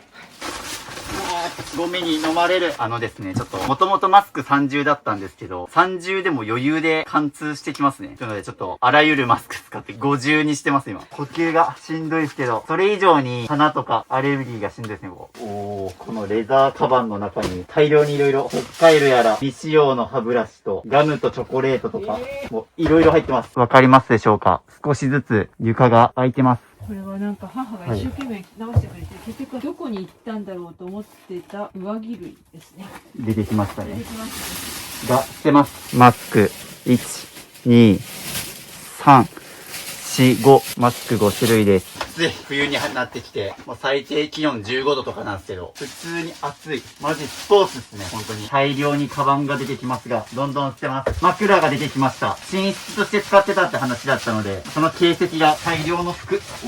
というので、なんと少しずつ床が見えて、丸さんが立つ余裕が出てきましたね。30分ぐらいやって、どんな気分ですか？はい、もう言葉がないです。自分自身に。そうですよね。僕も言葉出てこなくなったくらい、もう闇雲に島減らしてるんで。ただ、これができてるっていうのは本当に今までの積み重ねでこれができてるので、いろいろ多分減らしながら当時の群れとか思い返すことになると思うんですけど。もう過去のものなので基本は電子なんですけど、まあ、アルバムだけはですね、ちょっと一回、おー。残しときたいなと。ちなみにどんなアルバムですか？私の幼稚園の記録ですね。幼稚園の運動会とかですね。ちびまるさんがいますね。はい。でもそういう大事なものもこのゴミに埋もれてるわけですから。そうですね。それだけ手前にあるって感じですもんね。これ気持ちいいですし。って感じで、どんどんいきます。ね、渋さんが言われるよりも大事なものまで生まれてるっていうこの状況を見返ると心が乱れてるっていうか整ってないんですね。大事なものをね大事にしておくっていうような感覚に慣れてないと、本当心が乱れまくってる時期なんだなって改めて思いますね。そうですね。まあ、介護だったり、仕事のことだったり、お父さんが亡くなるとかも含めて、遺品整理とかですね。カメラが回ってない裏側にはですね、大変なね、生活をされてたと思うんで、今生産していきましょう。はいこうまだまだ人生長いですから、このゴミ屋敷で過ごすにはもったいないですよ。そしてね、丸さんもとにかく、やるって決めたら、すごい、今回のキッチンもめっちゃ綺麗にされてますけど、スイッチ入ったんで、とことん頑張れる方なんで、ここも余裕で減らせると思います。渋さんのおかげです。いえいえ。一人では到底。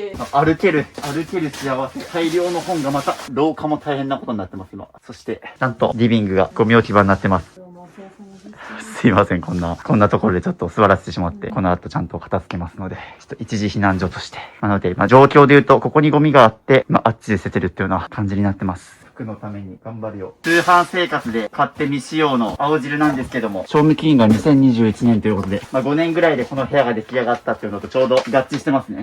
ほっ大量。食品表示の嘘。一日一生。人生は4つのお付き合い。これ気になる。今日の健康。癒しの塗り絵。出口は嘘をつかないって言いますけど、ゴミになる者たちですが、丸さんがどんな人生を生きてきたか、本当にわかりますね。今まで学んできた形跡が。はい。すごい。ここに本が積んであったんですけど、多分汚さないように置いてあって、カレンダーが綺麗にシンデレラフィットで置いてありますね。これはわかりやすく、おそらくゴミとして捨てるのがめんどくさかったんだろうなっていう、この、わかります気持ちはすごくからなんですよね。あ、そうですね。発泡スチロールがあったりとか、この巨大な段ボールって解体して出すのめんどくさいから、多分それでここにもうボーンってああ、そうですね。置いてあった形ですね。というので、どんどん捨てていってるんですけど、さっき捨てたポリフェノール青汁が、ここにも、賞味期限もこれ2021年なんですけど、さっきこれ12月だったんで、多分こっちは2ヶ月はかかってますね。多分定期便みたいな感じで来たのかな。そうです。あ、ですよね。そうなんです。賞味期限からそれが予測できましたね。すごい。もう丸ごと言ってますね。そしてもう丸さんも言葉が出ていません。もう僕も疲労困憊で言葉が出ないんで気持ちはわかりますね。私は自分のゴミだからまだなんか気持ちの持っていきようがありますけど、一緒にして僕は僕でこの YouTube で面白いネタになる、再生数回るみたいな、そういう気持ちで頑張ってます。再生数回ることを祈りますみたいな。ね、でもそれだけ回るってことは共感されてるってことなんで、それだけ多くの人の背中を押せてるんで、いっぱい再生されてるですね。本当そうですね。誰かの役に立てる。こんだけ減らす動画ないと思うんで、もし同じような状況の人がいたら、この動画見ながら頑張って減らしましょう。というのもですね、結構大事な話しますね。僕原則実は言うと、ゴミ屋敷の申し込み断ってます。なんでかっていうと、過去にもこれくらいのレベルの人、依頼が来て行ったことあるんですけど、途中で挫折しちゃって、で、やっぱりゴミ屋敷って単純に捨てられないみたいな性格の話とかではなく、結構心の病だったりすることが多いんですね。丸さんで言ったら今回はこう、介護だったり、お父さんが亡くなったりとか、遺品整理含めてっていう感じで、いろいろ本当にゴミ屋敷になる人って単純なそのだらしない人間だからなってるってことよりも、うちで言うと自己破産したとかですね、みたいな、そういった事情があったりして、僕の父もそうだったんですけど、ちょっと精神的に参ってるみたいなとことか。含めて結構僕もだから過去に行った時に、その方とかやっぱりメンタル的にやられてしまって、2日目ぐらいで辞めたんですよね、その方は。で、そっからもうちょっと音信不通になっちゃったみたいなことがあったりして、だから単純な片付けっていう問題じゃないんですよ、実はゴミ出しって。っていうところから基本僕原則お断りしてるんですけど、丸さんは文章を見たりとか、人からの紹介でもあったし、実際面談してみて、相応の覚悟があるなと思って、丸さんとだったら頑張れるかもなっていうところで撮影させてもらってですね、実際ここまで来れてるんで、なんでもう本当ね、あとは根性ですね。なので、僕としても今、この状況でカメラが回せて、ちゃんと減らし終わりそうというか、もう終わりが見えてきてるんで、そういう意味では、この動画っていうのが、いろんな人の背中を押す動画になって、いっぱい見られてほしいですね。本当に激レアなので、これ。今、引き受けてくださってきたすぎて。もう本当にありがとうございます。いえいえ、もう涙するくらい頑張られてますし、本当はね、本当にこういうとこネット上で公開するって本当に勇気がいくことだと思うので、黙々と作業もされてるんですけど、頑張ります。頑張りましょう。服が入った。ゴミにまみれたワンちゃん。でも私早々に立ちちゃいました。そして、こっちはですね、大変なことになってます。服の生活スペースが、マジで言葉が出ない。そうですね、ここも片付け終わったら服がのみのみ走り回れるスペースになるんで、この犬、本当にどこでも走り回りますね。非常に元気がよろしい。服のために頑張って減らします。服見なさい、この光景を。お母さんもここで寝てたはずですが、寝れなくなっちゃいましたね。また寝れるように頑張って片付けます。これは、丸さんが先生時代に貼ったであろう。みんな違ってみんないい。いいですね、今週の言葉。何これめっちゃ気になるこれ。返事は 0.2 秒。即レスしろってことですか？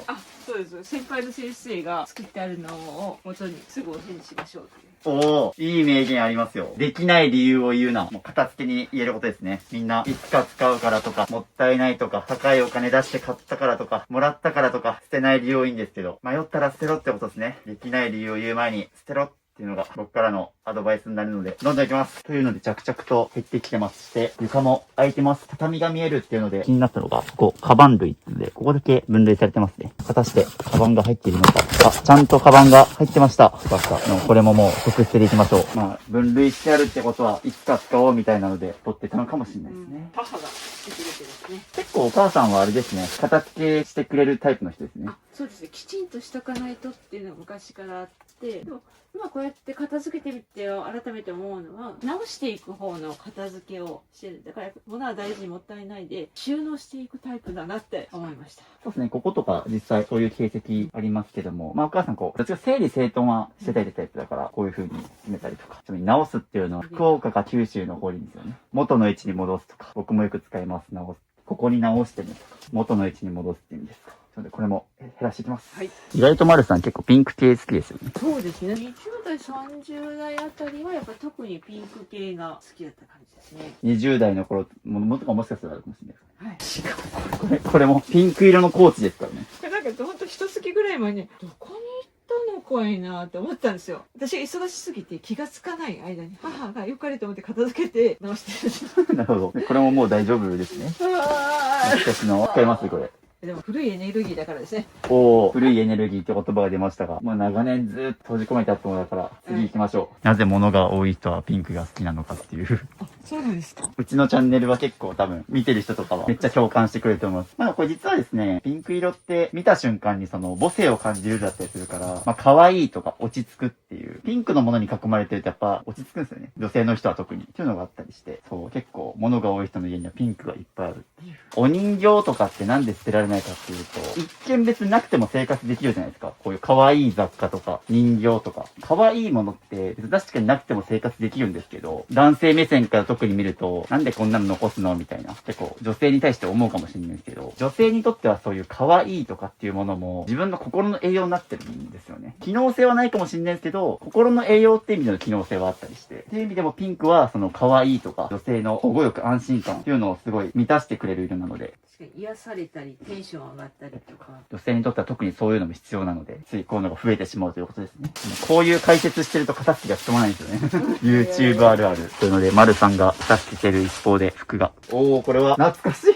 丸さん聞いてたんですか？ファンキーモンキーベイビーズ。ラストってことはこれ最後のアルバムなのかな？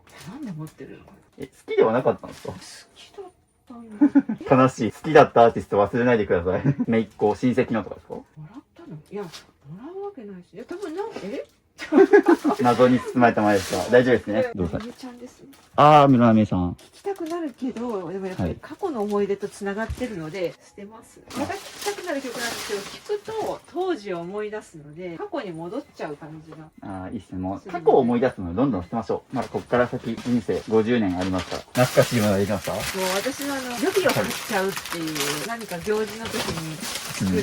そして変わらずピンクが。フラワーペーパー。これもどんどん捨てます。そしてなんと、無限に出てくる通りも、何回触れるねんっていう話ですよ、僕も。マジで無限にいっぱい出てきます。多分なんかいろんなとこ持っていく時にですね、なんか使うかもみたいな。だけど、お土産の紙袋って無料ですもんね。未だに。レジ袋有料化の流れは来てるけど、この前ちょうどなんか通りもん買ってきてって言われて買ったけど、いや、払ったの今有料かな多分。昔はね、レジ袋と紙袋無料だったから、こういうのバンバンもらいましたもんね。ちょっと待って、こいつ、隙間をスルスル。おお、トンネルしてる。嵐のように去っていきましたね。これも気に入ってたのに、こんなところに直されていたの。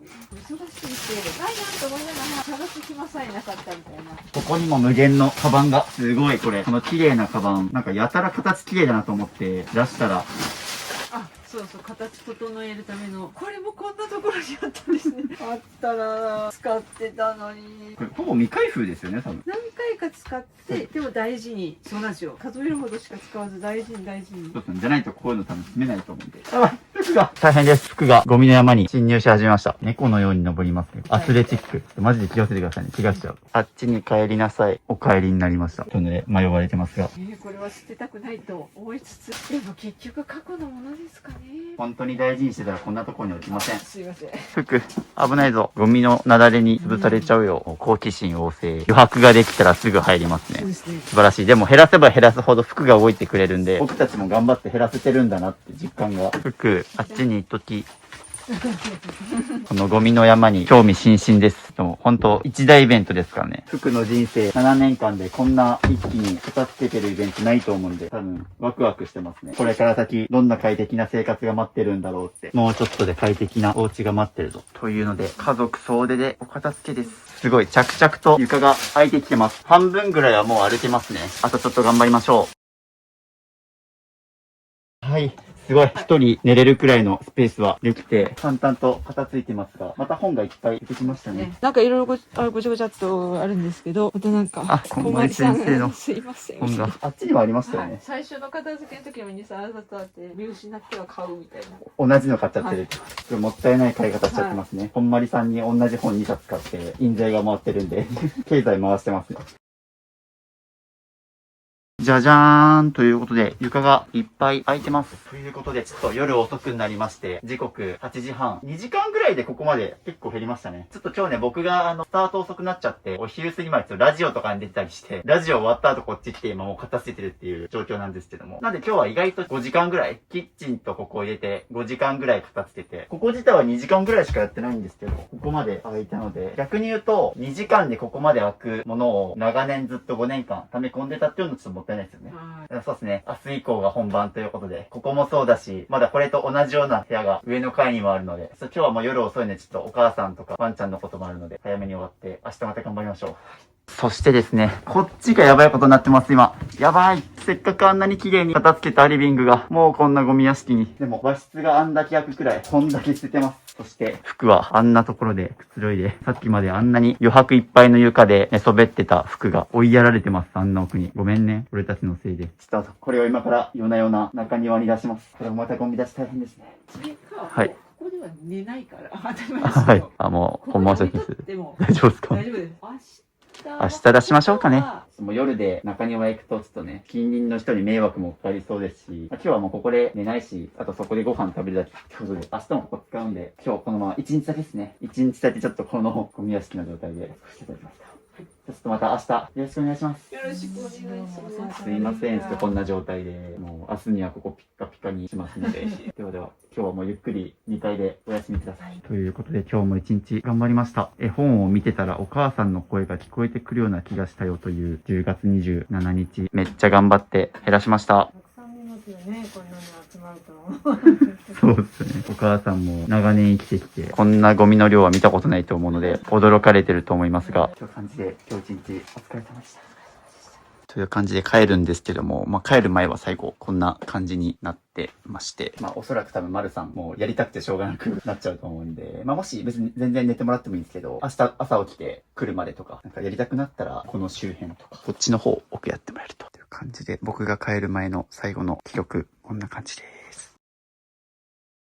今日は10月26日の午前中です。今からゴミ処理場の方に持っていける分を搬入したいと思います。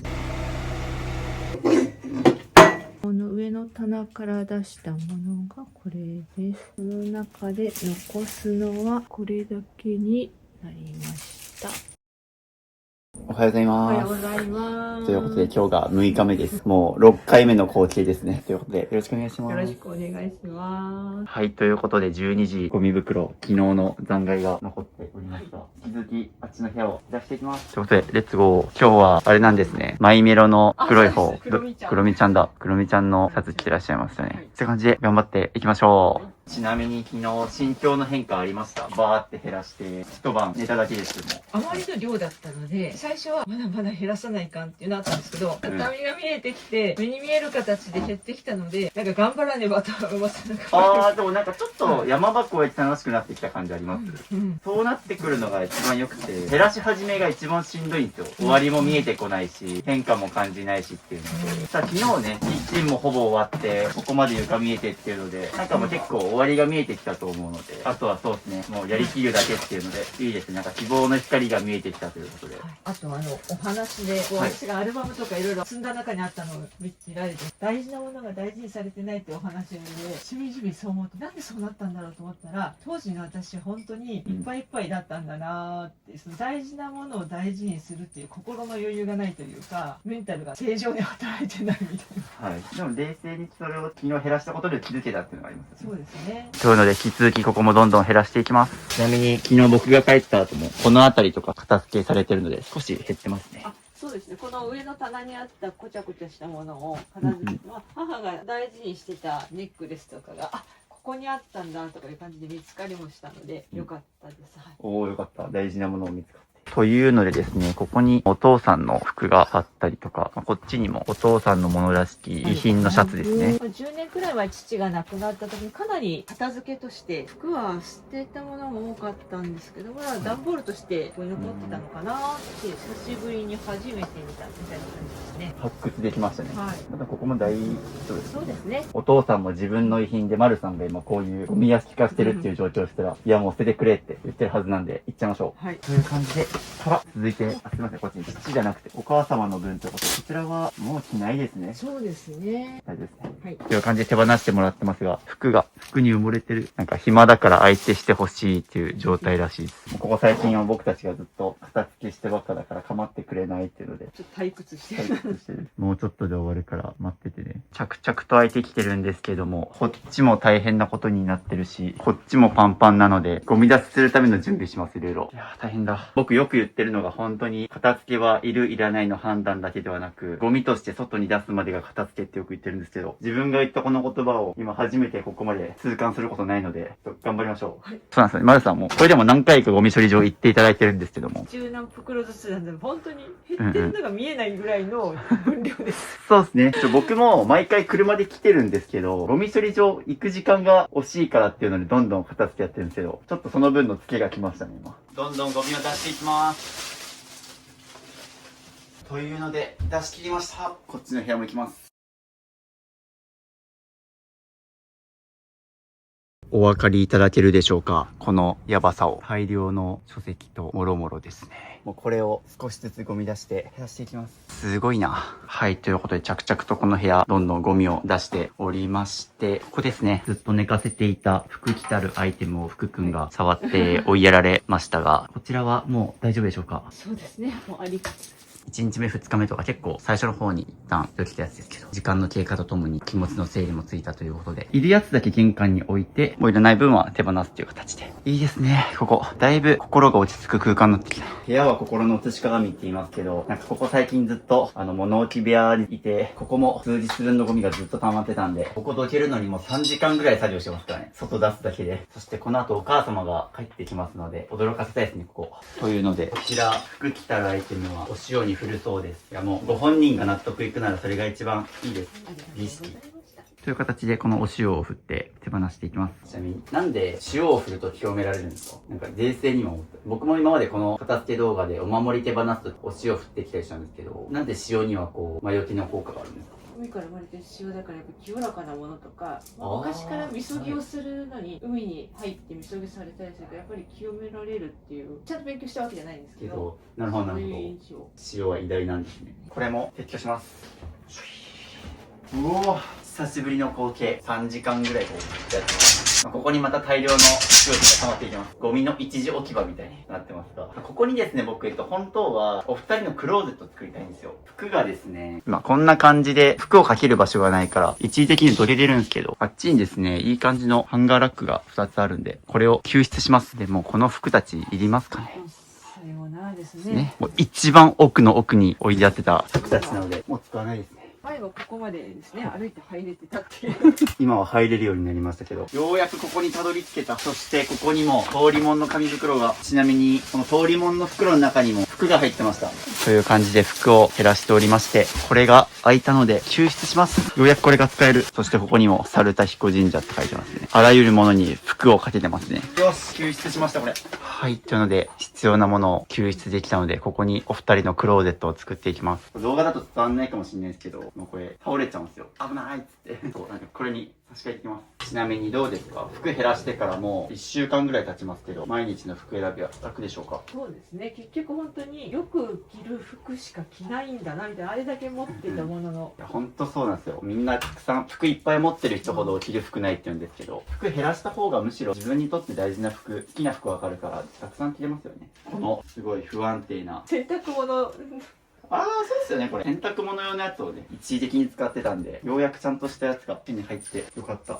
そして、こっちにはおばあちゃんの服を貸していきましょう。感動。お二人の服がようやくちゃんとしたハンガーラックにかかりました。ようやくここにクローゼット作れました。ここまでが長かった。お二人のクローゼットができました。てかもうなんならここで布団も敷いて寝れますね。そうです。で、あっちがリビングなので、ようやくなんかお部屋もつながって生活空間って感じになってきたわ。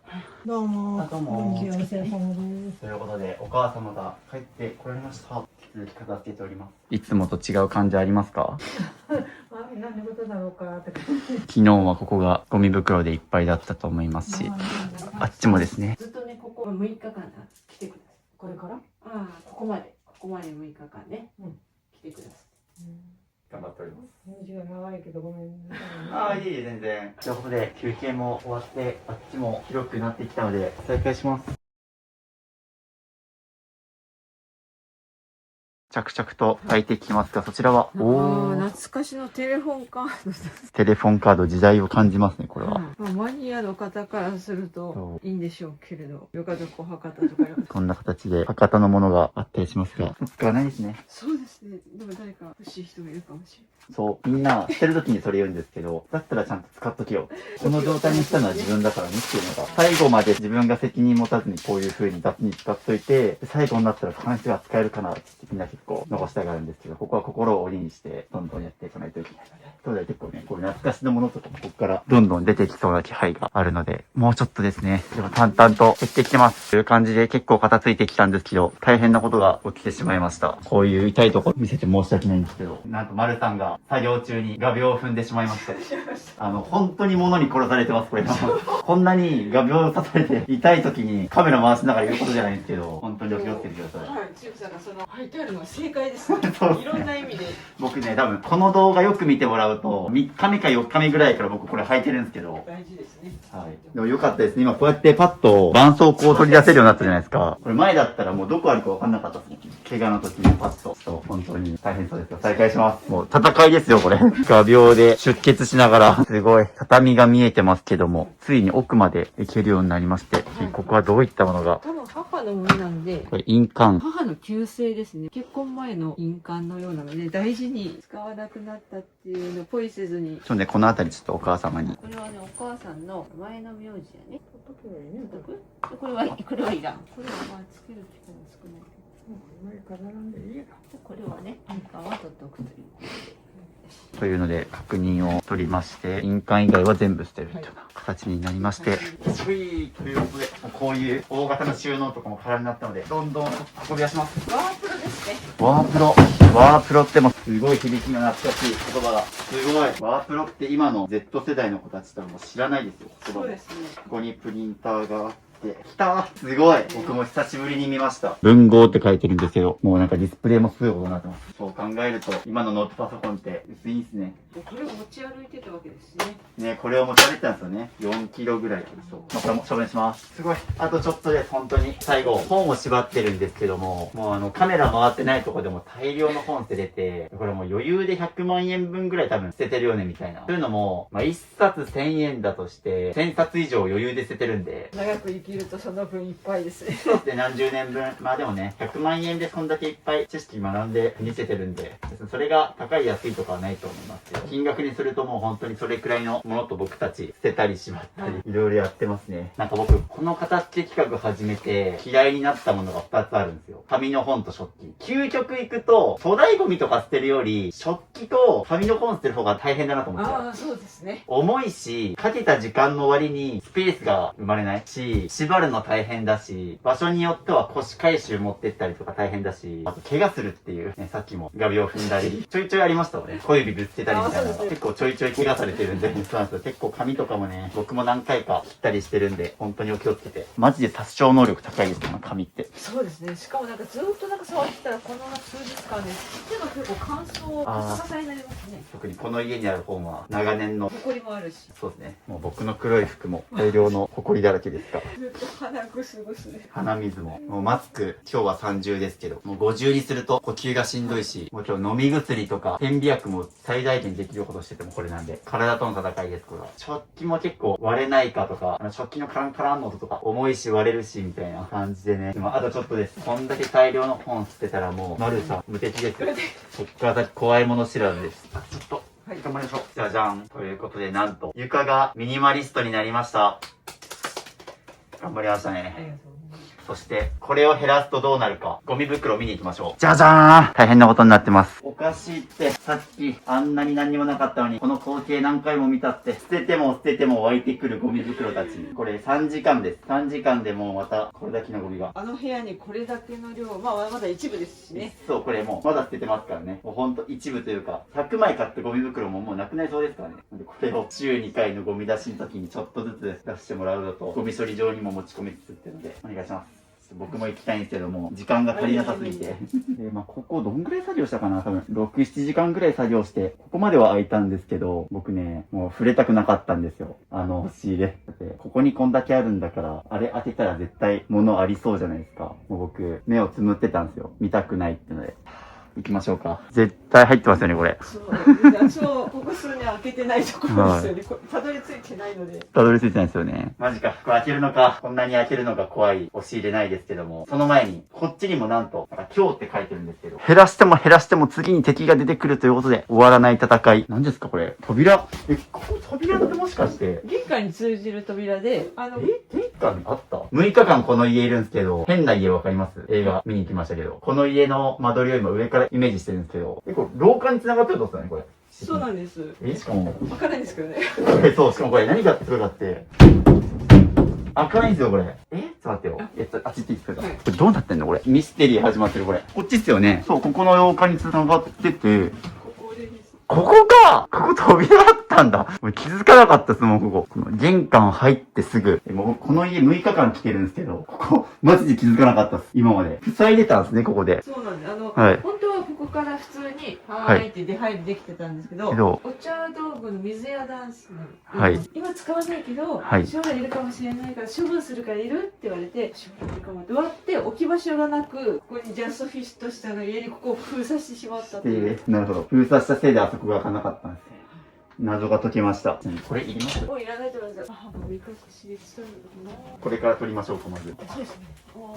まあ、あと、ちなみにここも開いたんで、これも粗大ゴミですね。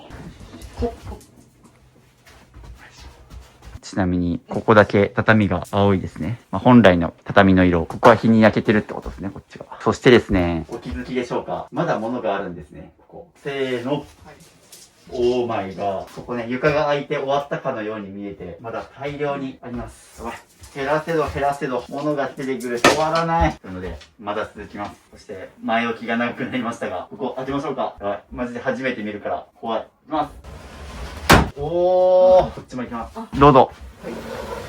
わーお、大量の衣装ケース。ちなみにこれ存在覚えてました？開けて、あ、そういえば。そういえば。見て思い出す。まあもうここも、なので、存在忘れてるものなので、ノールックでどんどんゴミ袋を詰めてってもらいます。もうこういう収納の形の鉄則は、全出し、そして扉を外すことですね。おー、雪崩が。そして、ここまで含めて開けると、やばい、終わらない。まだまだ出てくる大量のものたち。なかなかの絵面ですね、これは。出します。重っ。基本全部もう服ですね。すごい。ピンクの衣装ケースできましたね。オープン服と紙袋でできました。親戚に来てもらったので、収納多分たくさん作ってほしいって言ったんだと思うんですね。なるほど。まあ、お母さん世代のマイホームってもう、とにかく物いっぱい置ければ置けるだけ豊かっていう価値観のもとこう作ってると思うんですけど、押し入れの収納力ってすごいな。まあ、人の振り見て我が振り直すみたいな、言うのは失礼かもしれないんですけど、僕家仮に作るときは、とにかく収納を減らそうと思いました。詰め込んじゃうやっぱ人間。家はちっちゃい方がいいな。もう、突っかかって出ないですこれ。もうテトリスされてます、これ。止まってる。これは本当に体力いりますね。マジで物減らすのがスポーツってよく言ってるんですけど、もう僕やってることはアスリートですよ。毎日6時間から8時間、ひたすら立ち続けて物を減らし、そして喋り続けるという。はいちなみに僕、こっから撮影があと40日間ぐらいほぼ毎日続きます。いろんなご家庭に今行かせていただいてるので、慣れましたでも。そういう感じでちょっと一旦取り出しづらそうな上から出したんですけども、なんと床が大変なことになってます。おかしい。さっきあんなに綺麗だった床がまた減らしても減らしても物が増えます。そうですね、今日はですね、ちょっともうここで切り上げます。昼の12時から8時間ぐらいやってるので、ちょっとここは宿題とさせていただきます。次僕が来るまで今回1週間空くんですよね。ここ最近6日間ぐらいほぼ毎日やってましたけど、ちょっと1週間次空けてくるので、ちょっとその間僕も他の仕事があったりとか、地方に行ったりとかって、また1週間後に来るんですけども、ちょっとここはですね、もう丸さんの宿題とさせていただこうかなと。まあでももう多分、もうゴミ袋詰めるだけなので、その間はちょっと丸さんご自身にカメラ回してもらいながらやらせてもらおうと思いますので、お願いします。いやー、ここまで手伝いたいんですよね。ちょっともう、本当に時間が足りない。ここまで私も物があろうとはいや、思わすいません。なかった。僕もだいぶ甘く見積もってましたね。僕も一応ね、YouTube 申し込んでもらった時に、フィルム写真を10枚送ってもらってるんですけど、もうここ収まってないですもんね。僕ここしか見てなかったから。忘れてましたね、存在自そう体。感じで、ちょっとぜひぜひここすいません。お願いします。そしてあそこもそうなんですけど、もう崩した段ボールを今ここに一旦仮置きで積んでてですね、ちょっとこれもゴミ出しを申し訳ないんですけど、やってもらったって感じですね。いやー。でも、これができるくらい頑張りましたね。なのでちょっと、僕が次回来るまで1週間あるんで、ちょっとここをひたすら、もうゴミ袋を詰めて出してもらうっていうのを宿題にしようと思います。8時間、お疲れ様です。もう夜8時手前ですからね。いやーでも、6日間ぶっ続け方せて、リビングがこうやってくつろげるようにはなったので、生活圏内は結構もう綺麗になってきてるので、あとはもうひたすら物置部屋をどんどん片付けていくっていうような感じですね。長丁場、お邪魔しました。福ちゃんが暴れないようにもずっとお母さんが抱っこしてくださってて、福も多分家が広くなったんで、もういろんなところを走り回ると思いますが、ちょっとまた1週間後来るので、経過聞かせてください。お疲れ様です。お疲れ様です。という感じで今日も8時間片付けて、カレンダーにいいこと書いてありますよ。その悩み事の締め切りはいつなのっていうので、もうずっとね、片付けられないことに悩んできたと思うんですけど、もう来月片付けやりましょう。はい。年末年始すっきり迎えられるように、続きまた1週間後来るので、よろしくお願いします。よろしくお願いします。10月31日です。ゴミ捨てに1回目行きます。本日は10月31日です。10月30日に段ボールを2回捨てに行ったので、山積みだった段ボールがひとまずすっきりしました。ちょっとまだ他のゴミとかいろいろありますが、段ボールそのものはすっきりしました。プレゼントのお袋から出てきました。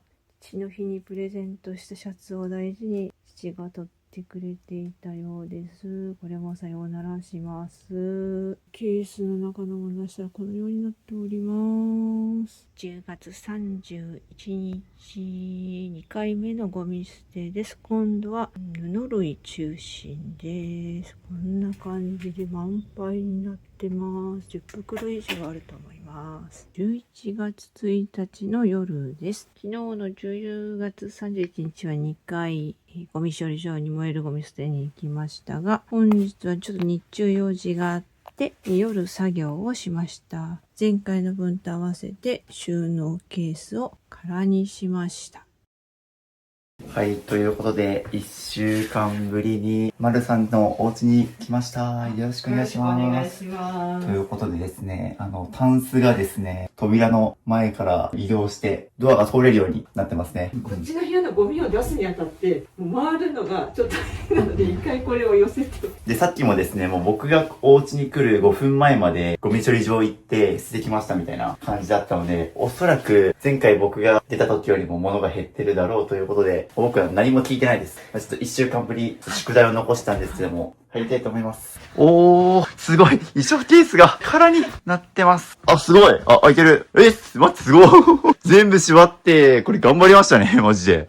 これ、もう何も残ってないですね。ここにも段ボール入ってるのはもはい、うこのまま出した方がいいなってね、縛れるものを縛ったって感じで、で、ショーケース出して、場所がなくなったので、この辺りに入ってたのを捨てに行ってきたみたいな。すごい。だからさっきも LINE で実は、すいません、ちょっとゴミ出し行ってるんで、時間10分ずらしたいですみたいなのがあったりして、もうほんとギリギリまでこのゴミ出し行って、本当にすごい空になってるっていうので、多分経過とかもね、一部取ってもらってると思うんで、貼ってると思うんですけど、僕初めて今見たので、すごい、めっちゃ頑張りましたね。前半半分は渋さんと一緒にしていただいたので、ここら辺は。いえいえ。いや、だからですね、もうなんか極端な話、なんか多分もう僕が定期的に観察するだけでも多分もう上の階とかも減らせるくらいもかなり自走できる状態。もう捨てのマインド身についてるから、もうあとはちゃんと時間かけて一緒に減らすだけで、もうこの家は確実に綺麗になるなっていうのをまあ確信しましたね。本当だったら僕もね、ここまで手伝いたかったんですけど、結構本当に7回目っていうことであって、もう僕がいない間も片付けてもらわないとちょっと時間が足りないっていうのをお願いしたんですけど、素晴らしいですね。あとはもう、ゴミ出しだけですね、本当。あ、ちょっと待って。やばい。こっちもだ。こっちもないわ。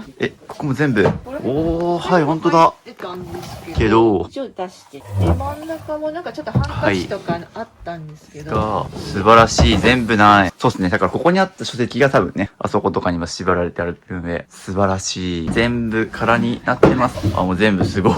もう僕ここに何が入ってたかもう何ももう把握もしなかった感じなんですけど。そうですね、洋服とか、昔のですね、入れっぱなしの洋服とか下着とか、そんな感じ。この部屋はもう終わりですか？ここら辺は、ある神社がお焚き上げしてくれるっていうセットがあるのを見つけたんで、届いたら箱に詰めてという感じで。そうですね。こういうちょっと骨董品だけ。もうこれも処分するのが決まってっていう感じなので、この部屋は終わりですね。お疲れ様です。ありがとうございます。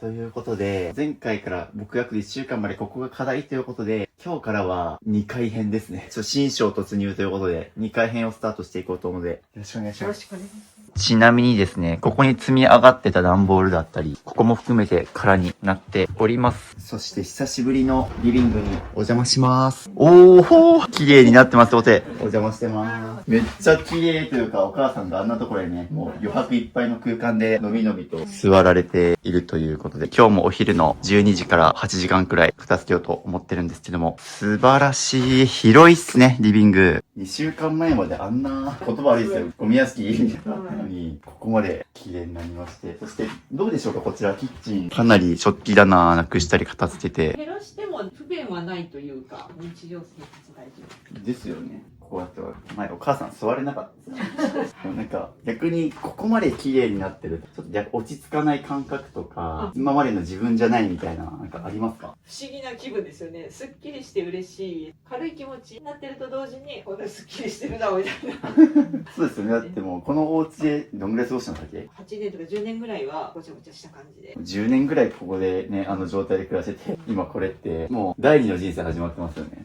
あたかも動画終わりみたいな雰囲気出てるんですけど、まだ2回ありますんで。はい、フックが久しぶり。シャンプー行ってきたんですね。ちなみが。俺のこと覚えてるかな ?1 週間ぶりだけど。ちなみになんか、服の変化とかありますか？いろいろなところ、うろうろできるようになったり。そうですね、確かに。伸び伸びとして、物置部屋も動きますもんね。ちょっと遊んだりね、ボール遊びしたり。すごいです。こっちが。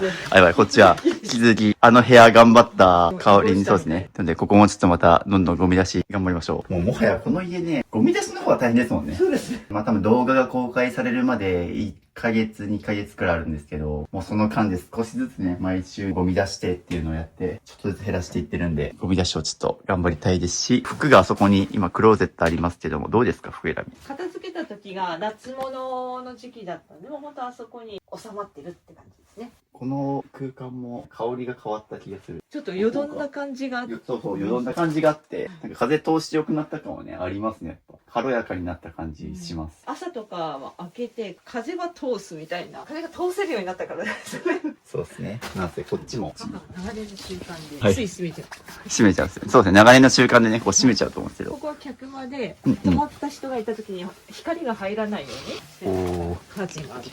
もうこっち通れますからね。素晴らしい。はい、ということで、今日から2階に行きます。 2階のそうですね階段からですか。あ、そうだ。という感じで2階行くんですけど、階段から物が多いということで、もう登った瞬間から物がいっぱい、もう終わりでいいかなってさっき、どうせ1階でしか生活しないし、もういっかと思っちゃったんですけど、いや、僕はやりますよ。家中全部やるんで、こっからまだまだ始まっていきます。で、まず階段行きましょうかね、先に。もはや、ここまで来ると、もう丸さんのはもう捨てれるマインドついてるから、もう多分こうどんどん捨てていくと思うんですけど、どっちかというと、問題は階段をね、あるんで、もう単純な体力勝負というか、下ろしていくっていう作業の方が大変だと思うんで、頑張りましょう。はい。ということで、どんどんここ減らしていきます。もはやここ、空箱とか、明らかに使ってなさそうなカバンと、見てください、早速。今度は、通販機構、通販生活とまた違う系のものがありますね。通販の闇を見てる気がする。本当そうです。なんか最近サウナ見てたら、テレビショッピングみたいなのがあって、今買うとこの青汁が5980円のところ、1980円です。70% オフ。この放送から3時間以内みたいな、もうすごい買い煽るなと思ったんですけど、これはね、またちょっと違う種類のものですけど、そういう風にどんどんこうやって物がみんな溜まってってんだろうなと思って、サウナでぼーっとしてました。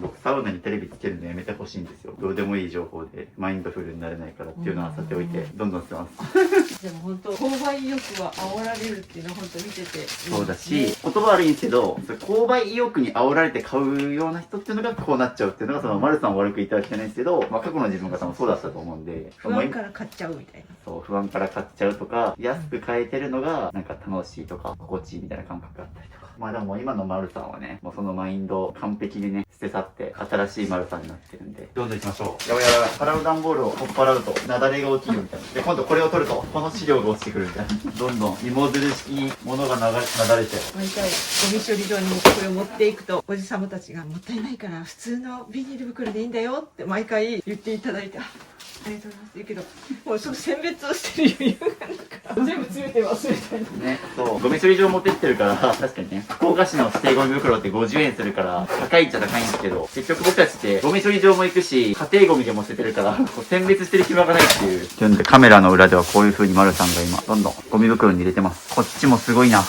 今日ここまでは行きたいんですよ、僕。なんかもう今の丸さんだったら、ここもなんか1日で終わりそうな気がするんで。あと本当ね、この紙のゴミばっかりなのにね、この処分をどうするか問題の方が、大きいですね。ね、こうやって今も段ボール畳んでますし、そしてまだまだ出てくる通りもんの紙袋がありますね。おー、それはまた処分が大変そうな大量の。液体系ですね。ちょっとこれ下のキッチンに持って行ってもらって、この作業が大変なんですよね、下に降りるっていう。行ってらっしゃいとかには失礼なんですけど、お前も行きやって話なんですけど、ちょっと協力プレイなんで、ちなみになんかボールがあるんですけど、これ未使用ですね。そうですね、100均で買って母と手を動かすっていう認知症の、はい対策とかボール遊びをしようと思ってしようと思って、もう一個つい余計に2個買ったもんだから一つ未使用になってるっていうね、これ使います、対策の改善のためにちょっとどこかに置いておきます。といったものがあったりして、ここは何年かの地層ですね。何年か分の地層。 1階にある方がまだ両親のものだったり、私のここ10年以内のもので、2階はここが私の部屋なので、それ以前の24年前家を建てた時からのも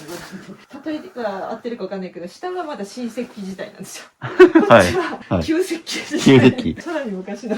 感覚的に言うと、旧石器の方が捨てやすいですか？もう随分昔のものだから、もう逆に明らかにいらないと思うのか、逆に歴史が詰まってて捨てづらいのそうねか。ほとんどこのなんか重なってる部分は本当に片付けられなかった捨てていいものなので、残りちょっと思い出があるかな。学生時代に読んでいた本とか写真とかちょっとあるかなっていう感じで、基本はでももうさよならしていいと思います。じゃあもうひたすらこの階段をね、上り下りする作業ですね。だからそうなんですよね。なんか僕思ったんですけど、うちの実家も2階建てで、これの2倍ぐらいの階段、すっげえ長いのがあるんですけど、もうね、2階死んでますよ。誰も使ってないです。自分の分も当然たくさんあるんですけれども、1階の両親のものをちょっと片付けてる時に、これは本当に 1.5 倍自分だけのものじゃないっていうのは大変だなって思ったので、例えばご実家が別にあってご両親の就活のためにされてる方とかいらっしゃいますよね。はい。まあ、むしろそっちの方が多い気がしますね。ねえ、それはすごいやっぱり大変だろうなって思いました。2階建てをご両親のためにわざわざ行って、まあ、丸さん自分も生活して、まあ2世帯みたいな感じだから、別にそこまで、まあそこまで大変ですけど。でもなんかね、まだ自分が生活してる空間なので、はいやらねばっていうのは。後でちょっと片付けましょう。ちなみによく見たら、ここに生きづらさ卒業の教科書がありますね。卒業していただきます。物を減らして、こちらは。もらったものなんですよね。多分運動会とか、なんか行くんだよね、使う機会はあるけどね。USJ にいた時のハリー・ポッターの。はい。バターコーヒーの、あれですよね。よくインスタで見る、白い泡を口紅かベロからペロって出すやつ。これ僕も高校の卒業旅行で飲み行ったわ。バタービールか。これいりますか？いや、もうさよならしていい。おー、これ現代人、多分若い子がスプラトゥーンっていうゲームで知ってるくらいですよ。本物の木彫りの熊だっていう。北海道にこれは、おー、母すごい。が大事にしてくれて私と兄が読んでいた初代グリとグラです。すごい。グリとグラ。もう、ね、年季が入ってますね。落書きがされてあったり。これもう大丈夫ですね。寂しいけど持っててもね、まあ、やっぱ寂しいっていう感覚やっぱあるんですね。子供の頃読んだな、重心だった、汚れてない時代。ツバのクローバーとか挟んであったそうよ。な。さっきのグリとグラに四つ葉のクローバーが入れてあって、粋なことをされてますね。暑い。今日11月5日なんですけど、ダウン着てるくらい寒い時期なんですけど、今日よりによってめっちゃ晴れてて暑い。こんな形の日にもっと寒くていいのに。階段の上り下りで暑くなります。古い救急箱が、埃と蜘蛛の巣みたいなのが被ってますね。額縁は燃えるものですよね。額縁はガラスがあるんで、厳密に言うと中だけ抜いて、縁は燃えるゴミなんですけど、まだまだ出てくる大量の書たち、すごい。平成17年度文化祭会計資料というので、教員時代の名残が。すごい懐かしい大英ホーク。若い世代の人たちは、大英にオレンジ時代があったの知らないですよ。僕が小学生の時とかです。スーパーホークス。通りもんといい、ホークスといい、福岡ローカルのものがいっぱい出てきますが、ホークス優勝しましたね。クライマックスシーズン終わりましたけど、おめでとうございます。5年ぶりとかでしたっけ？そうですね。日本シリーズ勝ったの久しぶりですよね。ホークス最強。僕全く詳しくないんですよ。でもなんか、セールやってましたね。そう。福岡県ではホークスが勝つと、ホークス優勝セールっていうので、各有僕もですね、フリーター時代に、マリノアシティっていう今はなきアウトレットモールでバイトしたんですけど、ホークスが優勝するために、ホークスのなんか応援歌の BGM が店内に無限に流れて、ノイローゼになりながら、セールで商品を売るっていうのをやってました。ホークスが優勝すると、福岡県の経済潤うんですよ。みんなセールで買うから。でももう買わないでください。ホークスが優勝したことは素晴らしいけど、セールだからといって買わないでください。という感じで着々と減ってきてて、壁が見えてきましたけど、また大量の、これ古そうですか？直近20年分ぐらいの通りもんの歴代紙袋全部ありそう。もう多分この動画で登場何回目って言われてますけど。そうですね。他にも。玉屋懐かしいな、玉屋。玉屋見たことある。玉屋何でしたっけ？昔ありますよ。中洲の方にあったデパートで玉屋って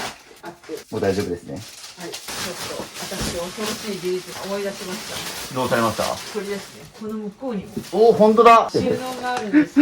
やばい。どんどん減らしていったら、なんと壁から収納出てきました。なんということでしょう。もうなんか、迷宮ですね、ここ。そう。ダンジョン。ここにも物が入っているということを思い出してしまいました。そうですね。10年間ぶりに見たこの光景。はいそしてここ以外にも、実はあっちにもね、収納があったりとか、もう至るところに収納はあればあるだけ豊かみたいな時ですよね。今はそういうミニマリストとか、ミニマルな建築みたいなので、こう、あんま収納を作らないで、その分生活スペース取るようなマイホーム作りとかあったりしますけど、丸さんのご時代っていうのはもう本当に、とにかく広く収納いっぱい、物いっぱい保管できればすごい便利っていうので、こちらは。博多人形ですね。これ多分母が毎年なんか何かしら十二支のものを可愛らしいイノシシのとか年によっては鶏とかですね。っていう具合に干支の縁起物をティッシュにくるんで大事に大事に通していたものがこれも今度神社に歌っただけにでも掘り出したら嫌ではい。欲しいものをなんていうか明日絶対筋肉痛だ、これ。いや本当そうですよね。いや頑張りましょう。2人で一緒に。というのでこれは幸いの時のランタンになる懐中電灯なんですけど、なんかありませんでしたっけ？あ、そうです。実は一回これ買ったんですよ。で見失って、で実は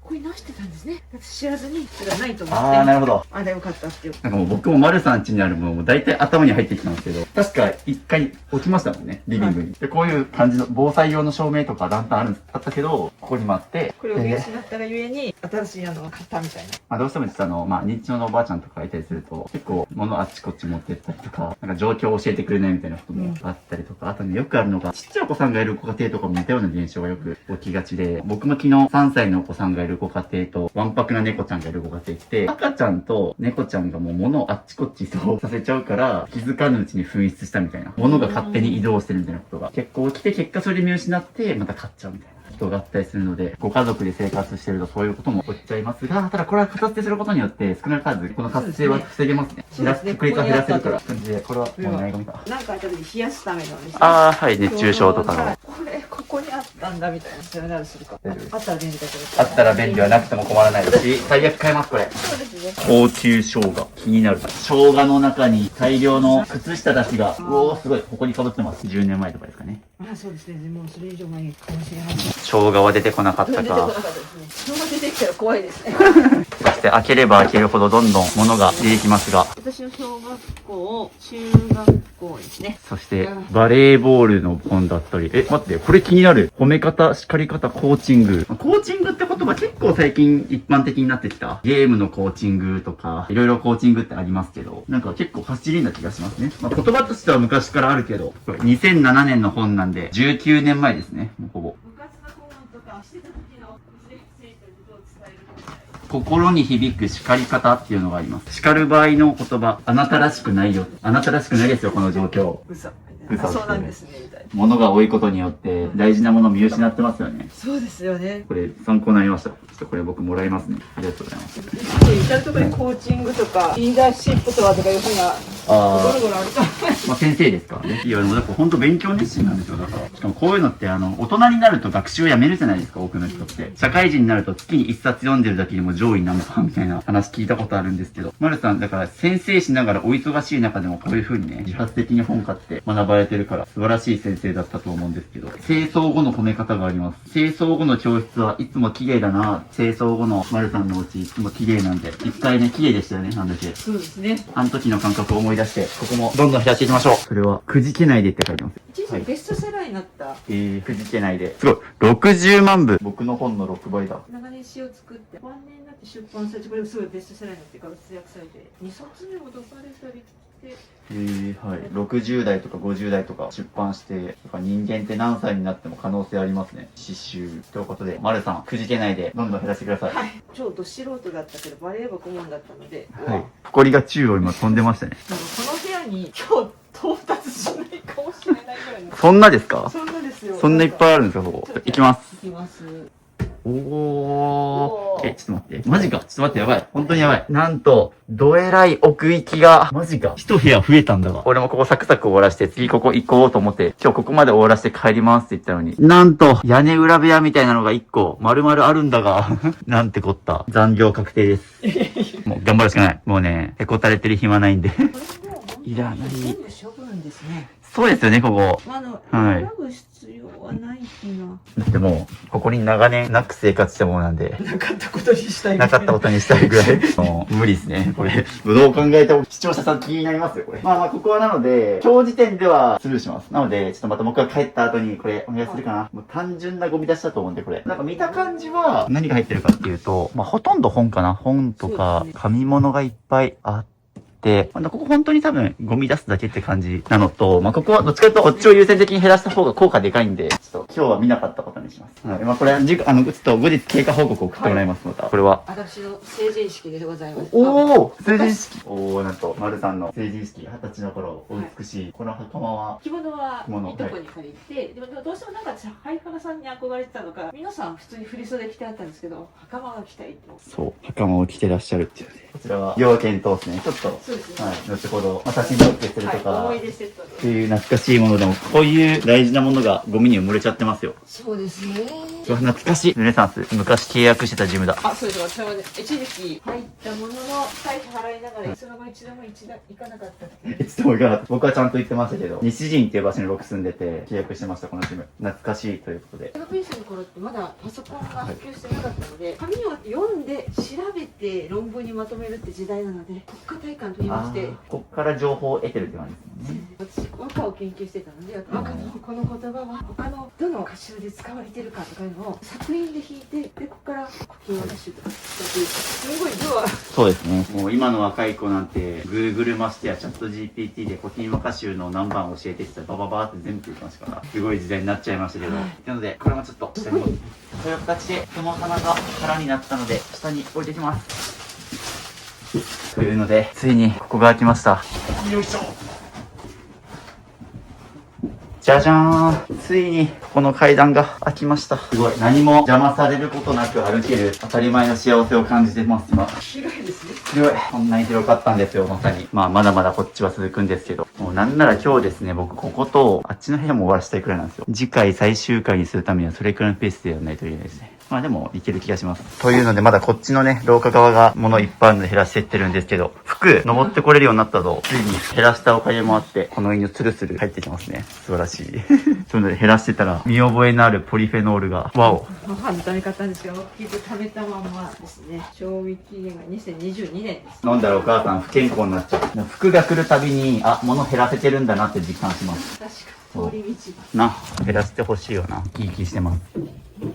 バイバーイ。下の部屋縛ってる時くしゃみが出て、これ寒いだけじゃないよなと思いながらしてますそう。寒いの問題じゃないですね。僕マスク二重にしてますから。そして強力なアレルギー薬も飲んでます。体を張ってしていただいて、体張ってます。命削ってこの YouTube 撮ってます。しかも昨日僕、神奈川で片付けてて、終電の新幹線で連れてきて、そしたら、まあ23時51分に博多駅着でやったんですけど、そしたら博多駅の前がもうクリスマスツリーが出てて、ちょっとこの前まで渋谷スクランブル交差点のハロウィンたまたま通って、あ、ついこの前までハロウィンだったのにもうクリスマスの時期なんだと思って、っていう話はさておいて、二人とも命削って太っててます今。しかも、マスクしながらこの階段の上り下りするから息が上がりますよね。ね、上がるんですよ。通常の半分ぐらいしか酸素吸えてないから大変なんです。なんか、三輪様の三輪様の本があって、そう、なんか、つい、1週間前とかなんですけど、物減らしコーチングっていうので、有料の形サービスとしても教えてるんですけど、なんかそこの方がですね、渋さんなんか、その三輪さんの動画見てください。なんかリンクが送られてきて、で、見たら、三輪さんが物を減らすことのメリットを語ってる動画があって、それが、三輪さんの音声そっくりそのままの AI なんですよ。私も見ました。はい見ました片付けをこう語ってある。あ、そう。スピリチュアルとか、占いとか多分好きな人のところに流れるような感じですよね。っていうので、その動画でも結構いいこと言ってて、AI だけどすげえなと思って、最近その動画を見たばっかだったんで、なんか物減らすと運気が良くなるみたいなことを言ってた気がするんですよ。っていうので、減らしましょう。減らしましょう。皆さんが見てます。おお、懐かしい !100 日後に死ぬワニ、Twitter でバズってたんですよね、これ。もうで、100日後どんなだったか忘れました。これ出たの2020年、5年前ですよ、これ。もう5年前なんです。早っ時の流れ早い。お、もういいや。答え知ってますね、最後。ネタバレもクソもないですけど、100日目最後、花見しながら、僕の誕生日3月30日なんですけど、いつも花見しながら誕生日迎えるんですよ。っていうので、ちょうどこの物減らしを終えたらですね、桜が待ってますよ。あ、そうですね。やばい、もうですね、僕も言葉が出ない。呼吸も浅いし、体も疲弊してるんで、語彙力がないんですよ、僕。昨日は最終新幹線だときついですよね。私も最終新幹線どういうことがあるけど。懐かしいですね、この本。私はツイッターで会ってた時はあんまり知らなくて、流行ってますがと本が出た時に、はいあ、じゃあちょっと買おうと。最後100日目で、このような終わり方ですかみたいな。あ、なんか炎上した気がするっていうので、まあ僕たちもいつか死にますから、もうその時に備えて。いや、本当そうですよ。誰かにこれをさせると思うとですね、怒りそうですよがみたい。な。この状態だと100日後死ねないです、僕たち。照らします。こういうね、階段のこういう段差にやっぱり物つい置きたくなりがちなんですけど、これ危ないですからね、でも冷静に。そうですね。お母さんとかが触って落としたり、服に当たったらとか考えると良くないので、ここにあるものをどんどん減らしていきます。これはちなみに、京都に行った時の写真が入ってます。アルバムですね、これ。いろんなアルバムが。思い出コーナーに行ったこれが、まあ、父のネクタイですね。遺品に当たるものですね。ちなみに、この飾り物はいりますか？いや、さよならするのにお焚き上げはい、そうですね。ここに置く必要は。はい、ご案内でございます。手洗いセット。これちょっと古いですね。いただき物だと思うんですけど。いつのこれ。2010年。えこれ期限かな ?2010 年製造これ。そうですね。2010年って書いてあるんで、まあ、捨てましょうか。はい、ギフトセットで多分なんかもらったものを大事にしてたんだと思うんですというので、ここら辺ですね、ちょっといろいろ手放していくものいっぱいあるんですけど、ここもですね、ちょっとまあ、階段のこの段差のところにいろいろ置きがちですから、これも一旦いいですね。あ、そうですね。ガラスはまずそっちで。非常に危ないので、もうこういうのを一切階段のこういうスペースに置かないようにしていきます。危な、この針金。そうなんですよ。なんかコロコロ非常に危ない。そして、埃がいっぱいついちゃってるので、可愛いって言うんですもうダメですよ。そんな振り返ってる暇は。蚊取り線香を。っていうのでね、さっきも見ちゃうとどんどん捨てれなくなっちゃうみたいな。っていうので、あそこで服が眺めてます。監視してます。僕と服の二人で監視してます。ちなみにこれは、なんか大事な人形ですか？いいえと言っては申し訳ないけど、なんかハウステンボスに行った時に買ったんじゃないかなっていう、本当に20年ぐらい前かもしれません。大丈夫ですかね？はい。なんか今、ありました。迷ったものが。山田洋次監督の、ここにはたまにいるかもしれない。けど、たまに見るかもしれませんが、そこに長年、10年埃かぶってたものです。そうですね。新しく買います。いいですね。というので、ちょっとね、ここら辺懐かしい思い出のものがあったりして、ちょいちょい手が止まりつつありますが、いきます。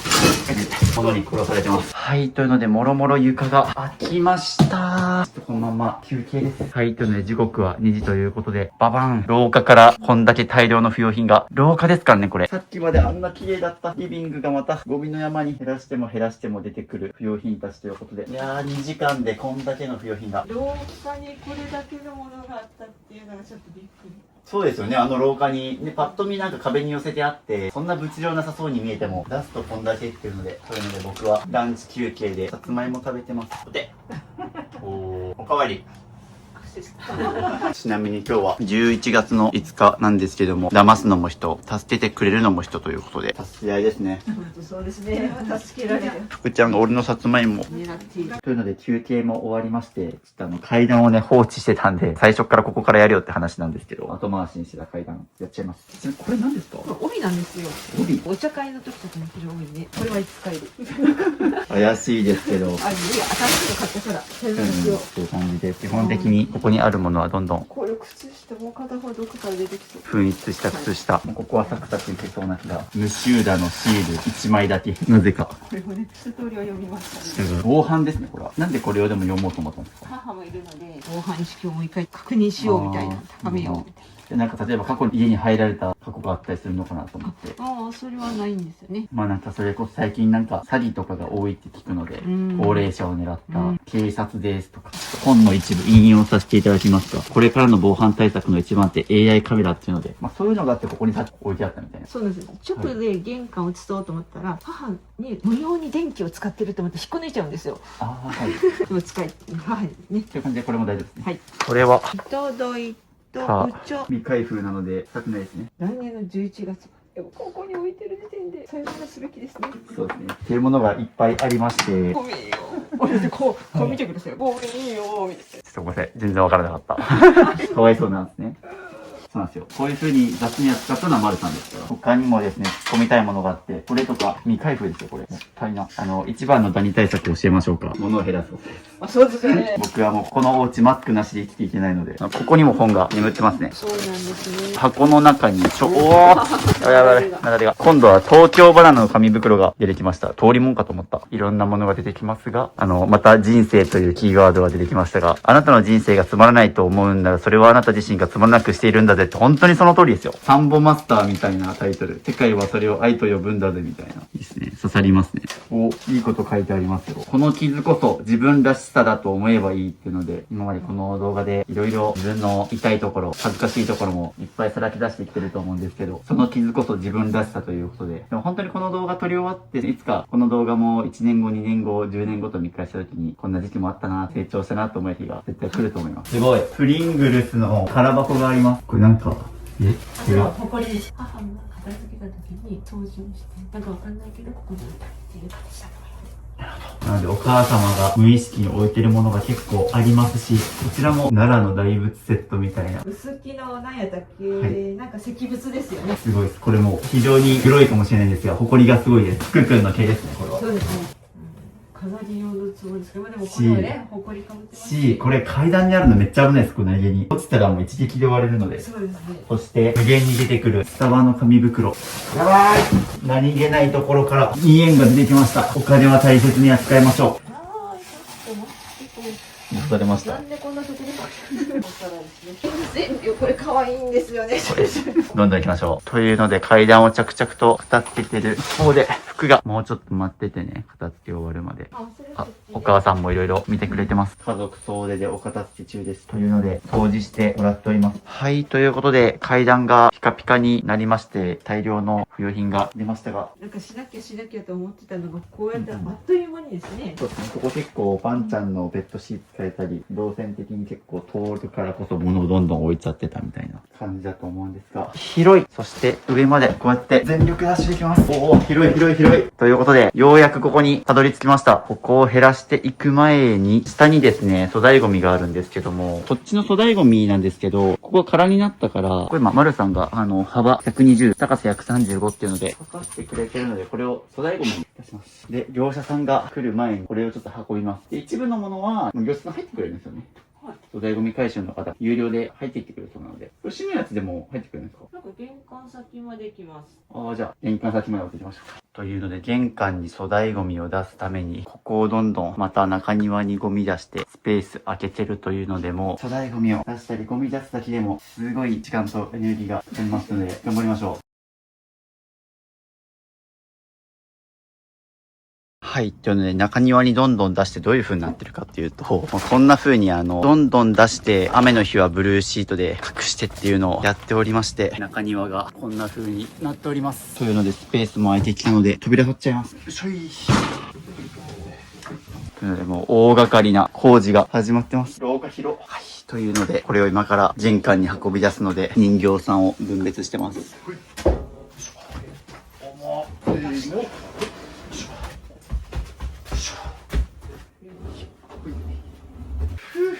引っ越し業者狩りの仕事してます。続いてはこれですね。めっちゃ青い。あ、ほんと元の色ですね。元の色ですね、こっちが。う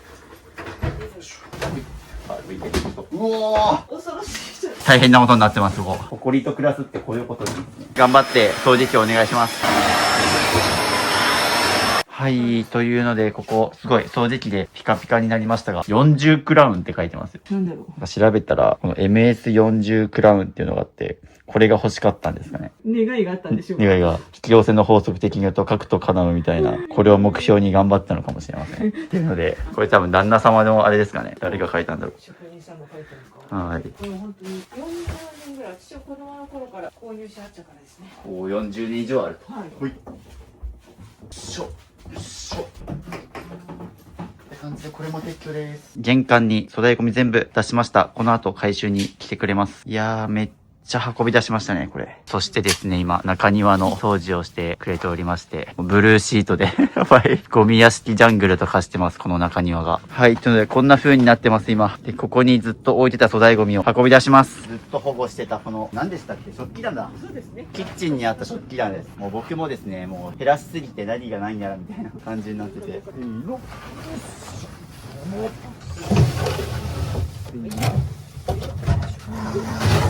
粗大ゴミを全部玄関、家の外まで出しました。一番のお仕事が終わった。はい、そしてこっちが広い。頑張って出した甲斐があります。畳は真っ青ですが。はい、というので、ここも綺麗になりまして、次は2階です。階段も綺麗になったので、スイスイ登りやすい。続きまして、ここです。今日中にここの床は終わらしたいというので、もうどんどん行きましょうか。もう僕たちに怖いものはありません。1階も綺麗にしましたし、粗大ゴミも出したんで、そして早速扉を外します。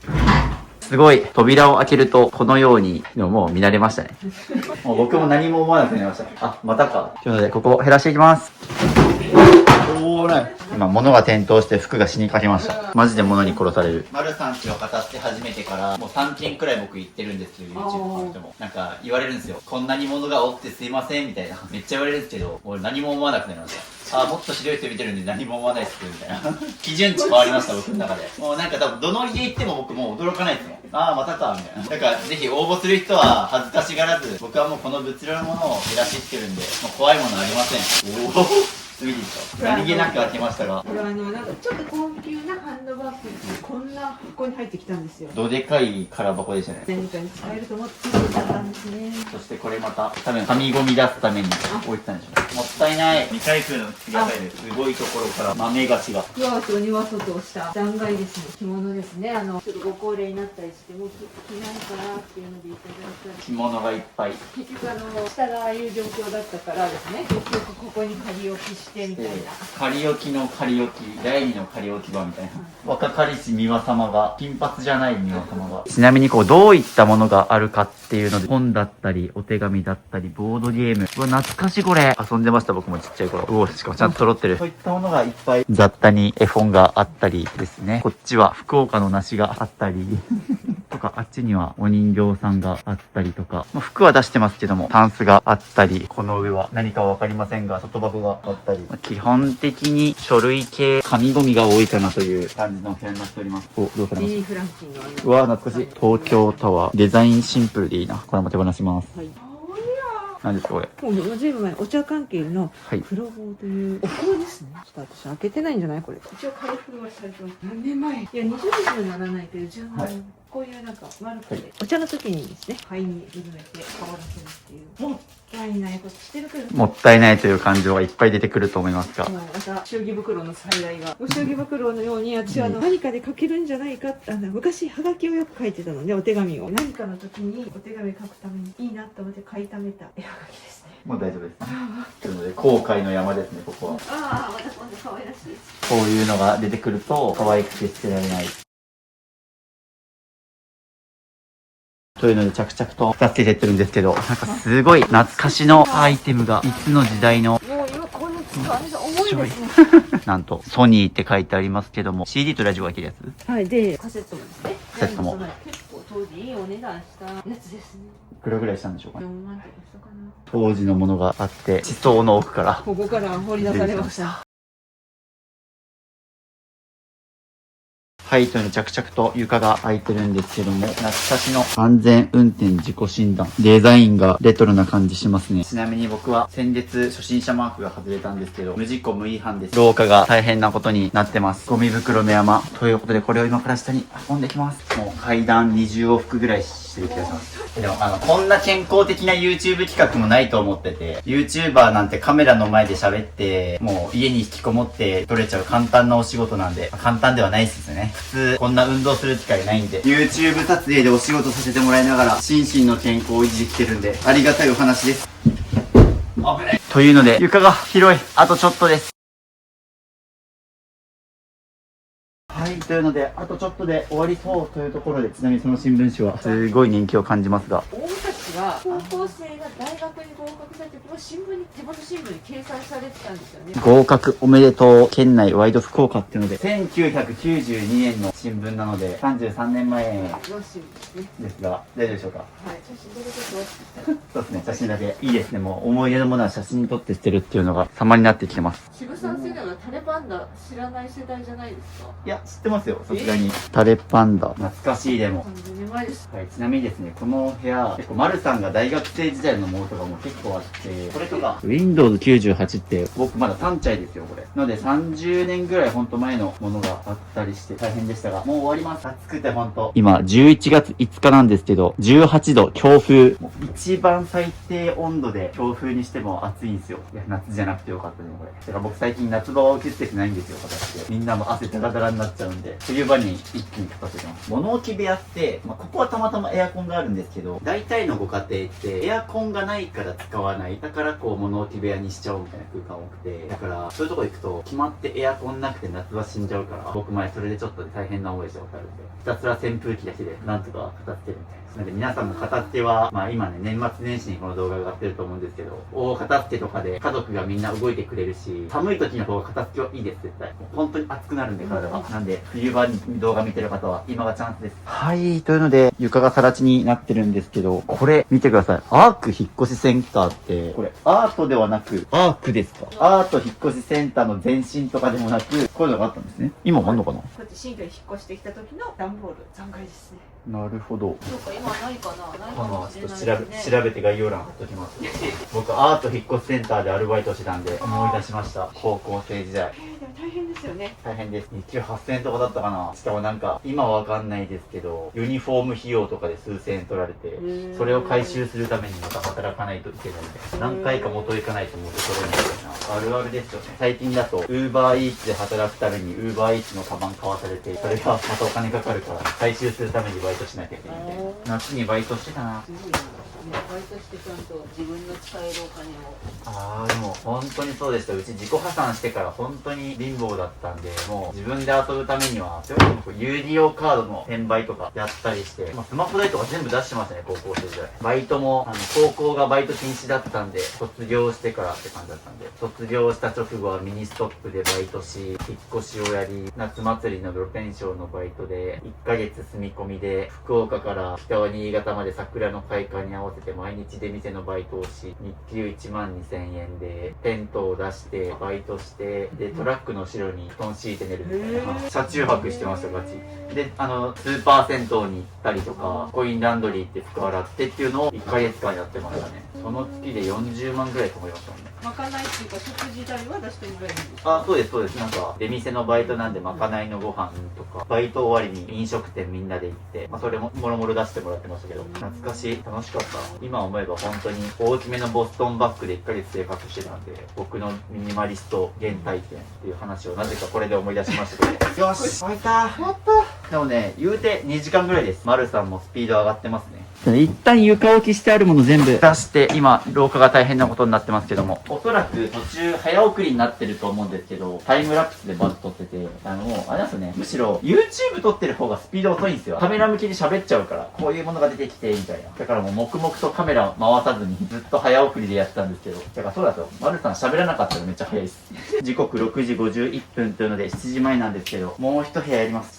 そこまでやって帰りたい。というのもですね、僕7回目なんですけど来てるの。本当は今日で終わりの予定だったんですよね。だからもう1回追加で2週間後に来ます。その時にもう一部屋開けてから帰ります。はい、ということで今から2人で協力してゴミ出します。バケツリレー、引っ越しバイトを思い出す大変さ。はい、というのでここ床が綺麗になった一方で、あっちがやばい。じゃじゃーん、やばい。さっきあんな綺麗だった空間がまたゴミの山に、もう何度見た工程か、減らしても減らしてもゴミ袋が戻ってきます。なので上の階を減らした結果、そうですね、同じくらいゴミがあったわけなんで、こんだけのゴミ袋が出ました。ちなみに手前にもですね、こっちは廊下ですね。階段と廊下にあったものをこんだけ出て、あっちは物置部屋1室分の不要品が出ました。でも2時間でここまで出せるようになってるから。はい。いやでももう本当にしていただいても。はい。時刻はですね、7時なんですけども、まだ続きます。もう1個の物置部屋をやって終わりましょう、今日。はい、ということで、ここは開きまして、ちょっと残りの壁に置いてあるものとかは、僕が帰った後の宿題ということで、お願いします。ありがとうございます。ということで、ここ開いたので、次、あっちの部屋に行きます。最後の物置部屋です。はい、ということで、ここ今から減らしていくんですけども、どんなものがあるかというと、空箱の段ボールがいっぱい。あとは着物とか、いろいろ。結構ここ段ボールですね。足元はまた本とかですね、書類が。あ、なるほど。書類があったりとか、あとここももうほぼほぼ空の段ボールと、あとあっちにぎっしり段ボールが、またすごいシンデレラフィットで、パーク引っ越しセンターだ。荷ほどきせずそのまんまみたいな可能性もあるのか。そして、こっちを開けると、伊予缶みかん箱に入った押し入れぎゅうぎゅう詰めのものが詰まっていますが、これも今からどんどん減らしていきます。やばい、ちょっと待って。マジでほとんど空です。めっちゃもったいない。今までで一番の空箱部屋ですね、ここ。これも空というので、逆にここすぐ終わりそう。物置部屋が4つありましたけど、ここが最後の最後の物置部屋だから、とにかく処理がめんどくさい空箱をここにボンボン放り込んだっていうような状況だと思います。なんとよく見ると、これがパソコンデスクになってて、さっきも粗大ゴミで玄関を運びましたが、ここにもありますね。それ多分引っ越しした時にここに入れてもらって、そのままですね。時代を感じるパソコンデスク。いやでもなんか逆に感慨深いというか寂しいというか、今回で7回目の訪問なんですけど、ようやく終わりが見えてきて、最後の一部屋になりました。寂しいもんですね、意外と。あっという間な感じがすごくしてます。そうですね。でも逆に言うとこんだけ大量にあっても、7日間でここまでは減らせてるっていうので。イラスト頑張ります。うおーすごいまだ出てくるのか。またしても大量の紙袋セット。ここすごいですよ。法事の時に、じゃはいあですね、人数分もらったとか、そういう主催者側の時に。してます。はい、というので、着々と床が空いてっているんですけど、ちょっとそこにすごい気になるものがありまして、パソコンコードに新聞紙の塊に懐かしのなんかレコーダー VHS とか、すごい年季を感じるものがあるんですけど、ここにあるものって、マイホームができたのが20数年前。それ以前に持ってたものも含めて全部こっちに持ってきた。そうですね。それ以前のものも、ものによってはあると。まあ、なので、こういったものも当時は使ってたと思うんですよ、引っ越した時に。で、時代を経るとともに、この物置部屋に回され、そっから捨てることなくずっと置いてあったっていうので、そのツケが回ってきてますね、今。すごい。もうなんか、新聞の色が褪せてますけど、1999年、26年前ですね。ちょっとやばい。見てください。ポケモン X 来年4月。ポケモン X って何？今僕ちょうどポケモンこの前買って、ポケモン ZA っていうのが今最新作であって、2週間ぐらい前に買って遊んでるんですけど、X？こんな出てたっけ？仮の名称ですからね。時代を感じますけどね。この時代ってポケモン赤、緑、青とかそういう時代だと思うんですけど、なんかコードネームがポケモン X だったんですね。っていうのを、この1999年の古い新聞から学んでます。そう考えるとすごいな、今日本で一番売れてる IP ですもんね。そのキャラクターコンテンツ。26年時を経て大人気キャラクターに。今でこそこのピカチュウとかニャースとかみんな当たり前のように知ってるけど、この時代こんな人気になるとは思わなかったでしょうね。もうポケモンなんておじいちゃんとか主婦の人でもなんかポケモン GO でポチポチしながら街中歩いてるから、ポケモン知らない人も遊んでますもんね。っていうので、いいですね、これ。はい。というので、どんどん出しながら、ちょっとこっちが大変なことになってるので、僕はこっちの段ボールをどんどん壊していきます。解体。というので、着々と減らしていってますが、廊下が大変なことになってるので、ゴミ出し行ってきます。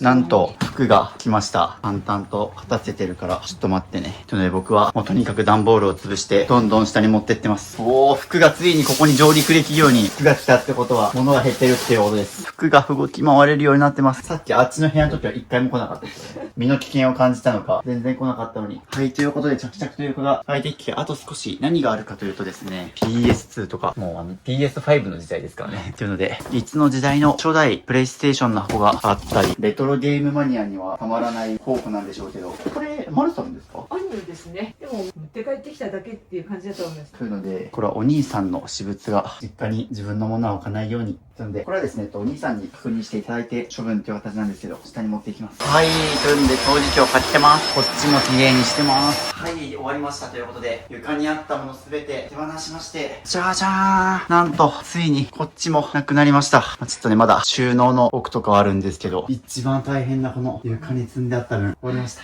お疲れ様です。いえ、ありがとうございます。なんと1日でやってます。しかも見てください。逆から見ても、この通り、さっきまで廊下にたくさん階段も含めてものがいっぱいあったのに、全部なくなってます。すごい。これ、たった1日です。頑張りましたね、今日。はい。7日目にして、一番頑張りましたね、今日は。当たり前のことですが、階段が通りやすい。スイスイ歩ける。そして、その代わり、こっちが大変なことになってます。一番奥の物置部屋、2つだけか。もう大量のゴミ袋と、もう段ボールそのままですね。おかしいです。ここは綺麗にしたはずなのに、またこんだけのものが。すいません。もうこれだけは本当にちょっと申し訳ないですけど、またちょっと宿題になってしまいます。僕もですね、ちょっと手伝いたいんですけど、また明日から東京で、感じですね。一応1日余分に追加したんですけど、お互いの日程的に次来れるのは2週間後っていうので、ちょっと2週間あるので、なので、ここを改めてもう一回。そうですね、干した洗濯はほぼ終わってるんで、あとひたすらゴミ出しですね。もう一回ゴミ出しお願いします。なんで、ここだけではなく、しかも、こっちもですね、ここが廊下と階段にあったものと、そのまんまこっちが手前の物置部屋になったもの。なので、ちょっと次来るまで2週間ぐらいあるので、少しでも多くゴミ出ししていただいて、で僕もう一回来ますので、その時は素材ゴミの運搬とか手伝ったりしてですね、次回最終回ということで、よろしくお願いします。よろしくお願いします。ということで、時刻は9時半。今日は9時間半やります。ありがとうございすいま。ません、ちょっと予定より長引いちゃって。いえいえ、量が。もう量が多かったんでね、もう今日が一番減らしましたということで、服ものびのびと、のんびりしてます。追いやられてますね。ペースがないから、隅っこに。ということで、ちょっとまた次回僕が来る時までに、ゴミ出しをお願いします。なんでお母さんも、すいません、なかなかお邪魔して。いえいえ、こちらこそもお世話になります。でもそうですね、ここで一番山場は乗り越えましたね。そうですよ、本当に。もう大量の段ボールとですね、足の踏むもない状況からですね。あとはもう、ゴミ出しするだけ頑張りましょう。頑張ります。ラストスパートあり。がとうございます。お疲れ様でした。お疲れ様です。ということで、11月5日でした。ということで、帰るんですけど、もう後ろがすごいことになってますけども、すいません、本当に。ここまでゴミ出し伝えず。ここまで出していただいて本当にありがとうございました。もう。そうですね。まあ、あとは、週2の家庭ゴミで少しずつ出していただいて、よろしくお願いします。ありがとうございます。ありがとうございました。11月6日です。粗大ゴミで出すことにしているのたちです。11月6日の午前中です。これだけのゴミが今ありますので、ゴミ処理場にまず1回持っていきたいと思います。今日は11月10日です。今日も捨てに行きます。11月11日です。押し入れの衣装ケースをゴミ出ししたいと思います。今日は11月17日です。一番奥の部屋をいらないものを手前側に出してここに置いてますが、今日運び出しをしていただく予定です。じゃあ今からここの部分を片付けます。ちょっと全部出していきます。引き出しを出したところこれだけありました。ほぼ全部いらなかったです。先ほどの引き出し片付けました。これも処分をします。こんな風に全部なくなったので、片付けてみればもっと早く片付けておけばよかったなと思ったりしますが、今ベストタイミングということでよかったと思います。では今からここら辺も全部一旦出します。台所のゴミがこれだけ出ました。はい、ということで2週間ぶりお久しぶりです。お久しぶりです。はい、前回2回をもう大量に物出して、前回2回片付けて、で、今回ね、2週間期間が空いたので、その間 LINE でやり取りしてて、ゴミ出ししてってくださいとか、あと結構キッチンとかを特に頑張ってもらったんですけど、キッチンこういう風にしてくださいとか、あとこういうアイテム使ってくださいとか、なんかいろいろ僕指示出しをしまして、で、だからもうお部屋が今どういう状態になってるのかは、大体写真映像越しでは知ってるんですけど、で、今回が7回目の訪問なんですけども、もうしょっぱな、ちょっとどこまで減らしたのか、早速片付け終わった後のルームツアーをさせていただくとともに、なんと中庭にあったゴミたちもなくなったと聞いてるので、中庭を見せてもらおうと思います。はい、ということで中庭に入っていくんですけども、おほほほ、すげえ。はい、なんと中庭もゴミ出しが終わりまして、なんか寂しいな、逆に。あんだけあったけど、すごい、すっからかんです。本来の形を取り戻しましたね。続きまして、お部屋の中見させていただきます。はい、ということで、玄関なんですけど、ここにあった茶ダンスもなくなって、扉が開くようになってます。そして、こちらは、じゃじゃーん！またゴミが増えましたが、ここはまだゴミ出しが終わってないですけども、もうあとは減らすだけ。で、こっちから、そのまま、こっちの部屋見させていただこうと思います。お願いします。ここがね、楽しみ。なんと、大量のゴミ袋がなくなって、しかも、あそこね、タンスなくなりましたね。逆から見ると、こんな感じということで、なんとここがお母様の寝室兼クローゼットになりまして、すごいゴミ出し頑張りましたね。中庭といい。ようやく人が暮らせる空間になりました。あれ、1ヶ月前ですからね、足の踏み場がない状態がこれになってますから。すごい。なんということだ。素晴らしいです。畳が青くなったところね、もうそんだけ頑張って減らした証拠ですけども、すごい。ここでなんとお母さんが寝れるようになりました。そしてこっちには、はい、丸さんのクローゼットも作れまして。なので、丸さんのクローゼットと、こっちはお母様、おばあちゃんのものなんですけども、ここにね、全36着の服がありまして、これもともとね、リビングにあったというか、待てよ。家中のあっちこっちにあった服減らしてここに固めてっていうので、ここに36着の服たちがこの同じハンガーで統一してもらいました。ちなみにここ、僕が来るまでにこのハンガー買っていただいてですね、もう全く同じハンガーで統一してあります。ちなみにこのクローゼットできてからどうですか、マリスの服選び。最初でお片付けして服がちょうど寒い時期になる時期で、秋冬のものがブラウス1着しか残ってなかったので、今回着回ししやすいようにって渋さんのに習ってユニクロさんの服を買って日々違うものに着替えるっていうルーティン化するきっかけにもなったので、すごい、なんと同じニットを買って色違い3色でも冬はずっとこれをローテーションしてるっていうような感じで。そうですね、こういう風にちょっとこう私服の制服化を取り入れたりする余裕も出てきましたね。素晴らしい。丸さんのクローゼットができたっていうことがもう感動。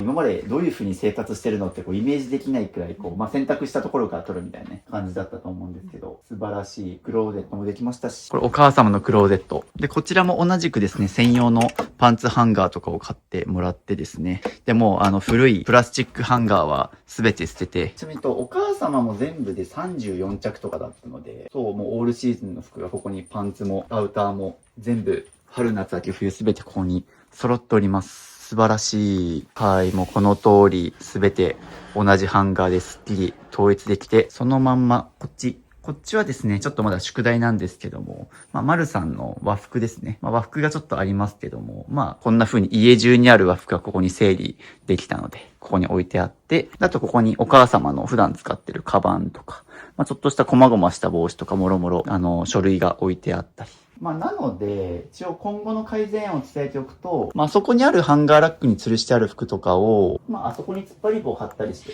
短い服は全部そこに丸さんの服固めちゃって、で、長いものはそこに固めるっていう風にすると、ファミリークローゼットができていいんじゃないかなっていうので、ここもう少し見直せばそこできると思います。いやー、でも服もこうやって動けるくらいには、生活してるのがすごい絵に浮かびますし、そしてお母様の大好きなこの和服もここにドンと飾ってありますね。もともとここだってなんか収納棚みたいなのありましたもんね。そうですね。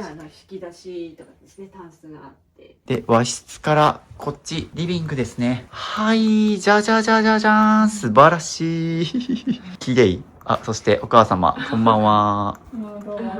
ミス。はい、ということで、すごい綺麗になりましたし、僕ちょっと楽しみにしたのがキッチンなんですよ。ちなみに今日は11月18日、前回5日だったので、2週間ぶりにキッチンを見ると、じゃじゃじゃん、見てください。なんとですね、何も置いてありません。あそこ大量に物があったこの空間も、丸さんが頑張って減らしてくれて、もうここ、棚なくなりました。ちっこいゴミ箱が1個あるだけ。最初に減らし始めたのが10月20日だったんで、ちょうど1ヶ月の間で僕7回訪問させていただいて、で、僕がいない間はもうね、たくさんゴミ出ししてもらったりとか。一番最初に来たのが1ヶ月前だから記憶薄れてるんですけど、もう最初はここにいっぱい物が吊るしてあったり、床中物だらけ、ここも最初立てなかったと思います。ここにね、いっぱい収納ありましたけど、今やもう福くんが座るための冬用のベッドなんかも置けるようになりまして、いやー、美しい。そしてここもですね、ぐっちゃぐちゃに物詰まってましたけど、なんと神棚ができました。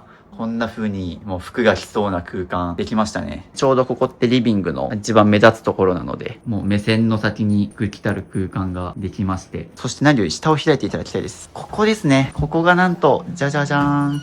はい。福くんコーナーになりまして、今漁ってるんですけど、すごいこれめっちゃ使いやすいですよね。そうですね。こうやって整理整頓できてね。なのでここは見てもらっての通り、福くんの食べ物、餌だったりとか、ペット用品なんかもここにもろもろ、福くんのペット関連のものが全部ここに入っていて、何よりもこれ、福くんがね、触っちゃうので、蓋の中にペット用品詰めて、でそのまんま横に、はい、福くんの、じゃじゃーん、お水、餌やり場もできたので。なので、もう、丸さんは、ここでペットシーツ取り出して、ここで変えるっていう。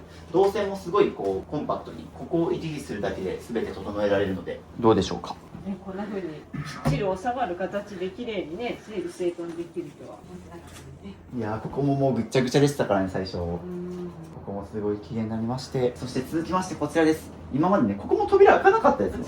そうだ、ここいっぱいここ物あったから、ね、ここもなんかもう物がいっぱい詰まってましたけど、もう福くんのこの餌やり機しかないですし、なんとこっちが開くようになりまして、なんと通過できます。じゃじゃじゃじゃじゃん。なので客間としてここはちゃんと使えるようになったし、あっちのリビングに、はい、もう通過できるようになりまして、そう、お母様もね、こうやって、そう、だからここの道が全部繋がりましたね。もうここ全部通り抜けできるようになりました。よし、じゃあそのまま2階に行きます。最初、ここの階段も物だらけでもう通過できませんでしたが、なんと、丸さんがもうストレスフリーで登れます。おお、登れる。物につまずくことなく階段に登れます。そして、なんと、ここもすっからかんです。ここも最初物が階段だけじゃなく、この廊下にも物がありましたが、なくなっております。ビフォーアフター比べるとこんな感じ。めちゃくちゃ綺麗。そして、ここもじゃじゃーん。おお、なくなってるここ。僕が来るまでの2週間で、丸さんがここ減らして。で、ここはさすがにね、ちょっともうあまりに大きいから業者さんお願いして、運んでもらったりはしたんですけども、ここもなくなって、広々運動できますね。ここももう少し減らせるものあるんですけども、かなりほぼほぼ減ってます。そして前回手つかずだった学習机もなんと、もうかなりスカスカ。引き出しの中もちゃんとから、続きまして、こちら、じゃじゃーん。おー、すげえ広すごいです。押し入れこんなぎゅうぎゅうだったのに。この間、兄に来てもらって、兄の品物をですね、段ボール類、整理整頓、いるいらないをしてもらって、でその結果、ここまでになったという。すごい。僕が来るまでの2週間の間にもうね、お兄さんも来て、いっぱいね、レトロゲームありましたね。PS2 とか。いろいろ見てもらってどうでした？なんか反応というか。やっぱり懐かしそうではあるけども、機械として使えないだとか、パソコン関係ももうビデオテープはもう見れないかなっていうことで、残念そうではありましたけど、ほぼほぼ全捨てみたいな感じで。まあ寂しい、なんか懐かしいっていうのでね、うん捨てる瞬間はちょっとね、こう寂しいとかあったかもしれないですけど、まあでもなんだかんだ捨ててくれたって。はい、だから結果いつかしないといけないことだったからよかったとは言ってくれて、まあお兄様もね、ここはいつか片付けなきゃってとこあったと思うんですけど、丸さんがここまでやってくれたから、お兄さんラッキーですよ。もうお兄さんはと自分のね、ものを減らすだけっていう。で、多分残ったものがここですね。まあお兄様がそうですね、見て、残した漫画とかここに置いてあるんですけども、素晴らしい。もう本当に生前整理、就活終わってますね。すごい。で、服もですね、もう机の上もね、最小限になって、まあティッシュだったり、ね、リモコンだったり、使うものしか置かなくなったから、もう服も登り放題ですね。はい、ということで、7日間にわたる、この平地コーチング、お疲れ様でした。ということで、かなり綺麗になったんですけど、ちょっと最後僕、ここだけは絶対やっときたいってところ、ここですね。廊下の片付け中に、見なかったことにしようって言って、手を触れなかったところなんですけど、出しましょう。やろう。せっかくここまで綺麗になったのに、ここをやってないっていうのはね、もう許せない。というので、じゃじゃじゃん。はい、ここ、大変なことになってます。これ、全部出します。大変なことになってます。なんということでしょう。これは見過ごせないですね。ということで、これを今から全部出していきます。ちなみにちょっと僕がこの後最終の新幹線で移動しなきゃなんてもできる時間が30分しかないんですけど、全部出しちゃいます。出せということで、もったいな未使用の体重計、まだまだ出てくる大量の紙袋。これで最後ですよ。はい、ということで、空になりました。すごい広い。じゃあこういうお部屋があったんだよ。もうカゴいらずっていうくらい、ワンちゃんここ住めますよ。本当ですね、ここ屋根裏部屋みたいな状態ですね。人がね、2人入れるくらいには、めちゃくちゃ広い空間が物置と化してたんで、よかったね、福ちゃん。遊び場が増えたよ。ねえ、ありがとうって。すごい大変なことに、せっかくここ綺麗にしたのにまた物が増えました。ということで、もうここもほぼほぼいらないものばっかりなんですが、どんどん捨てていきます。はい、ということで、いるものといらないものの仕分けが終わりまして。こっちが思い出のもの。ちょっともう少し、写真とか、一部ちょっともう少し時間かけて見直して減らしたいもの。で、こっちがもう逆にいらないもの。ほとんど本ですね。空の段ボールとか、もうそういったものばっかでした。あと服とかですね。もうここ包んでありますけど。が、あそこにありまして。ここはもう空です。どうでしたここ見てみて。いや、まだあったのかっていうのと、あ、ここにあったのかっていう安心感で両方で変な感じです。一部探してたものはね、あったりしましたけども。またゴミが増えたんですけど、減らせど減らせどゴミが出ますが、すいません。ちょっとまたこれ。ありがとうございます。ここまでしていただいて。いえ、ゴミ出しだけお願いします。はい、ということで、7日間にわたる物減らしコーチング、お疲れ様でした。ありがとうございます。これ撮影日が初日が10月20日。で、今日が11月18日なんですけども、丸1ヶ月。で、その間僕7回訪問しまして、僕がいない間めっちゃゴミ出ししたりとか。なんでこの後もですね、ちょっとまだのゴミが残ってるので、ゴミ出しはしてもらうので、最後どうなったのか、経過報告の動画最後まで挟もうと思ってるので、最後まで見ていただきたいんですけども、頑張りましたね。いやー、本当にありがとうございます。もう本当ね。ここなんて最初もう、今こうやって3人が座れて、で、ここがお母様のもう寝室にもできるくらい、なんかもう折りたたみの布団敷いて、ここだけ見るとちょっとミニマリストっぽいというか、それくらいまで物減らせましたけど。そうですね。なんかもうこの一泊一月がものすごいスピードで過ぎていった感じがあって、ぎゅっと凝縮されていて、まだなんか思い出として振り返ることができないぐらいの勢い。わかる。てかもう1ヶ月前どんな状況だったってなんかちょっと思い出せるけど出せないというか、1ヶ月前まであの空間だったのが信じられない。はい。くらいのスピード感でどんどん減っていったんで、もうですね、本当に足の踏み場もない山を越えてみたいなところから本当に、でも一人じゃ本当にできなかったので、渋さんにご指導というか後押ししていただいたおかげで、なんとかひとまずここまでもうゴールテープが見えるあたりまで来たっていう、本当にありがとうございます。そうですね、もうあと最後ゴミ出したら本当に終わり。真の意味での終わりはもうゴミ出し終わったらって感じだと思うんですけど、まあでもいるものいらないものの分別はもうほぼ終わって、しかももうね、丸さんは結構僕がいない間も経過報告の動画ちょいちょいあったと思うんですけど、まあ僕がいない間もかなりもう自発的にもう自走できるようになってますね。僕いなくてももう減らせるくらい、もうかなり捨てのマインドも身についてるし、だから本当にカメラ回ってないところでもかなり頑張ってますので、ありがとうございます。お世話様でした。長い間していただいて。いえいえ。そうですね、もう何回もお邪魔させていただいて、なんかお母様はどうですか、こう、なんか感想というか、このお部屋を見て。これから住みやすくなるなという感じで過ごしてますけど。そうですね、2、30年分のもの、それこそもうお父様の遺品だったりとか、まあお母様の若い時のものとか含めて、いろいろもう2、30年分のものがあって、それらが直近10年くらいで、大量のゴミ屋敷状態になってしまってっていう。もう誰がどう見てもちょっとゴミ屋敷って言われる状況だったと思うんですけど、どうですかね、やっぱ物を減らしていく中で、どんどんお家が広くなってこう生活しやすくなった。動きやすくなって、まあ、台所でも感じてるその目に入るストレスっていうのが本当に体も軽くなった感じもあるので、体が軽くなったっていうのはね、本当にそうですよね。多分、もうこの家にいること自体がストレスで、何か服を選ぶとか掃除をするとか、もう家事何かすることになんかこう、すごい体に負担がかかるというか、まあ、それこそワンちゃんも飼ってるご家庭なので、ね、福くんもなんかこう、のびのびと生活できずっていうので、なんか僕ももうマスク外しても全然ね、もうそんなにストレスないというか、もう全然マスク外しても全然くしゃみも鼻水も出なくなったし、風通しも本当に良くなったので、そうですよ。なんか最後こう、視聴者さんに伝えておきたいことがありますでしょうか？本当に今回渋さんに後押ししていただいたおかげでここまでたどり着いたんですけど、もう皆さんはこんなにもう、ね、溜め込まないようにされてください。もう本当にね、その分の労力時間が本当にすごかったので、今こう倒れますけどもう福くんもね、もうこんだけ大はしゃぎしてくるくらい広々としてね。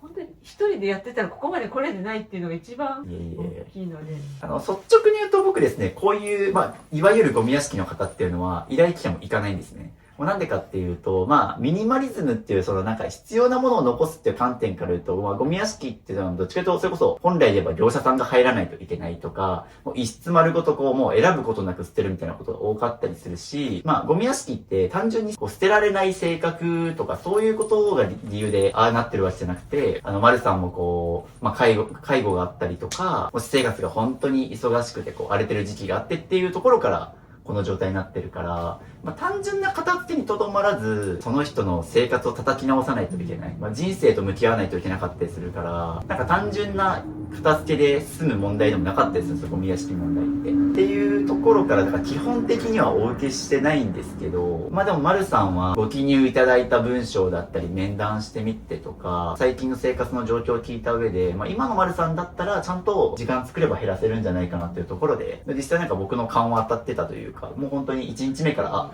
もうこの方だったら絶対いけるなと思って、時間さえ取れば減らせる方だなと思ってちょっと来させていただいたんですけど、もう本当になんか僕の思ってた以上にもうバンバン減らしてくれたんで、本当にだから僕も1ヶ月間伴走して、本当に成長は感じましたし、まあこっから先減らしてから、こっからが楽しみですね。もう本当に今回渋さんのご本の帯に書いてあった、ね、自分の人生取り戻すっていう、本当あそこからスタートした感じなので、本当もうこれから、ね、片付けもゴールまでして、どうなるかは本当に、私自身もちょっとドキドキワクワクもしながら、本当に恩人です。おー、いえいえ。まあそう言っていただけると嬉しい。本当に、人の人生救ったくらいのことはやった気がしますね。